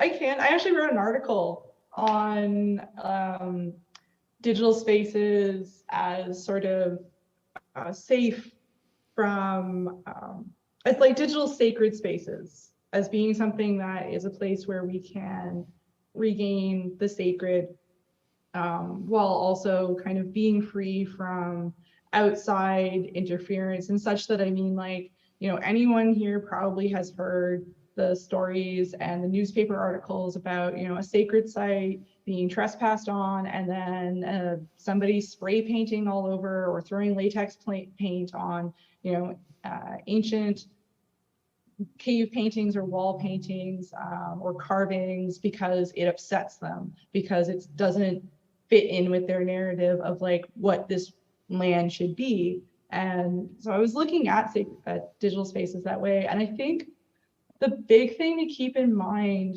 where it's not that digital spaces are separate, it's that we in a colonial system in a Western world are forced to separate the three that should always be together, which is self or community, land, and spirituality are also community. And these things are one, they can't be separated. That idea of land as being something that is its own thing is kind of a bad translation because English doesn't really have the right words for it. Land is, you are land, you are your people, you are your spiritualities. These things aren't considered separate. They're, you can't have your spirituality without having your land. It's why the reserve system was so damaging, because it was forcing people off of their land and putting them in places that was not theirs. It was maybe their neighbors, or it was somebody that they didn't even know, far, far away from all that they knew. And the digital to me is just, it's not any really different to me than like a book or a song or a sculpture. It's also tied up into these three things. You can't really separate it. Servers have to be in a place. You have to work in a space. The digital is an incredibly delicate system. I don't think people really understand how delicate the digital is. You're playing with gossamer here. These things don't last. They're not designed to last. They can't last. It's, we're almost like we're playing with clouds for a few minutes, and that's all we get to do, and then they're gone. And that's how things are, right? Like nothing is forever. And that's one of the things that you start to realize when you have a connection to your land and you have your people and you have your language and you have your ways, is that that's not even a question anymore of like, how is it connected? It just is, because of course it is. Why would it not be? I'm not separate. So nothing I make can be separate. That's a beautiful answer. Thank you. Santo, did you want to add anything to this question? Sort of. So I think when it comes to digital spaces, it's also something that like I tend to think about a lot, like both in like a kind of like a real world scenario and also in my own work. And I think for me, digital spaces are something that I struggle with a lot just because of the way that digital spaces are right now set up to like provide human interaction with each other. And I've been reading like a lot of different things about decolonizing spaces. I actually just finished, or I'm almost done reading Wretched of the Earth by Frantz Fanon, where he like talks about a lot of things that like are still really relevant. And I think that in general, for me personally, for a digital space to be considered a cultural space or anything where culture can happen, it has to be free of like that imperial domination of like capitalism and like the way that digital spaces function in the West. The fact that digital spaces are often very heavily surveilled, are usually very heavily, moderated by one single entity or like one company. And I think for me to like seriously consider digital spaces, like they have to be something completely sovereign. Same thing with like physical spaces, right? They have to be completely sovereign for culture to successfully happen in them. And that's kind of like what I was thinking about digital spaces. It's something that, I have digital spaces that I go to when, I use Discord to chat with other Native people. I use all other sort of sites, but like, we're still kind of at the whim of the corporations that own those tools. And unless, maybe we could make something of our own, but it comes back to like, it has to be free. Like we have to be free in it for us to create culture inside of it. Thank you. I know Miranda likes this question. I like it too, from Kalev. Previous panels spoke to game dev tools constraining games to capitalist framings. Are you limited or empowered by the tools of game dev? What do you think about this one, Miranda? Yeah, I like it because I'm interested in hearing from everyone about it, because I feel like, I've taken a route that's a little bit different from a lot of my friends here. I've gone to the big corporations. I'm working at, you know, a huge game engine company. I worked for Activision. And so I know in my own experience that have felt very constrained in many regards by, you know, corporations and capitalism. But I also find that see that there is merit in pursuing those pathways and pursuing the resources that they do end up providing in some manner. But yeah, I think that game dev tools, you know, there's a lot out there, and I think we have a really awesome indie dev community that are able to make games. I think that I know in Canada there's a lot of opportunities and grants and places for artists and devs to get funding for their games where they're not necessarily focused on, you know, turning in a profit and selling a ton of games, but they can make art that has meaning, and they can tell stories that are important that may not translate necessarily to a capitalist value, but need to be told. So I think that's really interesting. I've also worked a lot in nonprofits and museums, which is definitely a challenge. Creating experiences with limited budgets and having to be very creative and focus really on storytelling rather than, you know, flashy things and whatnot. So those are kind of my musings, but I really want to hear from my other developers here on what they think about this. How about you, Chris? What do you think about this question? So I'll read it again. So previous panels spoke to game dev tools constraining games to capitalist framings. Are you limited or empowered by the tools of game dev? You know, I think the answer is yes, but you know, I also want to add, you know, I'm really grateful. I know I spend a lot of time kind of being out on the, no, I don't want to say radical. I'm just on the, maybe I want to say the louder lip, maybe of in terms of what I'm trying to say and do in terms of activism politically. But and I have the work for larger entities, government, corporation, nonprofit, NGO. I work with 3 different billionaires, and so I just want to say, Miranda, I appreciate all the work you do, and it is very important. Inside and outside, and without the support that you help to garner, a lot of people would not be making Indigenous games.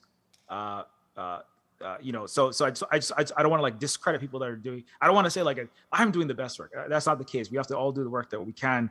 Or diversity of tactics, but in terms of the tools specifically, I think that like I think John Romero opened this up, opened up earlier. He gave a talk at some point. John Romero, the OG creator of Doom, that I think most of us have had a chance to be on a panel with.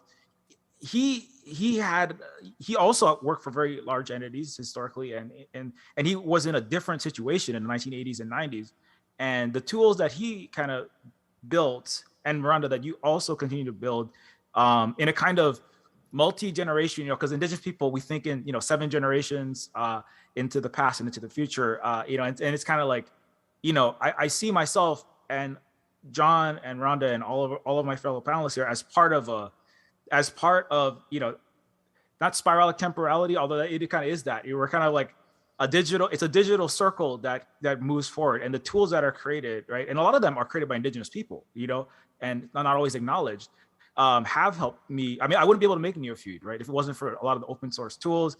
I use the kind of older Adventure Game Studio system, but I've also used Unity. I've used. There's another game. I'm the content director of Terminus Cyberstar. That is another cyberpunk game. That's Unity, and so those tools have. I wouldn't be able to tell a lot of the stories. Now, whether you think the stories I'm telling, like Neofeud 2, Indigenous Star, which is about Indigenous future of empire occupation of an alien planet. I'm making lots of these games. None of that would be possible without these tools. So yes, I agree that there are capitalist constraints, and you know, there are a lot of nasty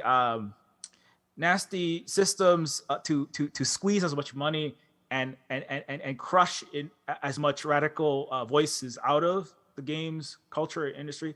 At the same time, there is so much more possible that nothing I have done would be possible. Let's just say I would just be some. I hate to say it, but I might just be some terrible real estate agent, or just flipping burgers and doing nothing interesting. I wouldn't be doing this panel if it wasn't for all those tools. And yeah, I just want to say that. Thank you. We are at time, but I do want to hear from the other two about this question too. I think it's an interesting one. Santo, do you want to speak a little bit about the tools you use or maybe the constraints you see in them? Mm-hmm. Yeah, I was thinking that similar to what Chris was talking about, that a lot of the stories that I've told or the games that I'm making wouldn't be possible without these tools. At the same time, these tools do exist under capitalism, and that inherently, can create some other barriers. Like right now I'm using Unity, but for my next project, I would love to just use some kind of open source engine, because Unity, I just can't I just can't continue using Unity because of the way that they're approaching their services, the way that they're, and this isn't just Unity, it's a lot of other tools that, they're looking to make money, and in making money, they're not gonna aim to make it usable for everyone. They have profit in mind, and when you have profit in mind when offering a tool, it's not going to be for everyone, and it's not going to be as accessible. So even though I've used Unity for a while, it's basically where I learned how to make a lot of games. I am very eager to start whatever my future project may be. I really want to use something that is open source, that is something that I can trust in, that, they're not looking to suck some kind of profit out of me. And I mean, that's so many tools. Even as a digital artist, I still have a Photoshop subscription, but because I've had it for a very long time, and I'm not leaving it until they kick me off it, because it's a very old plan that is much cheaper than what they offer now.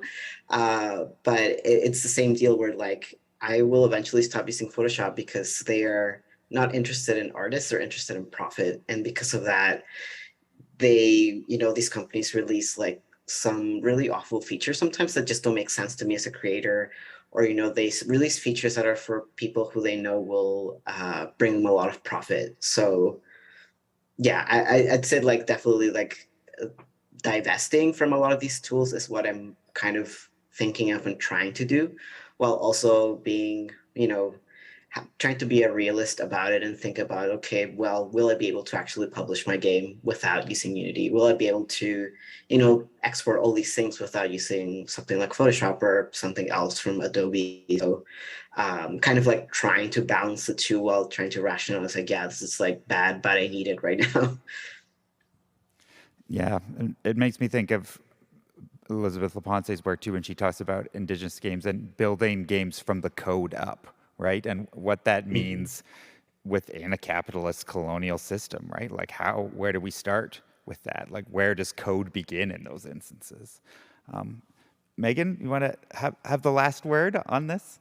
Yeah, I think I'm probably going to go in a weird direction, but it's echoing what everyone I think has said. So I am the 5th generation descendant of Archdeacon Thomas Vincent III, who was a very important figure for the Cree community in Moose Factory, Moosonee Diocese, because he was a Cree Métis man, considered, it wasn't called Métis at the time, that's a federal thing, but he was a half-breed, and he was the first one in that entire area to get as high up in that power structure before. No one had gotten as high up as he had. And he did a lot of work with the communities around. He served them very diligently. He, advocated for them. He, tried to get them into more positions. He tried to do what he thought was right to see his communities grow. He's responsible for creating a hymnal that's entirely in Cree, which the work was stolen from him by his British boss. And that was the last time anybody in my land of the family tried to help their community, because he got burnt so bad, so very bad, and he did so much work. And it made me realize that I'm in a very similar situation to what he was. He was trying very hard within the system that did not want him to make them want him. and make them want his people. And I see that in my own work where it's like, you know what, I think he did really good work. I think there was a point though where he was smashing his head against a wall. And I think that's the thing that I'm, cautious of. I want to do work within these systems as much as I can. At which point am I smashing my head against the wall? At which point am I actually doing more harm to myself and my communities than I am doing good? And I think with what Santo's saying and Chris is saying, and like even Miranda's doing, like that's a lot of good work, it's a lot of hard work, and it sucks the soul out of you sometimes when there's somebody always adding a new brick when you think you've made a hole. And so like, is divestment the answer? I think we're so early right now in games as an industry. Like we're baby. I think, what are we at? Like maybe Sands and Sandals version of Hollywood. Like we're just starting to get the real big budget stuff. Gonna maybe see a crash, but we're early days for games. We're not really even seeing right now yet investment by Indigenous communities in building up the next generation of Indigenous game makers, but that's going to happen just like it did for film. That's going to rise. And then what happens then? Hey, have you guys thought about why don't we get a bunch of youth to make their own engine, and then we can share them around this like whole area, and we just all use this one game engine? Like that, I see that coming. And so I'm always like on the lookout for how can I facilitate that future? If I can kind of see that it's coming, then like, what are the resources that I need? And also at the same time, like, I got to do my own work. What are the tools I can use that aren't me hurting myself or hurting my community further? And I'm always going to be changing. So catch me 5 years from now, I'll be in something different. Thank you. I've been giving the brass hook here on stage, but I want to thank Megan, Miranda, Santo, and Chris from taking time from your busy schedules to have this conversation. That's been really great. So thank you so much, and we'll be following your work online. Take care. Bye-bye. Thank you, everyone, for your questions.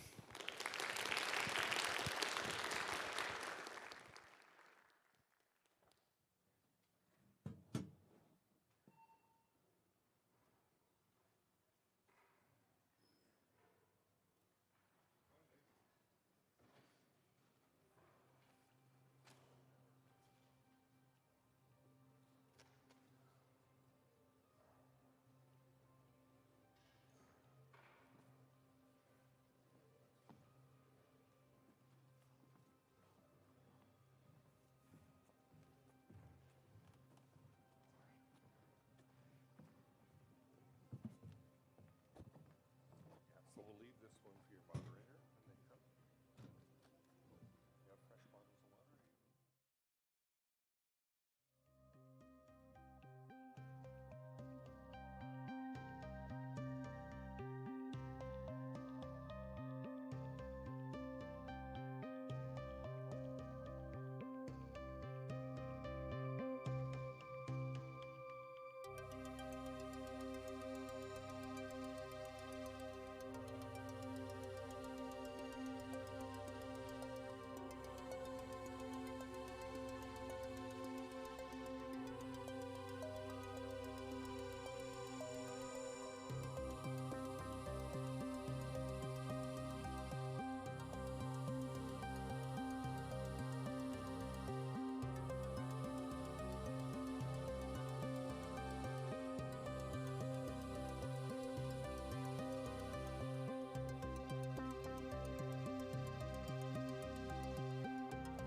Okay. Hello. Hello. Okay, I'll take my mask off. Cool. Hello. Hello. Okay, great. It's working. Could we get the first trailer up? So we're just gonna talk about our so this- games a bit. Yeah, demo. We're just gonna kind of go through our career by showing the demos without music and talking over it, kind of. Okay, yeah. So I'm Melos, and I'm Marina.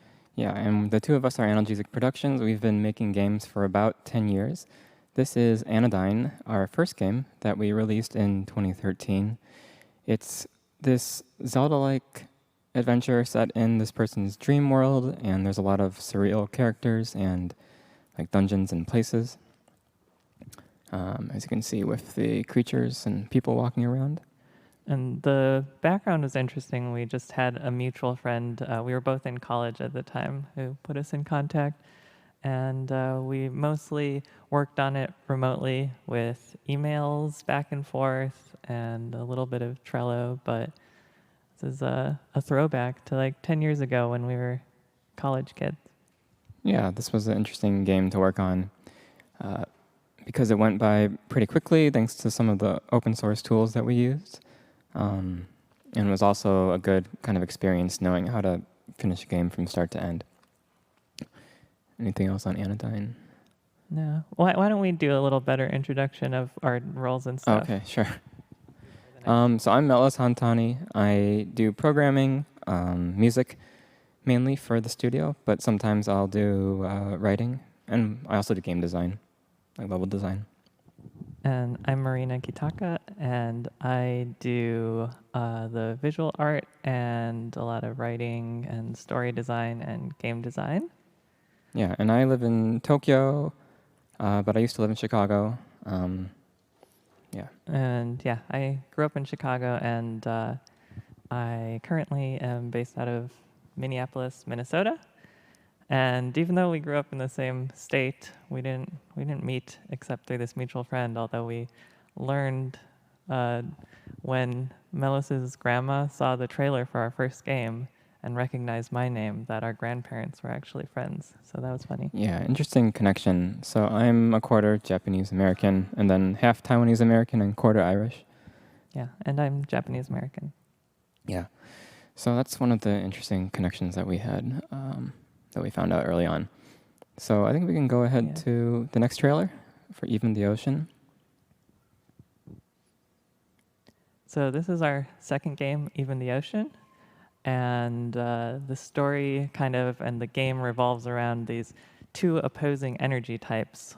If you get more of one energy, you move quickly, kind of horizontally, running around. And if you get more of the opposite energy, then you can like jump really high. And it's this side-scrolling perspective that you can see on the screen. And if you fill up your bar completely in either direction, then you die. So it kind of replaces the idea of a health system where you just lose health until you die. And it replaces with this idea of balance that is also explored a lot throughout the themes of the game. And there's a lot of environmental kind of themes. And one thing that we did want to do with it is that like balance is not just staying in the middle necessarily. There's times when it's helpful to be more towards one direction or the other. So there's some interesting things that we explore with that. Yeah, I don't think I have too much to add on that one. That one was an interesting development. It was about 3.5 years. We didn't have great tools for it. But it's interesting because you're going from sort of the central city. The main character, Aleph, kind of works for, I guess, the government.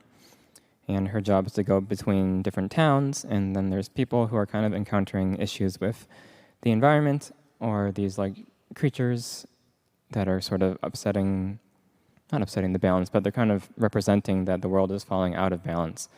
So Aleph sort of deals with that identity crisis of like, oh, being a worker for the main government or, trying to find some better way. But what happens, you'll have to find out if you play.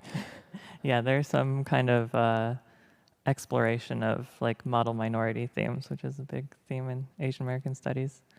Yeah, we can go to the next trailer for Anodyne 2, I think. No, All Our Ages. Okay.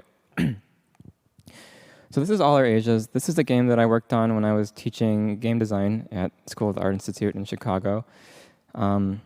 I made it by myself over about a year, and it explores this Japanese-American character named Yuito, who is traditionally quite wealthy and well off, but he gets interested in his father's experience kind of organizing around the community within Chicago.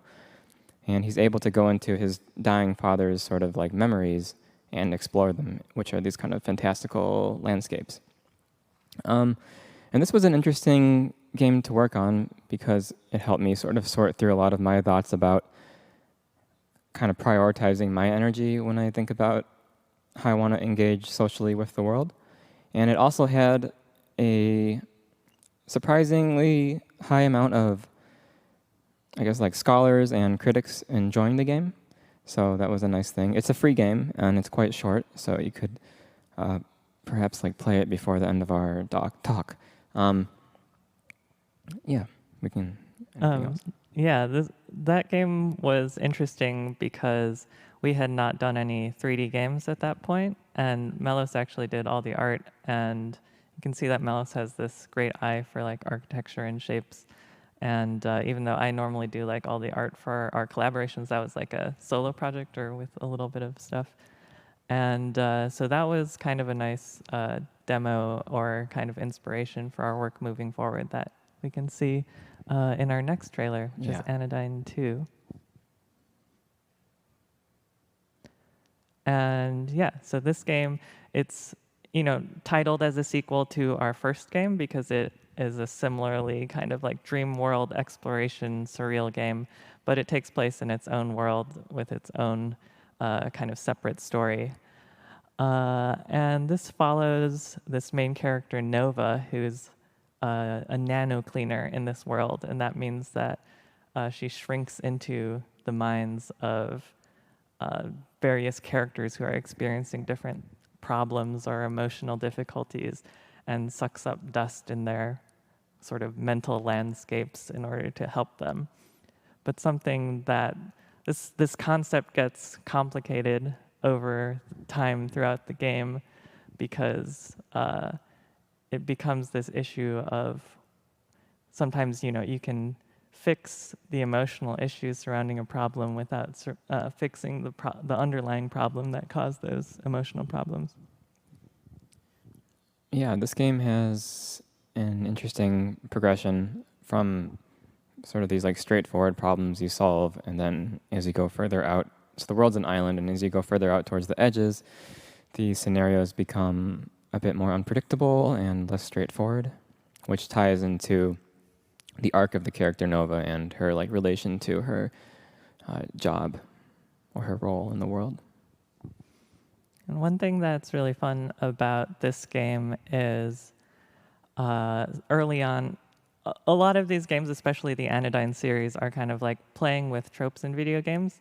And so early on in the game, you fight these like evil dust monsters who are like the boss fights, and you have to do a bunch of damage to defeat them. And then partway through in the game, you run into this community called the Dustbound, who are sort of this community who are really thinking about sort of the cycle of life and death and like queerness and ways of thinking beyond the ways that Nova had grown up with. And one way that that's made into like a game form is that you make this friend among the Dustbound who is really into like pro wrestling basically, and you have these boss fights with your friend where you have to kind of like choreograph it with them and pull your punches. And so it's like a twist on the boss fights that you do earlier. Yeah, I think we can go to the next trailer, which is our most recent game. So this is Stephanie. It's a story-heavy 3D platformer set on a island with a gigantic kind of like cave system beneath it. And it follows these three characters who are all Taiwanese in some way. One of them is from Taiwan, one's a Taiwanese American, the other is Taiwanese but lives in Japan. And it follows not just the emotional arc of the three of them sort of getting to know each other, but also the cave itself kind of is watched over by the supernatural being who is able to shift some of the caves to kind of look like or represent places from the characters' lives. So, for example, deep in the cave, you might visit a shopping mall in Tokyo. And throughout these places, there's these long kind of like cutscenes which go into the characters' thoughts about their identity and each other. So it's this interesting mix of kind of like puzzly 3D platforming, but also like tying the metaphor of exploring the space of this like giant cave to the characters getting to know each other. One thing that I was doing with the art in this game we just saw, Stephanie, was that I really wanted it to not just feel like all the levels are made out of kind of okay, I'm not sure how deep to go into this. But basically, every shape on the screen I really wanted to have meaning to the player. And there's this move set that you have where you can run along the walls and you can dash into a wall to kind of do this vault jump above things. And what happens with the moves that the player can do is that the spaces look kind of like these three-dimensional sculptures, but they also convey a lot of meaning. And I wanted that to convey sort of this relationship of looking at a space and being in a space and having like a close observation rather than just like seeing sort of the glowing objects that you need to like collect from it, but the shape of it itself being kind of incidental. Yeah, you can, everything you saw in the trailer, you can sort of reach somehow or like walk around and climb on, and that's one of the interesting things about that game. Yeah, so we have about a minute left in the game's presentation. We are working on a new game that we can't show anything about today, so that's why the slide's blank. But I'm not going to try to describe the gameplay without footage, which would be weird, but maybe you can talk for like a minute about the story a bit. If you. Yeah, the gameplay. So Stephanie was in some ways fairly complicated. It works best for people who have experience playing platformer style video games. And so this one we're trying to go in a different direction where the kind of perspective that you have is simpler and the controls are simpler and you just kind of run around and bump into stuff mostly. And in terms of the story, there's the general setting is kind of interesting. We went on a trip to Ireland recently to research, and it's set in this alternate history 1950s Ireland where there's this society of humans and fallen angels that is like a kind of reaching towards utopian society that's coming into conflict with the more sort of mysterious and violent ancient fae forces. And the main character is a Japanese American of my grandparents' generation. And so we've been doing a bunch of research in a bunch of different directions for how to navigate that story. And that'll come up a little bit in my talk. Yeah, so look forward to that next year. And I think with that, we can move on to the talks part of the presentation, which will start with Marina. Okay. I'm going to go off stage. Do you think I should use that one? Yeah. Or, no,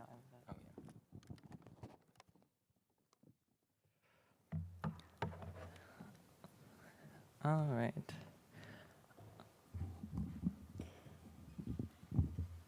So this is the clicker, I think, for my... Okay, so this is the Slido code, and there will be just a little bit of like audience participation questions in addition to you being able to ask questions to us. So go ahead and log into that if you would like. Keynote, #Keynote1. And this is my talk. It's titled Being Wrong Better. I'm Marina Kitaka. And today we're going to talk about this kind of interesting character from the past. She's a 19th century mathematician, Mary Everest Boole, who is very, I stumbled across her work, a friend's really into her. She has a very strange kind of interesting, weird energy, which I really appreciate. It vibes with me. Some people here may have heard of the term Boolean in computer science and math, and that's named after her husband, George, who was also a mathematician. And this was a time when there weren't that many female mathematicians. Mary Boole was raised in an alternative living community in the orbit of this guy, Samuel Hahnemann, who's known as the father of homeopathy. And homeopathy is this still controversial to this day, not scientifically backed alternative medicine. And we'll see how this kind of interesting living situation sort of feels relevant to some of the ways that she thinks about and goes about future problems. So we start out in this book that she wrote, which is what I'm going to be talking about today, Philosophy and Fun of Algebra, which is a really funny and enticing title to me. She's kind of imagining this society before they had discovered algebra, and they only had arithmetic to solve their math problems. And arithmetic, she just defines as dealing logically with facts which we know about questions of number. And this is very straightforward. We've all done arithmetic. When you know what numbers you're dealing with, it's very easy to come up with the exact answers that we can all feel confident about and agree on. But then we run into issues where we might want to find the result, but we don't know what we're starting with, or there's other unknown quantities. And then at that point, she imagines this society, everyone is arguing about what the answer is because they all just have to guess, and their guesses are different, and they're very frustrated with each other. And what happens next is this. She writes, "How stupid we've all been. We've been dealing logically with all the facts that we knew about this problem, except the most important fact of all, the fact of our own ignorance. Besides the numbers which we do know, there is one which we do not know, and which we want to know. Let us agree to call it x. Let us write x in among all our other numbers and deal logically with it, according to exactly the same laws as we deal with 6 or 9 or 100 or 1,000. And she goes on and says, this algebraic philosophy doesn't just have to apply to numbers, you can apply it to anything. And she gives this example of babies and teapots. And babies, they like shiny metal objects. It looks fun. And we have these two babies, and one baby touches a teapot, and it's painful, it hurts, because the teapot's hot. And this baby thinks, teapots are not fun to play with, they hurt you. You should not play with teapots. And the second baby touches a cool teapot, and they get to play with it and make loud noises, and it's tons of fun. And this baby thinks, wow, teapots are a wonderful toy, everyone should play with teapots. And Mary Boole writes, some people say that experience is the mother of wisdom, but you see that both babies cannot be right, and as a matter of fact, both are wrong. What a wise baby knows is that he cannot tell by the mere look of a teapot whether it is hot or cold. And so you see here that the babies could now maybe pool their experiences and realize that the fact of their own ignorance about this teapot is an object that they can kind of manipulate here in order to figure out what to do. And they could come up with a new strategy, like moving your hand close to the teapot and seeing if you can tell whether it's hot without burning yourself. And if it's hot, then you're safe, you don't have to play with it. And if it's cool, then you can have a lot of fun and play with it. So why use an algebraic mindset? When we want to accomplish tasks or reach greater depths in study, community building, and creative vulnerability, we must build off of foundational ideas or presuppositions. But it's hard to have perfect foundational ideas. And so if you only have this kind of pre-algebraic mindset, that can kind of split people into two camps. And one way is that you can become very dogmatic and think, okay, everything that I assume going into this problem is absolutely true, and so that's why you can trust my answer. And the other way is to kind of become very non-committal because you're like, I couldn't possibly know all the variables at work here. How could I, possibly come up with an answer that means anything? And so something that this algebraic mindset might allow for is for us to delve deeper while mitigating negative consequences and maximizing potential. As we saw with the babies in the teapot, they were able to mitigate the negative consequences of getting burned while maximizing the potential of having a fun toy. And here's the first audience participation part. And I'm asking, when it comes to your foundational ideas, which way do you tend to lean? There's options are bold and dogmatic, cautious and non-committal, or it depends. And there's no wrong answer. There's pros and cons kind of to either of these ways of leaning, but usually people do tend to lean one way or the other. All right, so I'm looking at the results, and so far there's changing 29% bold dogmatic, 24% cautious non-committal, and we can actually just call that 72% because the it depends people, that was a fake out answer. You're even more non-committal than the people who admitted to it.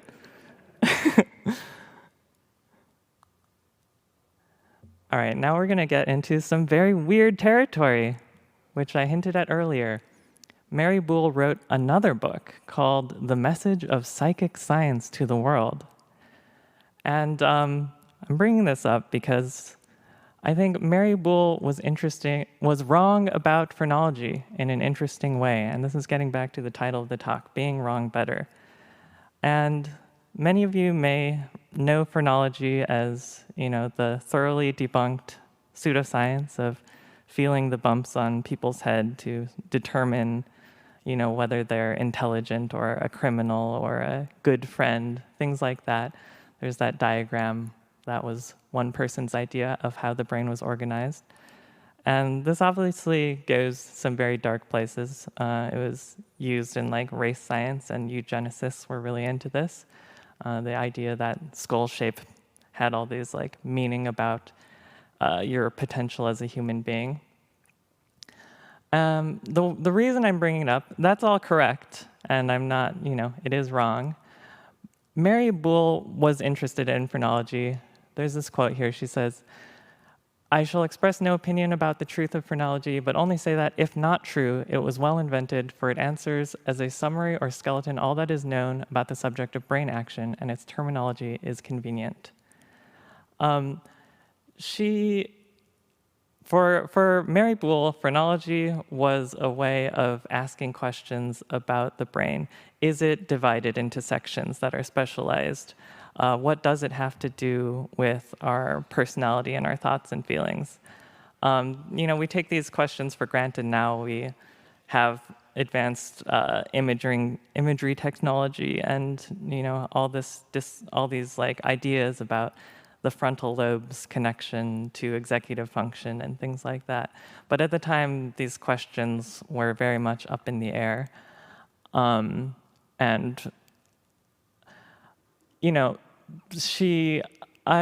argument here is that she was able to wait, let me follow my slides. So Mary Boole, in The Philosophy and Fun of Algebra, lays out this idea that for an algebraic problem with too many overlapping variables, you may need to input hypothetical data to come up with working hypotheses. And those are not necessarily going to be the truth, but they might illuminate a problem. And I see that as what she's doing here with phrenology. And in the same book, it was very interesting to me, she lays out a pretty extended, what I would call an anti-eugenics argument. She doesn't use the word eugenics, but she talks about how for moral and ethical reasons, it's impractical. You should not try to kind of genetically engineer a superior human race. And I think it's very interesting that, my point here is not to give Mary Boole way too much credit. She wasn't coming at this from an anti-racist direction, and other people certainly were anti-racist at this time. But my point is that the water that she was swimming in was very limited and had certain biases and perspectives, just as the water that we're swimming in today is also limited and has its own biases and perspectives. And yet, from my understanding of her work, I haven't exhaustively researched it, but it's interesting to me that she was able to kind of use this wrong idea to kind of explore real and meaningful questions about what the brain is, while also kind of holding herself to some kind of moral standards and not taking it in the same racist and eugenicist direction that a lot of her contemporaries were. And another kind of place where she sort of went out on a limb and was, unafraid of new ideas, but in a way that has perhaps aged better, was her thoughts on Darwin. And she spoke out she was a Christian, and she spoke out and wrote to fellow Christians about how she didn't believe that, On the Origin of Species was fundamentally incompatible with like a belief in God and stuff like that. And she thought it was, kind of this beautiful poetry and very meaningful and spiritual. And at the time, that was a stance that took a lot of like moral conviction and courage to say and kind of be out on a limb. So we all form meaning from the connections that we perceive in the world around us. Political ideologies, spiritualities, opinions on teapots, etc. And these connections and crossovers kind of light up our brains when we see things that align, and it's exciting, and that's a good thing because this is like how we learn. And this is good, but we got to consider the context for why things feel aligned to us, because there's a lot of, just to give an example, the 90% of the media that we see is like owned by 6 corporations, and the content moderation team on Facebook is staffed by a bunch of ex-CIA members, which is interesting. And we're all dealing with limited information, and when that limited information is all seeming to sort of point in the same direction, that could be because it's the absolute truth, or could be because, we need to consider where the information is coming from. And I think, obviously I gave examples of things that I sort of am politically aligned against, like the interests of like large corporations or the US empire. But at the same time, the things that I'm more politically aligned with, like the idea that like capitalism and racism are responsible for so many problems in the world, like I do believe that, and I could, scroll Twitter and see endless arguments for why that is true. But when we dig into kind of what people are doing about it, and this is the previous talk, actually, the panel about indigenous futures made me think about this too, is that people are doing really different things about it, and people are envisioning different futures, even if they're politically aligned. And so all signs shouldn't necessarily be pointed in the same exact direction, even if we're all trying to find the truth or a better world. I'm going to try to, this is going further afield a little, but I'm going to try to apply some of this thinking to some of the research that I'm doing on our next game about kind of my ancestry, Japanese Americans in the US. And I can't really give a whole overview. I don't have time for the like incarceration in World War II, but I'm going to more talk on like a meta level about this research process. I recently actually went to a documentary screening in my local area, Twin Cities. It was this Twin Cities PBS documentary, Armed with Language. And it was really interesting and talked about military translators among the second generation Japanese Americans, because there was a school for language learning in the Twin Cities area. And definitely a really interesting documentary with a lot of stories recommended. And I talked with the filmmakers after this because it made me feel complicated, particularly on a couple different levels. One of the big topics, as I mentioned, in Asian American studies is the model minority myth. And it always makes me feel complicated when we tell these stories about like all the sort of most exceptional and most sort of like beneficial of like Japanese Americans in this really difficult system where they're helping the US war effort, which, in many ways can and should be considered, a good thing, fighting fascism, while their families are being incarcerated in the US. And so, it's this constant dialogue as like an Asian American creator to kind of figure out how to deal with these histories of wanting to honor ancestors and stuff who did very powerful and incredible and unbelievable things, while also realizing how these narratives have been used to like harm other minority groups. In addition to just generally, war is such a difficult and painful and sensitive topic that has created kind of lasting trauma. And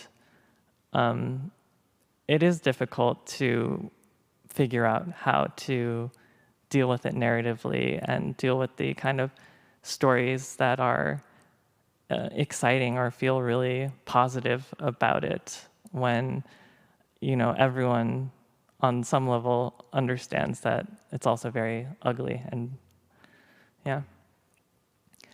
And what was interesting to me about these kind of conversations around art and like Asian American community was the echoes of the same kinds of like questions that were faced by the people who were incarcerated at the time. And again, I can't go into all the details here. There's a really interesting chapter about it in the book, The Race Card, From Gaming Technologies to Model Minorities by Tara Fickle. The second chapter is about the Japanese American internment. And so often there are these ironies and contradictions to the reasons people are doing things. And it's really easy to read it as, oh, they're doing this thing that I disagree with because they have an opposite value to me, when so often there's all these different layers to why people are doing the things that they're doing, and it's difficult to figure out. And so the connection that this has to the algebraic mindset is this potential perhaps to think about what sort of hypothetical data that you're plugging into your ideas to kind of come up with your working hypotheses, because there's things that we simply can't know about what's possible in the future or necessarily what happened in the past. And by understanding that the work that we are personally doing with our own data that we're plugging in can be part of the same project that other people are also working on, even if they're plugging different data in and coming up with different working hypotheses. In algebra, that doesn't necessarily mean that you always have to meet in the middle on everything, or that, the truth is like the average of everything. That's certainly not how algebra works when you're, plugging these different numbers into equations. It could be a completely wrong answer, or it could be an answer that works, but you're not sure if it's the right answer. But the point is that as we're all working on our different projects, like, that has value to each other. So I hope that I've kind of shown this tool, which is just like one way of thinking about this problem of how to kind of like do art and build community, because it's really hard, and there's so much it's really difficult to kind of work with people who are coming at things from a really different angle. There's such a different way, in my experiences, that the different generations kind of deal with generational trauma and stuff like that. And so hopefully that's kind of interesting. And one random thought is that art, in a way, is kind of like this algebraic process where you're coming up with, made up characters and made up worlds and scenarios that are sort of like hypothetical data that people are plugging into the equations in their brains, and that like has meaning to them and is sort of a hypothetical, or is sort of like a working hypothesis for them to move forward in the world with. And I'll leave you with one final Mary Boole quote. She says, "My business as a teacher is not to judge what is good or bad conduct, but to see that you learn how to be perfectly honest with yourself. No one who is consciously and deliberately dishonest to serve his own self-purposes can ever do as much harm to other people as is done every day by men and women who have muddled their own brains with crooked logic." And, is this absolutely true? It's debatable, but what if I were to call it hypothetical data and see what happens? Thank you.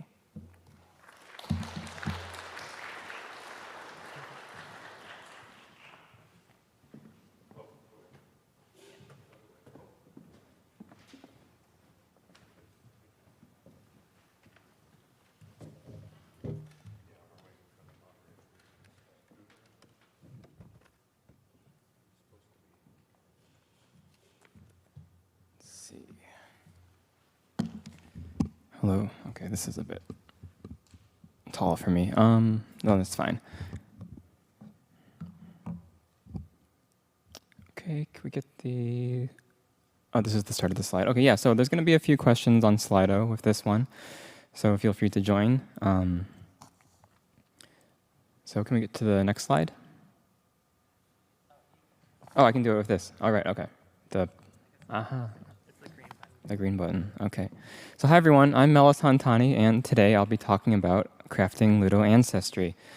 So first, I wanted to ask, how many games do you think released on Steam in 2021? Feel free to answer on Slido. I'll just guess wrong.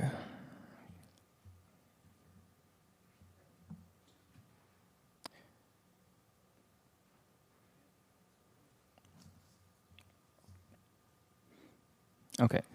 Yeah, so generally, I think most of us have the roughly right idea, which is a lot. To be exact, 10,394. It's common to have trouble picking what game to play next today. In order to save time and effort, it's common for today's gamers to turn to human influencers or AI-driven recommendation engines to decide what to play. Of course, those sources gravitate around newer games and popularity. An AI source might optimize for sales, while a human might optimize for views. There are exceptions, but I imagine the main way of finding games to play in 2022 relies on waiting for a recommendation to appear, right, rather than seeking one out on your own. Be it a streamer who's growing an audience with the latest popular game, or lore influencers picking apart a AAA game's trailer, there's a serious imbalance towards the new. Rather than playing something older that we might be more inclined to like, we may pick the new simply because it is new, even if it might be a middling or repetitive experience. I don't suggest that new games are bad, but with an endless number of existing games to play, it is a little bit disappointing that the common methods of consuming games overlooks the vast resource and history that can be found on the internet. So with games now firmly in a post-Zynga era, where Zynga's influence on games is so omnipresent as to be invisible, we increasingly see games that take influence from the addiction techniques developed in the gambling industry since the 1980s to maximize retention and playtime. These techniques influence Zynga's casual game design, such as in games like Farmville. We see these ideas employed not just in mobile gacha games like Genshin Impact, which entice players to spend real money or to spend real hours grinding for fake money, but also in the tendency for games to be designed with loops that encourage long play sessions and endless gameplay. For example, the merge-style mobile games or loop-based roguelikes. Now, such ideas of retention have always been part of game design, but in recent years, their function in games has grown worryingly larger. So the gambling industry has been so successful in influencing games that their arguments that addiction is a deficiency in the player, not the slot machine, has its logic reproduced almost exactly in many players of casual mobile games and console games alike. To summarize a common line of thought on many mobile game subreddits, if you post even the smallest of criticisms of the game's monetization practices, you will be met with at least a few permutations of the problem isn't the game letting you gamble, it's players who can't self-control, which echoes the logic of casino lobbyists who strive to keep casinos addictive and destructive. So how do we have a more fulfilling relationship with games? Does a game want us to have a memorable experience, or does it want us to stay in an unsatisfying, shameful loop with incremental bonuses coaxing us along? Despite developments in game design that I would categorize as positive, there is also a parallel growth of design practices, fostering unhealthy relationships to gaming. So at times I would wonder, as players, is there a more fulfilling way to have a relationship with games? How do we chart our way, at least partially, away from the constant stream of algorithmically supported releases? We already have word of mouth, which can surface experiences off of the algorithmic path. Many writers and content creators work to talk about games that aren't just Nintendo's latest offerings, ranging from retro-focused YouTube channels to collections like Indiepocalypse that showcase lesser-known games. But I do think there is another step that players can take themselves. But first, let's take a minute to answer this question. Just enter the first games that come to mind.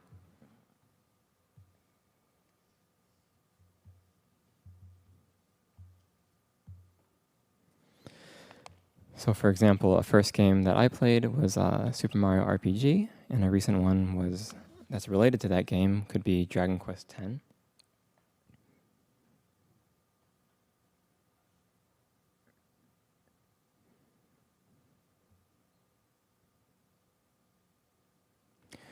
Okay, great. So some of the answers, we see old RPGs like Legend of Dragoon for the PS1, or newer ones like Xenoblade Chronicles 3 for the Switch.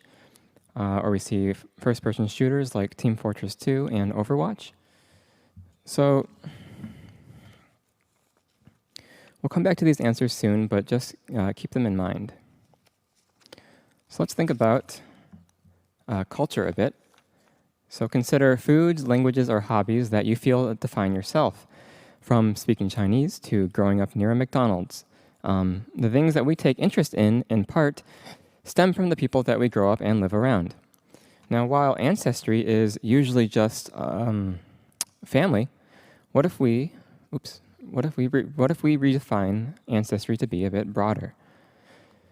So we can view ancestry as a historical network of people, both living and dead, whose relations create the culture that we participate in. I might be connected not just to Asian Americans who grew up in the suburbs, but also fans of particular musicians or game developers from the 2020s. In this sense, this broader ancestry isn't a greater thing. In fact, it's something that we can change and is always changing. By stepping into a new job, hobby, or language, we can begin to craft or create our ancestry, branching out to new networks of people and things. But let's restrict the range of ancestry to just video games. When we enjoy a Zelda game or a Mario game, we're not just connected to other fans of the games, but to the developers and their influences. Collectively, the games that someone plays embeds them into a personal ancestry of the games that they've played, connected to the game's fans, critics, and developers and influences. So for example, if you play Stardew Valley, that links you to Harvest Moon's developers, a farming game, but also the creator Yasuhiro Wada and his childhood in rural Japan. Zelda Breath of the Wild links us not just to Miyamoto and his childhood forays into caves, but also the designers behind Assassin's Creed and its tower and item-driven open world. Genshin Impact links us to Chinese culture and Japanese anime, but also lobbyists who somewhere spend their lives fighting very hard to make it legal to spend over $10,000 and obtaining anime characters.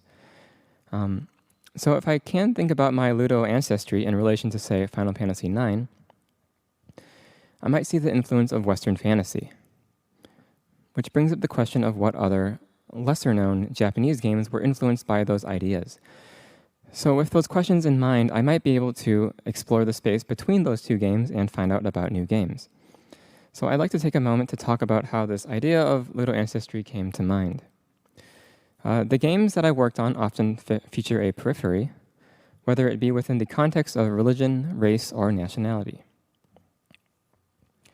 Yuito from All Our Asias, a upper-class Asian American, explores ways of participating in less center and money-focused culture. Oops.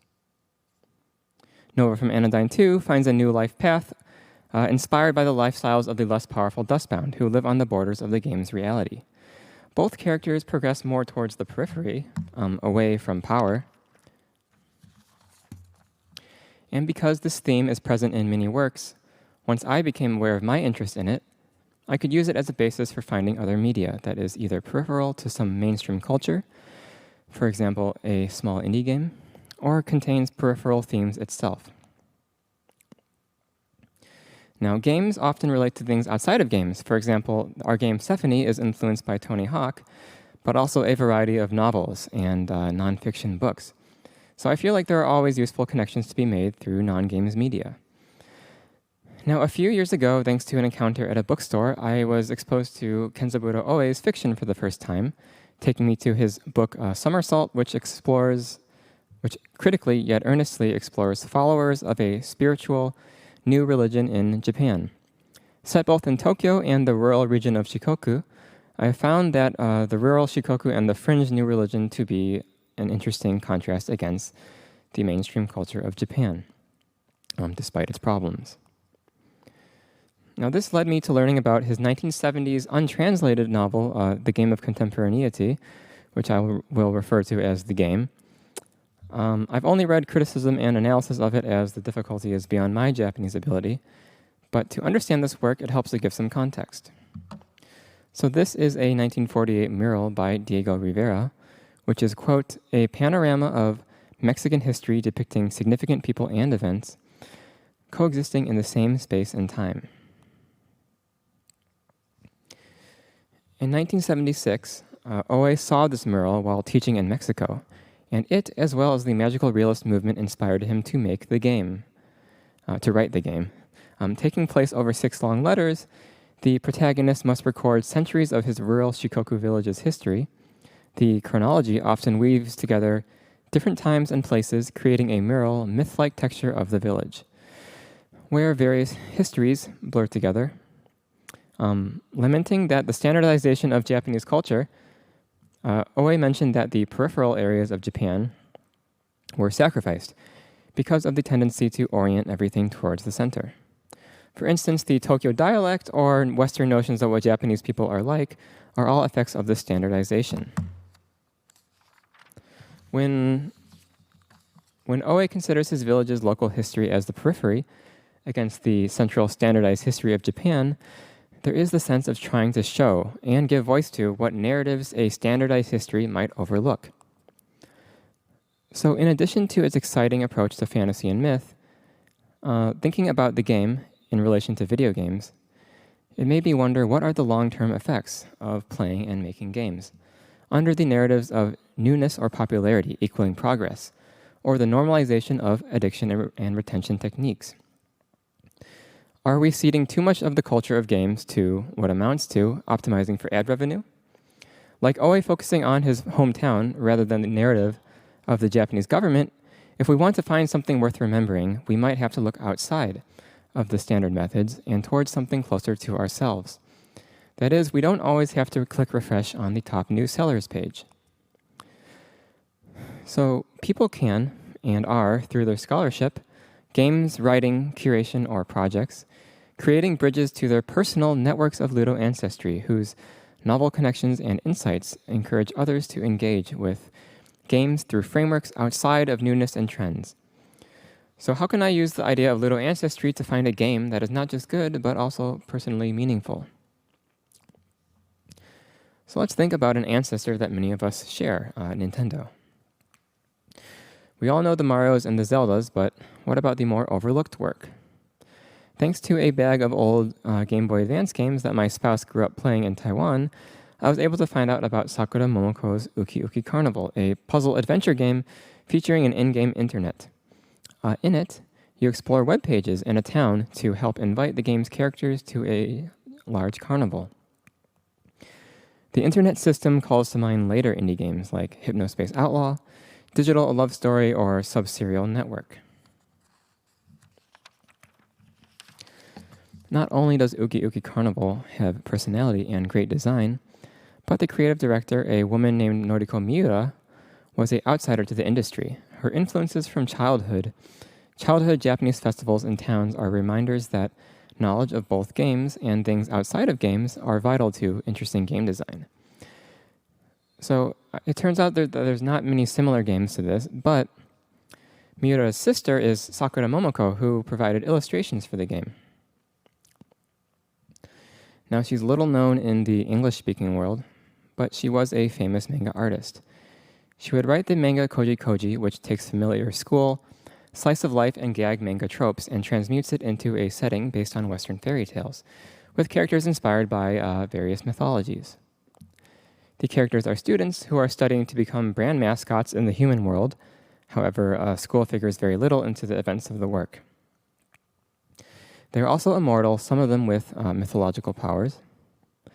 And this unconventional approach to characters and setting is where a lot of the series' humor and charm derives from. For example, in one scenario in the bottom left, the entire cast is misled into believing that two Japanese humans are gods, throwing them a welcome ceremony.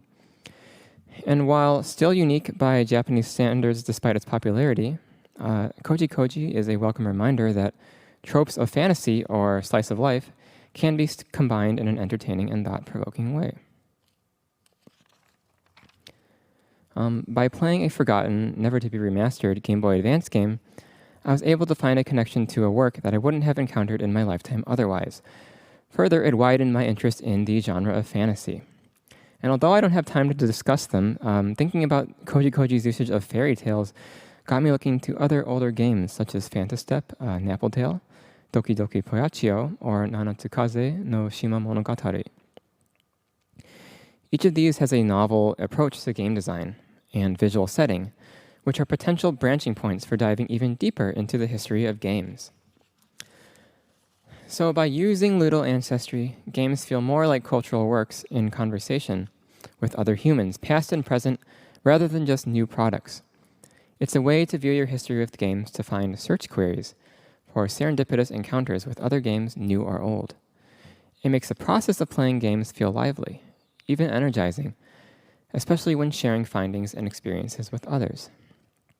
And it's a way of remembering that what we see on our feeds every day is not all that's out there, but an algorithmically, at times flawed, fragment of reality.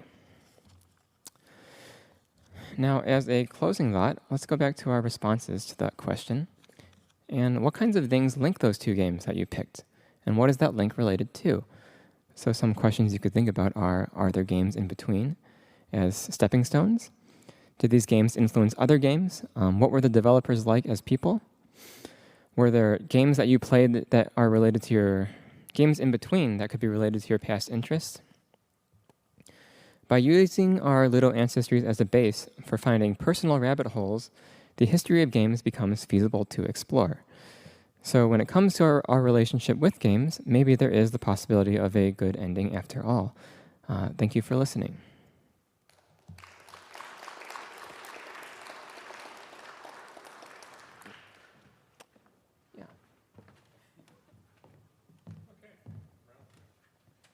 All right, and now we'd like to welcome on stage our moderator, Dr. Halima Alabi, we'll continue having a little discussion on some of these themes.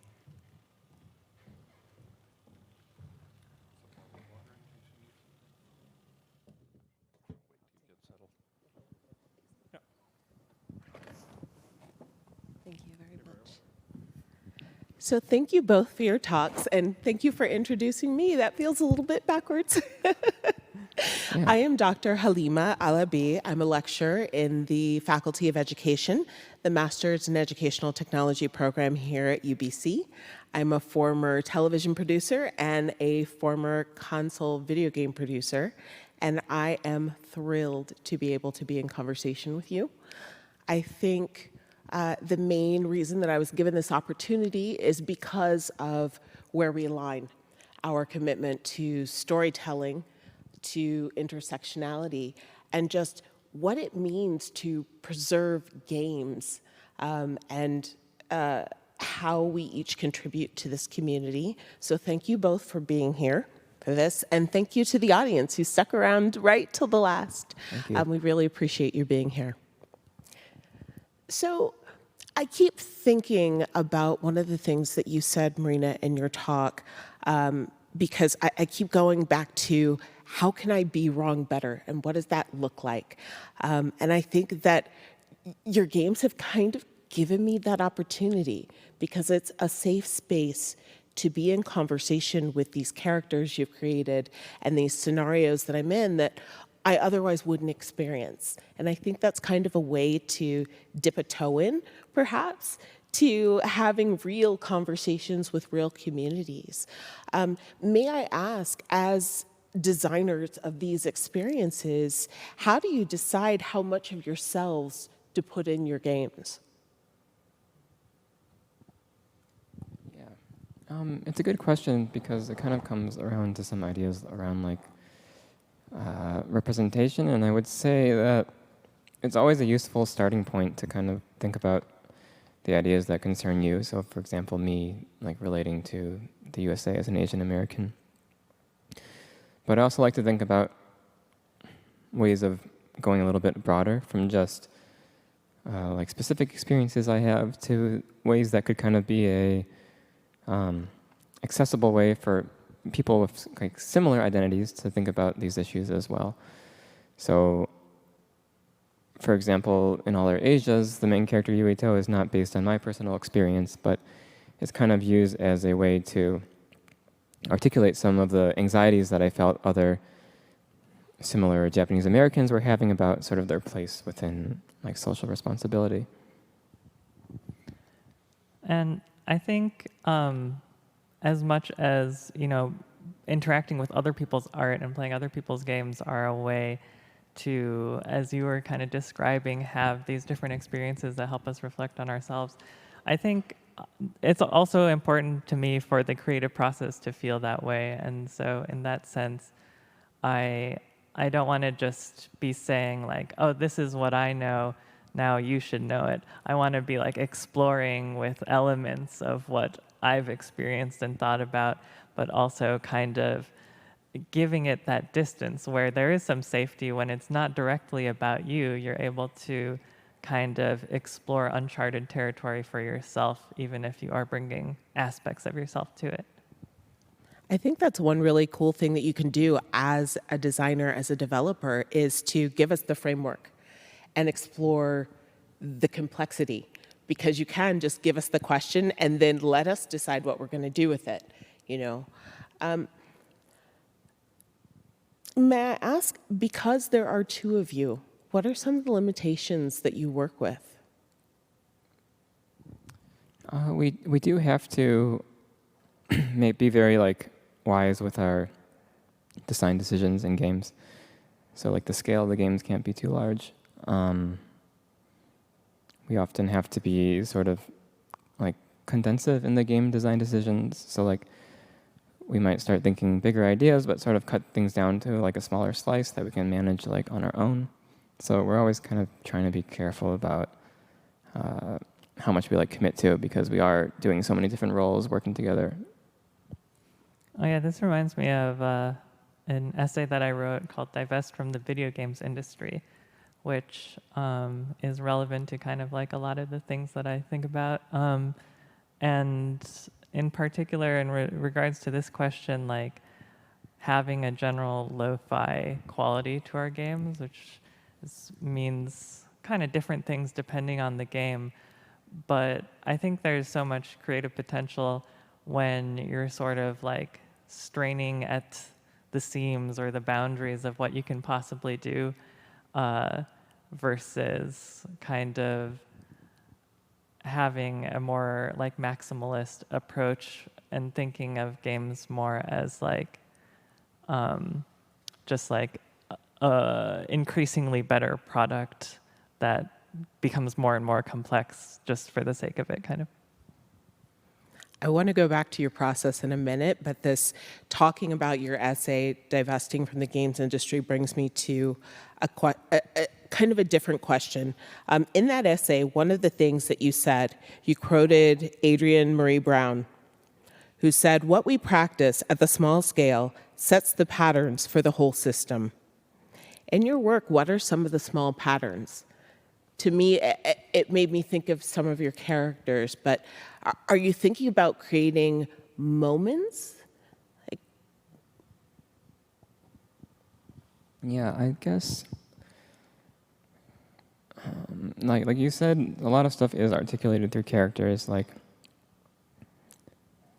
and I would say that, yeah, you could think of it as moments, like in the case of Stephanie, you see the trio kind of like acting out this idea of kind of like international cooperation. So they're getting to know themselves, but also kind of like their countries better, which ties into sort of one of the ideals or themes of the game, which is kind of trying to encourage a mindset that tries to think about like what like could come after the idea of a nation without sort of the ideas of like borders kind of limiting how people might conceive themselves or their relation to particular like social causes. And I think beyond kind of the narratives of our game, when I think of that quote, I kind of think of the process of making games, which has come up in previous talks earlier today, and in the like Indigenous Futures talk about, yeah, just how we kind of like organize ourselves and and kind of questioning what technology is and what the future looks like, and what makes a game valuable. Trying to create like a smaller model of that, which is just our work as two people, is hopefully something meaningful in that, in the way that it can ripple out. Okay, so I have to pick your brains for a moment. So when you're thinking of a game or you have a story in mind, do you think, okay, I want to tell this story to completion, or do you take it from the perspective of, okay, I want to create 3 hours of gameplay or 6 hours of gameplay? Like, how do you start? I think we often start with kind of simple mechanical gameplay ideas, just because if we kind of can't get those working, it's hard to sort of retroactively fit it in. And one thing that we run into is sometimes coming story first, since story does end up being a big part of a lot of our games. If you then try to like create mechanics just for that story, it's really hard to not be kind of cheesy and to not have it be like overly obvious, kind of. And so for that reason, we often start with mechanical ideas, and then that sparks story ideas, and then the story ideas come back and change the mechanics, and back and forth and back and forth. That goes to a couple of questions we had from the audience. One of them is, how do you fund your development? Yeah, so we're funded through sales of our games, luckily. Our first game, Anodyne, sold fairly well, so that helped with accumulating a fan audience for other games. We also do a lot of console ports with a partner in Spain, and those help for kind of like increasing our accumulative income. But we are still always looking for bigger funding that's not just related to our game sales, but that's hard. Yeah, let Melos buy a house. Yes, please. For people looking to get into the games industry, can you tell us a little bit a little bit more about how you started. You briefly told us how you met, but just the idea of, okay, I'm just going to start making games one day. How did that transpire? Yeah, so I started by, well, I would mess around with like game mods in high school for like Cave Story and stuff. But in college, one summer I was just bored, so I was a computer science major, so I had programming experience. So I just picked up like an open source engine and then started kind of making really small games. Eventually setting my sights higher and higher, which eventually led to starting on Anodyne in like 2012. Yeah, I think for me, I always was really interested in making kind of any kind of art that I could get my hands on, but with games specifically, the internet had a big effect on when we first got the internet, because my older brother and I always wanted to kind of play more games than our parents would let us get. And a lot of the free games that you could download on the internet were actually kind of hobbyist developers or development that we might call kind of like indie or alternative now, but people weren't kind of thinking about those things in the same way. And so there were these communities around like small game engines and stuff like that that I followed. And so there was this idea of like, oh, like people can be making games, or a couple people can be making games. And I tried to make games all throughout my life up until meeting Melos, and that was really helpful because I just wasn't good at the things that Melos could do. Thank you. Do you make card games or board games as part of your prototyping process? We did a little bit of like paper prototyping for, we briefly saw there's like a kind of board game-ish thing in Cephany. There's the section, but we don't often. Yeah, no. Unless it's like a puzzle system, in which case it is really useful. But usually the prototyping we're doing is like coding and stuff. But I do enjoy like card and board games, like Magic or various board games. I don't know. One more question from the audience. How long was your development process on some of the games that you shared with us? Most of them are like a year and a half to 2.5 years. Actually, Anodyne 1 was under a year, and then Even the Ocean was 3.5. Anodyne 2 was like 1.5, really fast. Cephany was like 2.5, yeah. So it really depends. Here's a question that's uniquely mine. How do you plan for longevity in this industry? Yeah, this is a hard one. I think early on, my idea was, well, our first game kind of did surprisingly well for us. We weren't expecting much at all. At the time we were in school and we were like financially partly supported by our parents. And I had no idea what I was going to do after school. And we were able to go into working on games more. And I was kind of just hoping that, oh, we keep putting out games and each one will like do a little better or just like increase our total like notoriety, and it'll just kind of like build up and snowball, and then we'll be fine for the rest of our lives. It doesn't necessarily work that way. The entire climate around how games are like discovered is different than at that time. And so yeah, we're still figuring that out, figuring out what kind of funding sources work for us. And yeah, I don't know, do you have thoughts? I guess trying to be slightly consistent across, not with the gameplay, but just kind of like our conviction to like values and what we're doing in the games with like the story and the kind of like offbeat gameplay. I guess that doesn't necessarily help with making lots of money over time, but it does guarantee some like pretty closely, I can't think of the word, like fans. But other than that, you do have to sort of stay aware of where the main like funding sources can come from in case you need to sort of like get a particular deal or whatever. But also being aware of a certain extent of how you might have to like compromise your games, like kind of like ideas as to be more approachable by a slightly wider audience. So while we try to not compromise too much on that, it is something that we always like have to deal with from game to game. Well, I'm also interested in how you prepare for longevity as artists, personally. I know when I started working in the gaming industry, I was, young and in my 20s and could stay up all night, multiple days per week, working on a game. And I noticed how much my process has changed in the last decade. And I was curious to see if you find these changes in yourself or you set up systems that will help you be able to do this for the next, 40, 50 years. Yeah, I was actually just thinking about, Melis wrote a whole blog post about different like ergonomic kind of desk setup and stuff like that.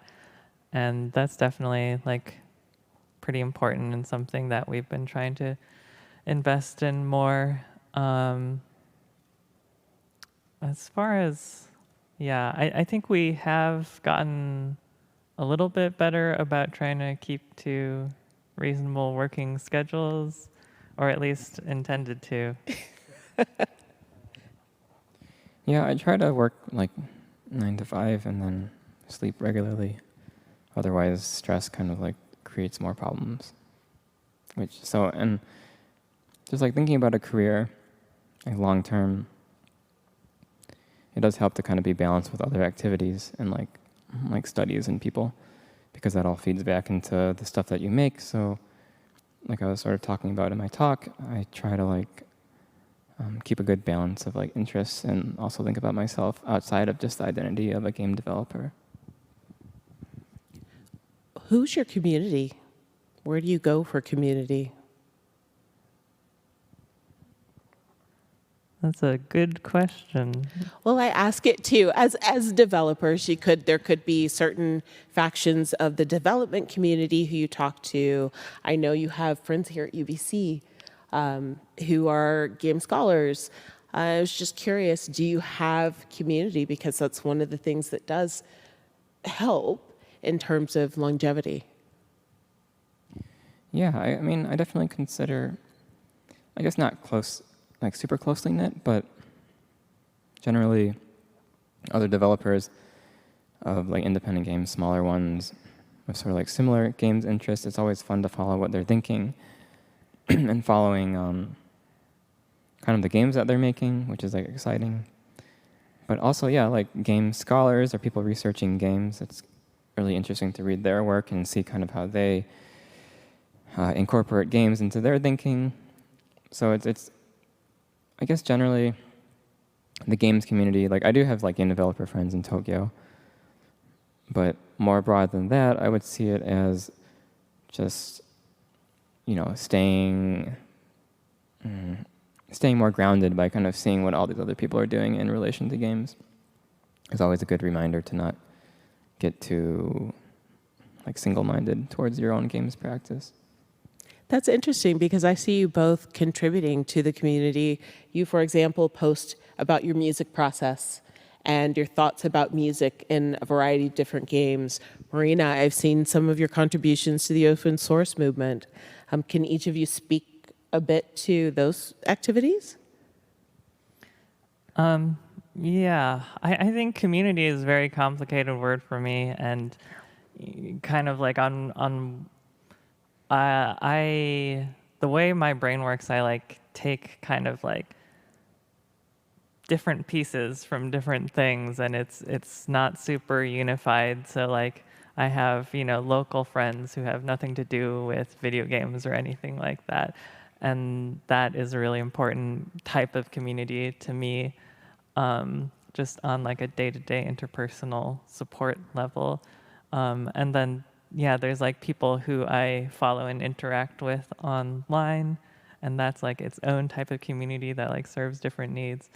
For a lot of the stuff that I do, like essays, and I made like an open source blogging software called Zonelets.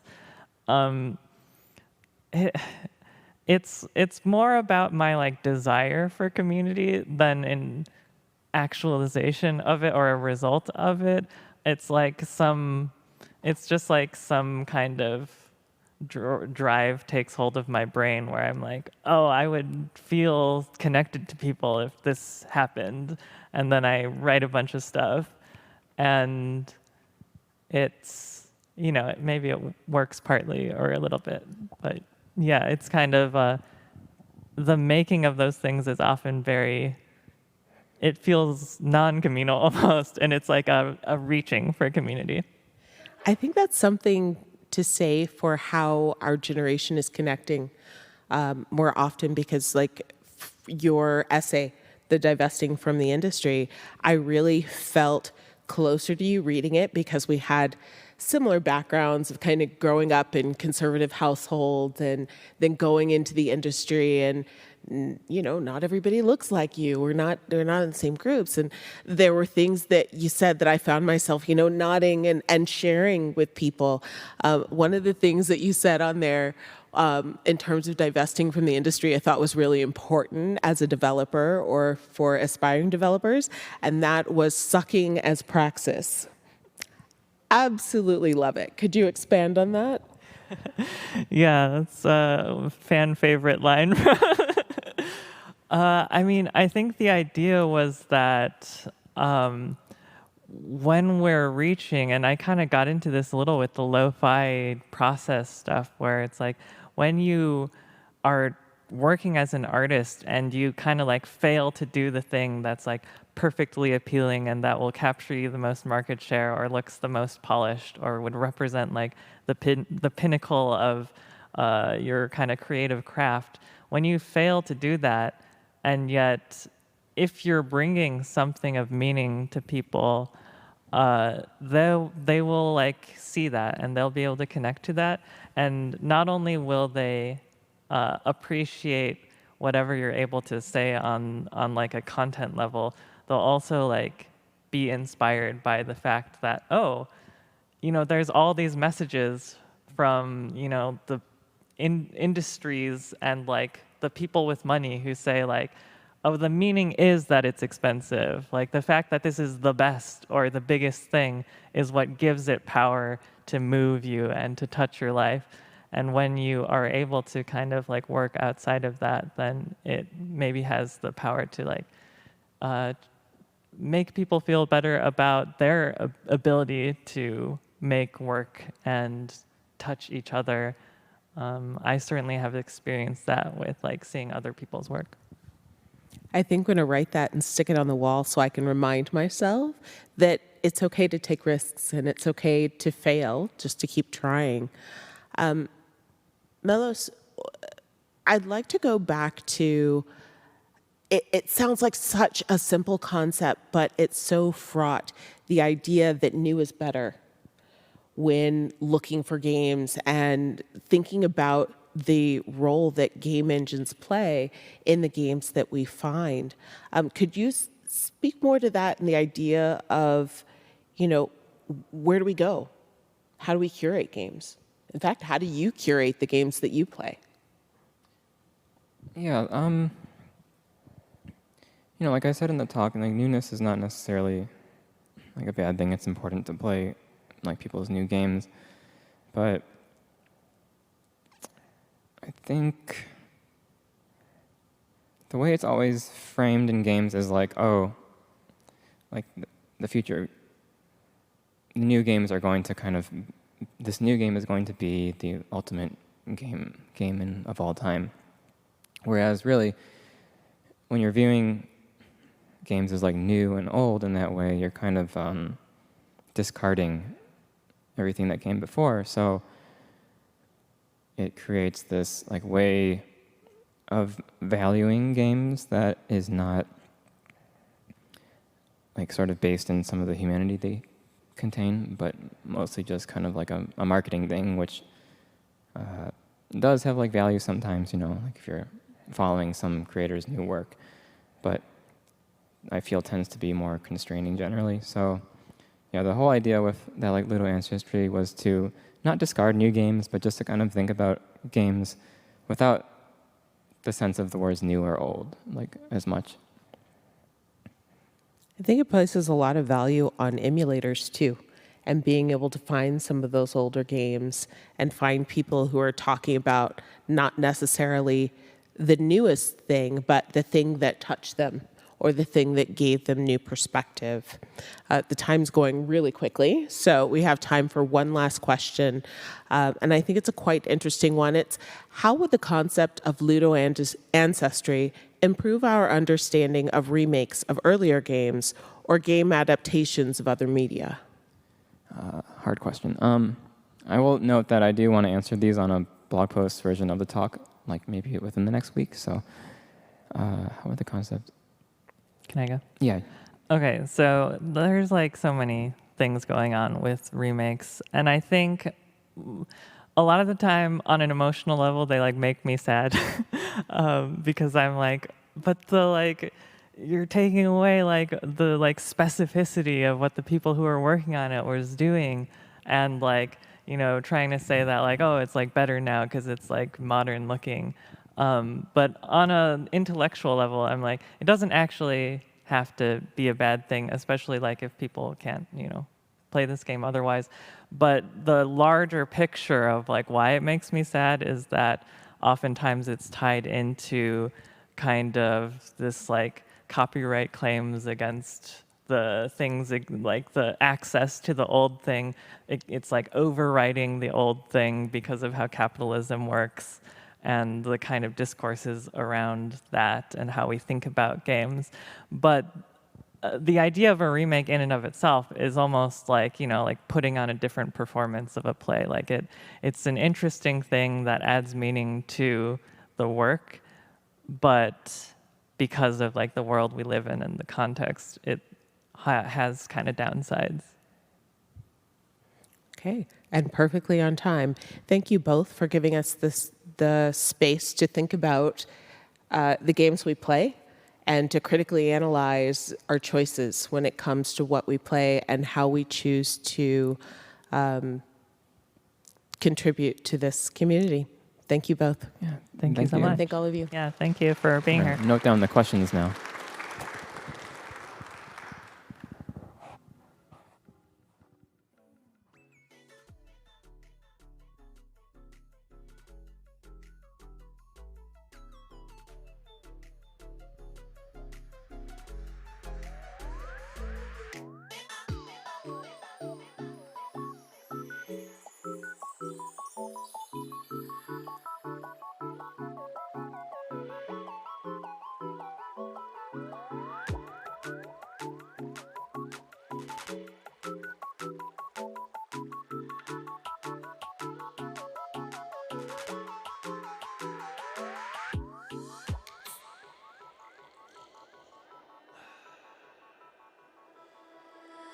Let's go to see the stars and the moon.